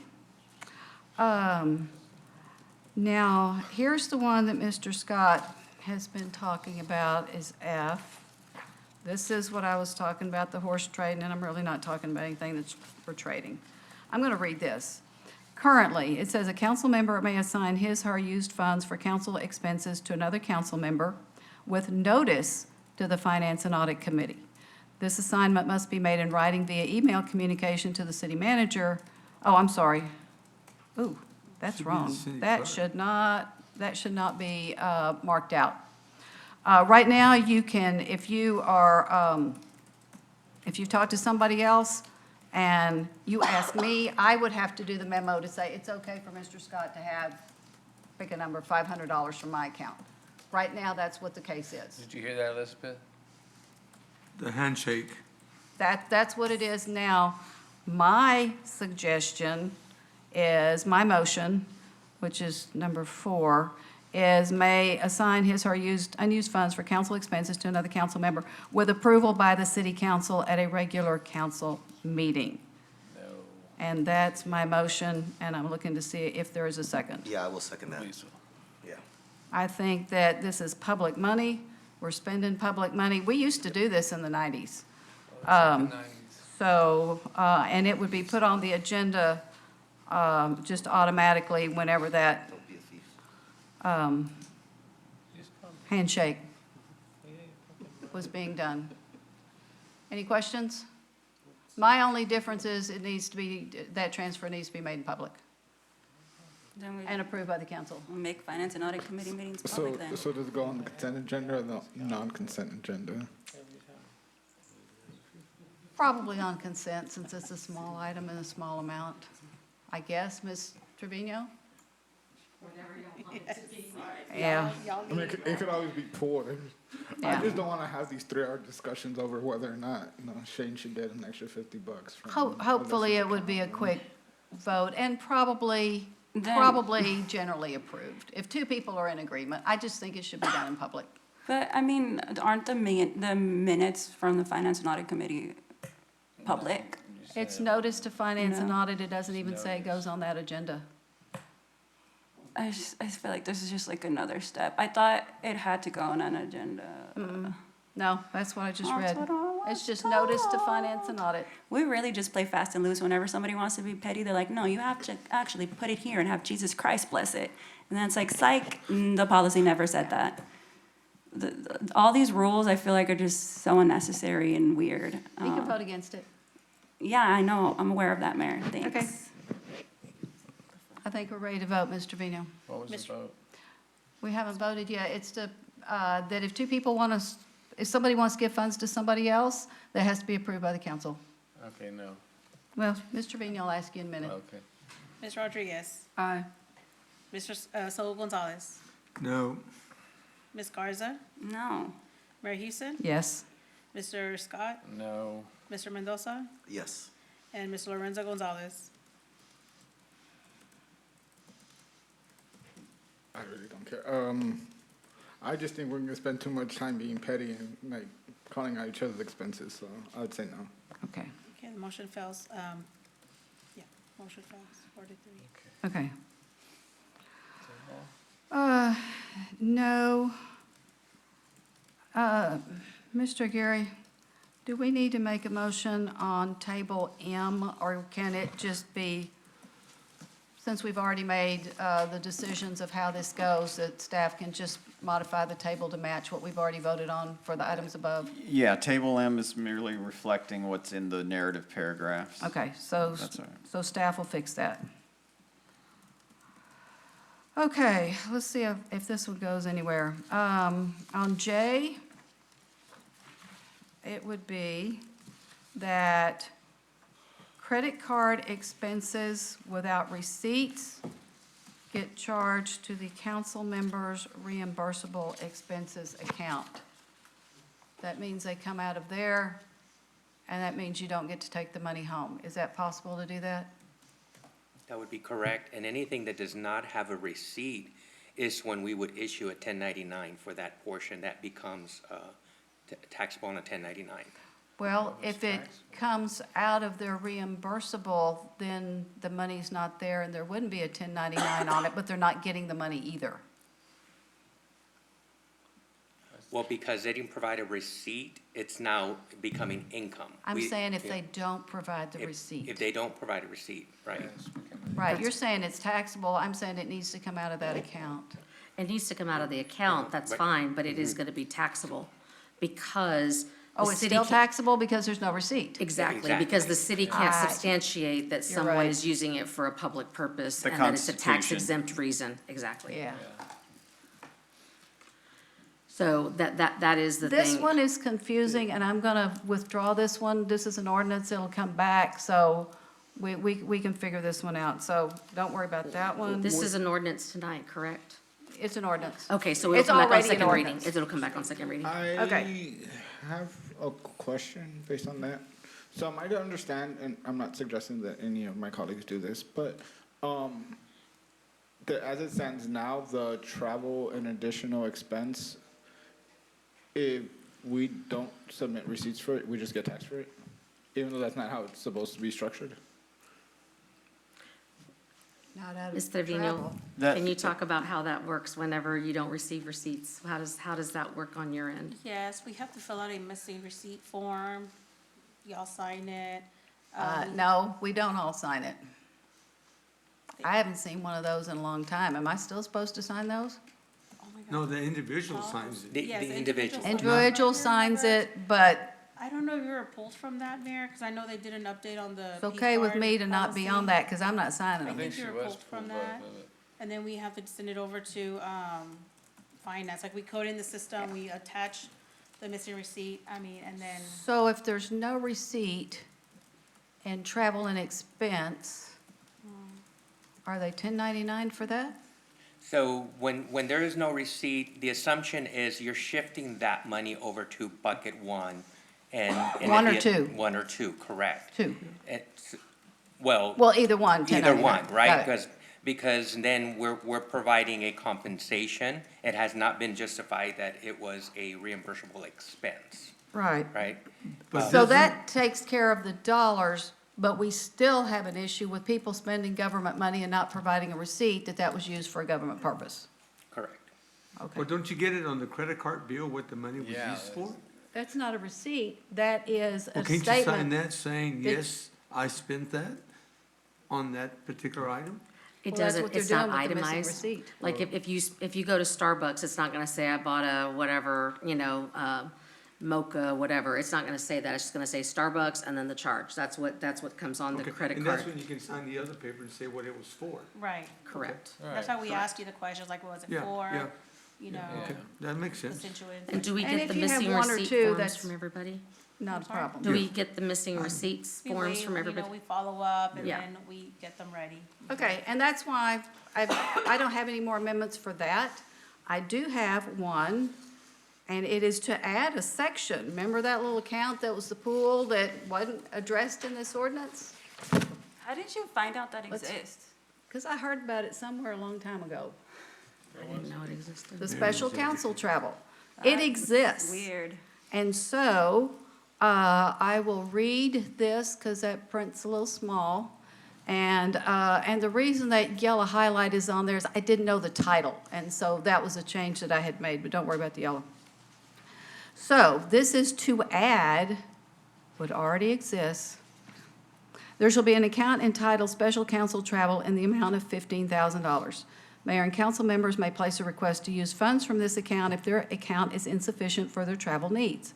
Requests may only be made when the mayor, council member travel or other expense fund is down to $1,000 or less. Mayor or council member must submit a written request or email message with the amount requested to the city clerk to use funds from this account. The city clerk shall place an item on the next available agenda for council consideration. Make a note that by saying 15,000 here, that would be an increase, because Ms. Reyes, it's only 5,000 right now, so I'm also increasing it in addition to putting it in this ordinance so we all know that it's there. So that's my motion, and I will. And thank you, and I gotta make a note that that's $15,000. Lorenzo, you were second, right? Did you second it? Yeah. Oh, Who do Mr. you Scott, have, can I Mayor? give it to him? You Yeah, just- go ahead. Okay, thank you. Thank you. Okay. Any further questions? So we're increasing that by 10,000, right? Just to make sure, okay. Well, that's when I thought we weren't gonna increase anything else, but I'll leave it with the 10.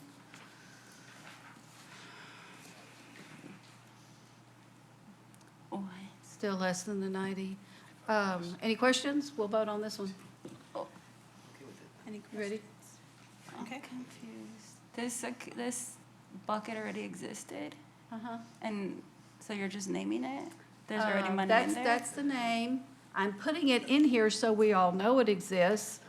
I'm recommending increasing it by $10,000 from 5 to 15. But there was no process, am I correct, for accessing these dollars? And I'm just saying, again, I think this should be done in public, but I'm also saying you need to be down to $1,000, because honestly, I don't want people saying, I need 5,000 out of that on October 1st. You need to actually show that you're getting close to needing it before you can make a request. So, anyway, that's my motion. I have a second, and now we're going to vote. Mr. Saul Gonzalez, Aye. Ms. Garza, I hope we find other random accounts of money. Mayor Houston, Aye. Mr. Scott, Aye. Mr. Mendoza, Aye. Mr. Lorenzo Gonzalez. Aye. And Ms. Rodriguez. Aye. Motion passes 7-0. Okay, Mr. Gary, I'm sorry I forgot to ask you this directly.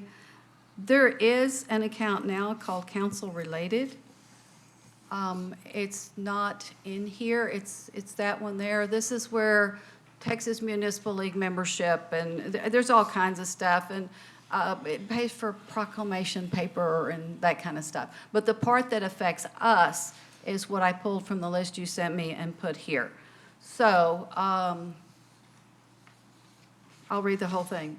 Council-related account, there shall be an account for general council expenses and group expenses for the following: city membership in organizations such as Texas Municipal League, National League of Cities, Capital Area Council of Governments, Greater Austin San Antonio Quarter Council, U.S. Conference of Mayors, Hispanic elected local officials, National Association of Latino elected officials.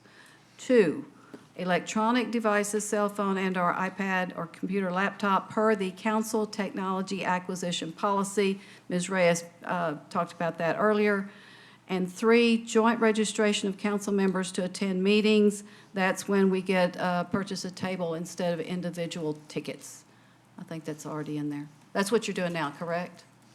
Is this something we can address tonight, or can we address it on second reading of the ordinance? And we just change the posting a little bit? You can do it tonight if you want, but Okay. but I do want to clarify one thing. The wording in yellow says for the following, which means it's limited to those. And Oh. you had said something reading it, you were saying such as, and maybe you want to have a little more flexibility for, Sarah, you're not. For the something but not limited to? Something like that, Good because, point. and only when you were reading it, you said such as, and I thought, well, maybe you want to include other organizations, for example, that you might pay dues for. Okay. Okay. Can we Then, literally switch but- the highlighted part to such as, so, and group expenses such as, and then That's the list? correct. Okay. we can change it such as, that's fine. And that will be my gives you some more motion. flexibility. Okay. Second. That will be my motion. Mr. Scott has seconded that. Thank you, Mr. Scott. Any other questions? Again, this account exists now. It's just putting it in here in case somebody says, well, how did TML dues get paid? It's the things to benefit us individually. As a group. Yes, Like, correct. we have to vote on it as a group. Or like, that's how that happens, right? Well, see, it's a city membership is TML. It's not individual memberships for each of us. So that comes out of council-related, which is Ms. Trevino's account. But since it's something that actually benefits us in the whole city, we thought we'd throw it in here. As my motion, I'm sticking to it. Thank you for your second, Mr. Scott. Yeah. If there are no further questions, Ms. Trevino, we will vote on this one. Ms. Garza?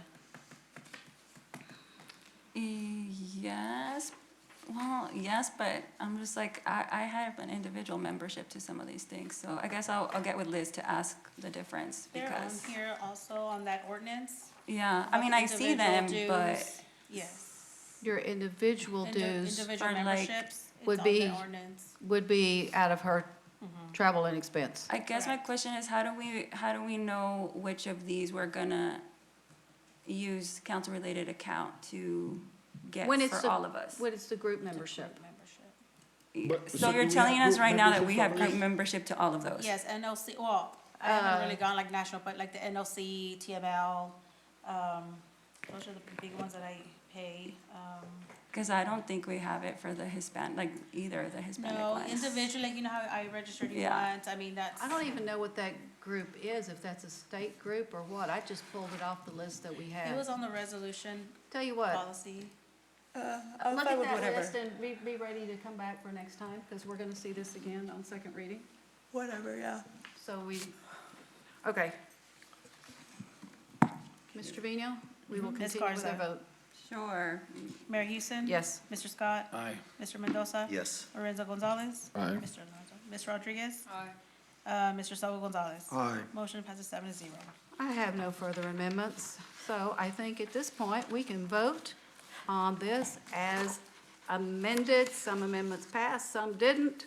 We're gonna vote on the whole thing. Mayor, before we do that, just one real quick thing, only so the record reflects it, and thank you to Mr. Garcia for clarifying. So council compensation, it's not gonna change anything y'all just did, so, but council compensation, the council member gets a W-2 for it.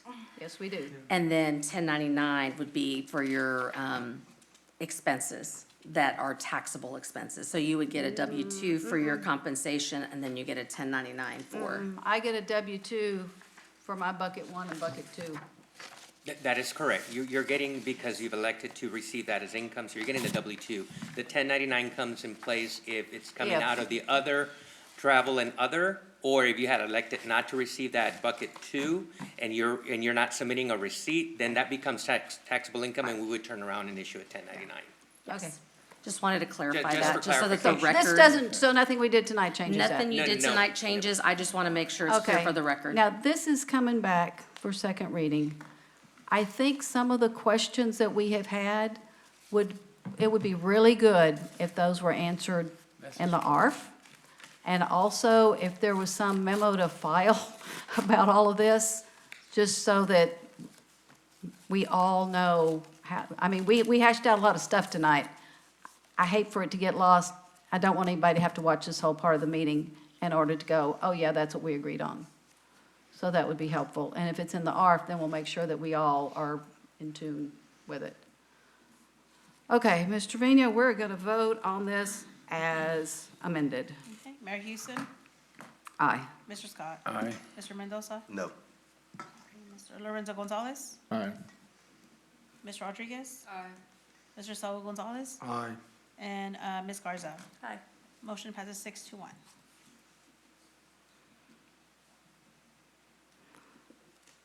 Item 23.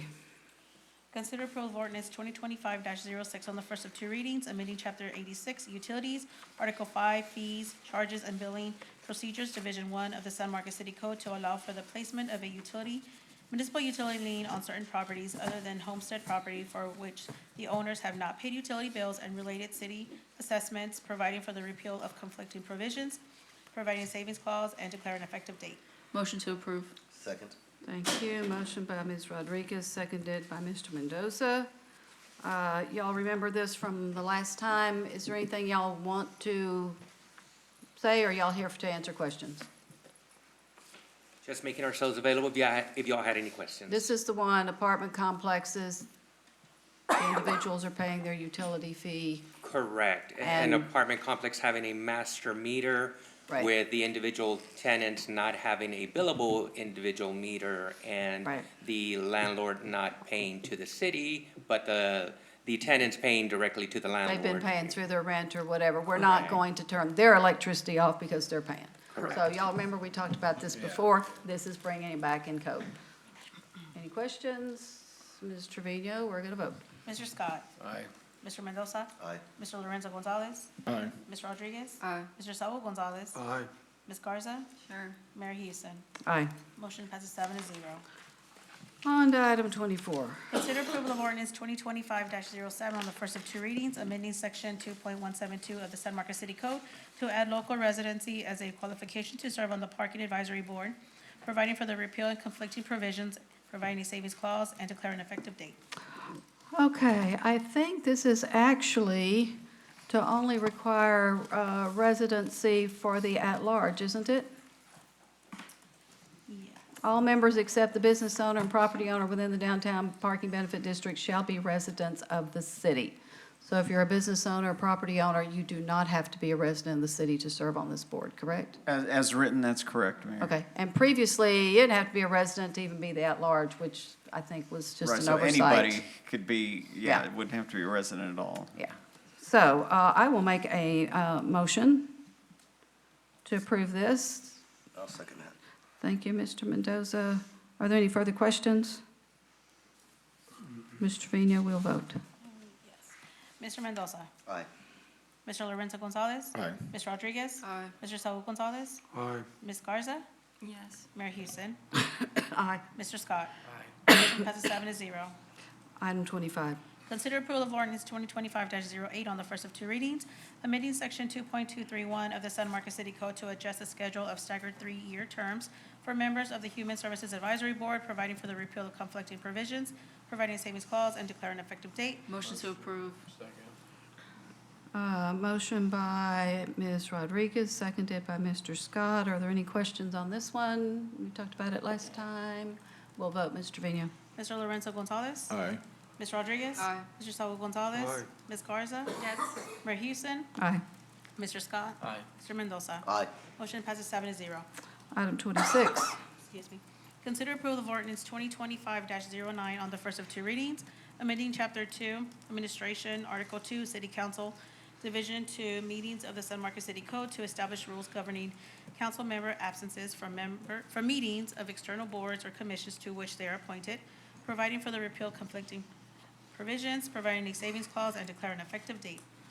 I'll make a motion to approve. Is I'll there a second second? Seconded by Mr. Mendoza. Any questions on this one? This is coming back exactly how we discussed it. It's using our same board and commission rules. Ms. Rodriguez? Aye. Mr. Saul Gonzalez? Aye. Ms. Garza? Sure. Mayor Houston? Aye. Mr. Scott? Aye. Mr. Mendoza? Aye. Mr. Lorenzo Gonzalez? Aye. Motion passes 7-0. Item 27. Discuss and confirm Ed Terrio as a designated representative of Caldwell County to the Economic Development San Marcos Board and provide direction to staff. Motion to approve. Motion by Mr. Mendoza, seconded by Mr. Gonzalez, Lorenzo Gonzalez. Any questions? We established this position a while back. This is just placing someone in that position. We'll vote. Mr. Saul Gonzalez? Aye. Ms. Garza? Yes. Mayor Houston? Aye. Mr. Scott? Aye. Mr. Mendoza? Aye. Mr. Lorenzo Gonzalez? Aye. And Ms. Rodriguez? Aye. Motion passes 7-0. Item 28, Discuss and consider appointments to the following boards and commissions: A, Economic Development San Marcos; B, Housing Authority Board; C, Zoning Board of Adjustments. we have 3. Economic Development, San Marcos, we have 1 applicant to fill the small. I'm going to stop until y'all are done. Sorry. Y'all done now? Almost, hold on. Have a seat. I think there's still an opening for the medium business, is that correct? I think. Yes. Yes, ma'am. Yes, medium business. Okay, so we have 1 applicant.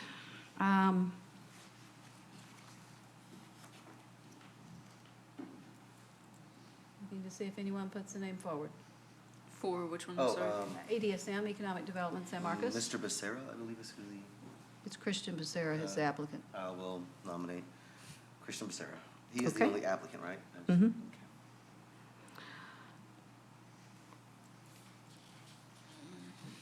We will vote. Ms. Garza? Yes. Mayor Houston? Yes. Mr. Scott? Aye. Mr. Mendoza? Aye. Mr. Lorenzo Gonzalez? Aye. Ms. Rodriguez? Aye. Mr. Saul Gonzalez? Aye. Motion passes 7-0.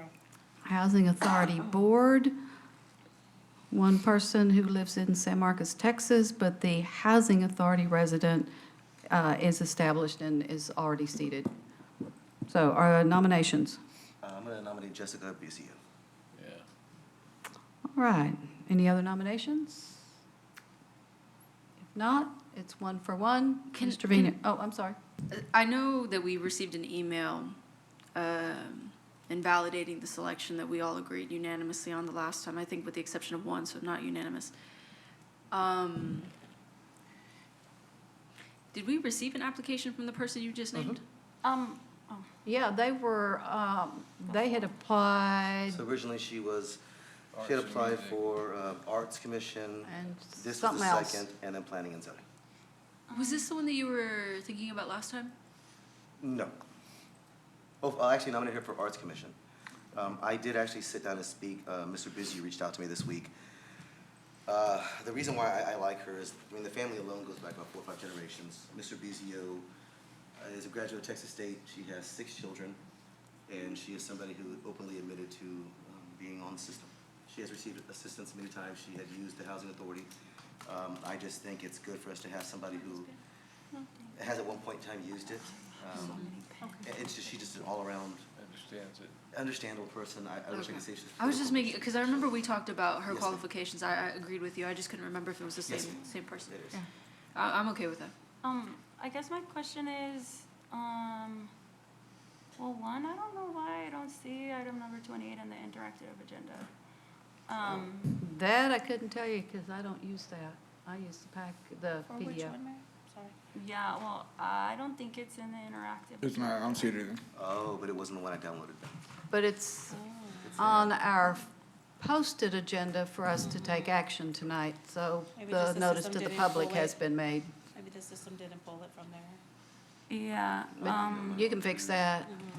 okay, I just wanted to make sure that like legally we could Yes. vote on this Yeah. even though there's not Thank you for checking anything, like it's literally not on the interactive agenda and none of the supporting documentations are. If there But is any. but it's on our, On the PDF that's attached? As long as it's on the posted agenda, you're okay. Okay, well, in the future, it'd be cool if that would also be an Yeah. interactive. Yeah. But also, I'm fine with whoever you're nominating, but I'm just curious, like, why is there only like one, Resident? yeah, on the board? And isn't that our board? Like, can't we make the rules? we could put, I don't know where the rule came from, but someone who lives at the Housing Authority has to be on that board. I would assume we could put more if we wished, but there has to be one. Right. That may be a HUD requirement, I don't know. So I guess my thing is, the person that we put lives there, and I think the email said something like, I already have one, and we don't need another person who lives here on my board. What? Yeah. Which email is that? We received an email from Miss Lana Wagner, Yeah. And that was the email that informed us that the selection that we selected last time was invalid. I did find it a little bit inappropriate for the director to suggest one, but that's a whole other story. Can you I bring up that email, don't Amanda? think I got Sorry? that email. I got it. I didn't get Mayor it. Houston, can Ms. Cordova state something regarding the housing? We'll need her at the microphone. But certainly. Lucia Cordova, Deputy City Clerk. I just wanted to mention that I believe that it wasn't just that they already had a housing resident, but the person selected, she's already serving in the neighborhood commission, and so she can't serve on 2 boards. Taylor, was it? So it was a Taylor, yes. Oh, so we yes. didn't catch that when we were making Correct, appointments the other day. correct. So she's Okay. already serving in the neighborhood under, I can't think of the sector, but she's already serving. Oh, thank you, Ms. Lucia. I just realized the email was only sent to me for some reason, even though we all made the decision. I can, for the sake of the record, read it. Yeah, I think you should, just so that we're clear for the future. Good afternoon. I am recommending Casey Wenzel for consideration to serve on the San Marcos Housing Authority Board of Directors with his experience, leadership abilities, and strong commitment. He would be an ideal candidate to contribute significantly to our organization's future direction. Also, to my understanding, the council had chosen Taylor Fawcett for the vacancy. However, since she is a tenant for the SMHA and we already have a resident board member, I would not be able to have her on my board at this time. Thank you for your consideration. Lana Wagner, Executive Director of the San Marcos Housing Authority, and that was sent on February 19th. We need to find out if, what the rules are on that. Okay, but I mean, for this item, the reason why the other person couldn't serve isn't because she's a tenant, like they're, what is it? Because they're already on another board. What Lana asserted. Okay, so maybe somebody should tell her the rules to her own situation. These Just leave buttons. it on. Just so I understand, does that make it a moot point? That she's disqualified anyways from serving on 2 boards? Right. Okay. But Okay, I just think it's important for us to know why, because I was under the impression that that was why, but what you're saying is that she serves in 2. Okay. Correct. And which is So not then do allowed. we need to replace that position? No, that is no, the this is position it. that came up. Oh, Yes. okay. So actually, what's before us now is to vote on your nominee for a vacant position. Okay. And it will be more clear next time when we have like double appointments. Put that on the email that I Yeah. send you guys individually. It's okay, y'all. Y'all did a phenomenal job, and I know it's a lot Yeah, I to think it was just do. We an didn't email catch that it confused because us. if she had applied for 2, we would have caught it. But, Saying, yeah. well, Just making yeah, sure that- Liz is All a things queen. considered. Thank you for your help. Yeah, I I thought we did trust pretty anything you good. bring forth is because it's like the rules. I just got thrown off by Okay. that email. Yeah. well, Yeah, and I just, I don't know, I So, won't be there. we will now vote, unless there are other nominees, we will now vote on Ms. Jessica Urbizu. Okay, Mayor Houston, Yes. Mr. Scott, Aye. Mr. Mendoza. Aye. Mr. Lorenzo Gonzalez, Aye. Ms. Rodriguez. Can I do a contingency vote? Mainly contingent, I really like if we have the ability to have more tenants on this particular board, I do want us to pursue something like that, why I considering said we need it's to so find out. hyper-specific. Just for, my vote is contingent on that, but yes. Okay, thank you. Mr. Saul Gonzalez, Yes. Ms. Garza. Yeah, Motion passes 7-0. But she doesn't live there, does she? No, ma'am. No, she's not, this lady is not a resident. No, I'm just saying for the future. We And need to I know would that. really You're right. like, I think if the executive director of any board is to recommend somebody, it should be sent to all of council. I still, though, don't find it That's- appropriate, I agree with you. especially considering the rhetoric out there about how the housing authority operates. Receiving this email, and it was my understanding that all of y'all saw it, so I apologize about that. I would have forwarded it to everybody. I just find it highly inappropriate. So for the record, I know this is a conversation we are going to have in the, here shortly. Yeah. With this particular board, and so, inappropriate and inaccurate. Yeah. So we will duly noted. Next is Zoning Board of Adjustments, alternate number 2. We still had one slot to fill, and we have an applicant.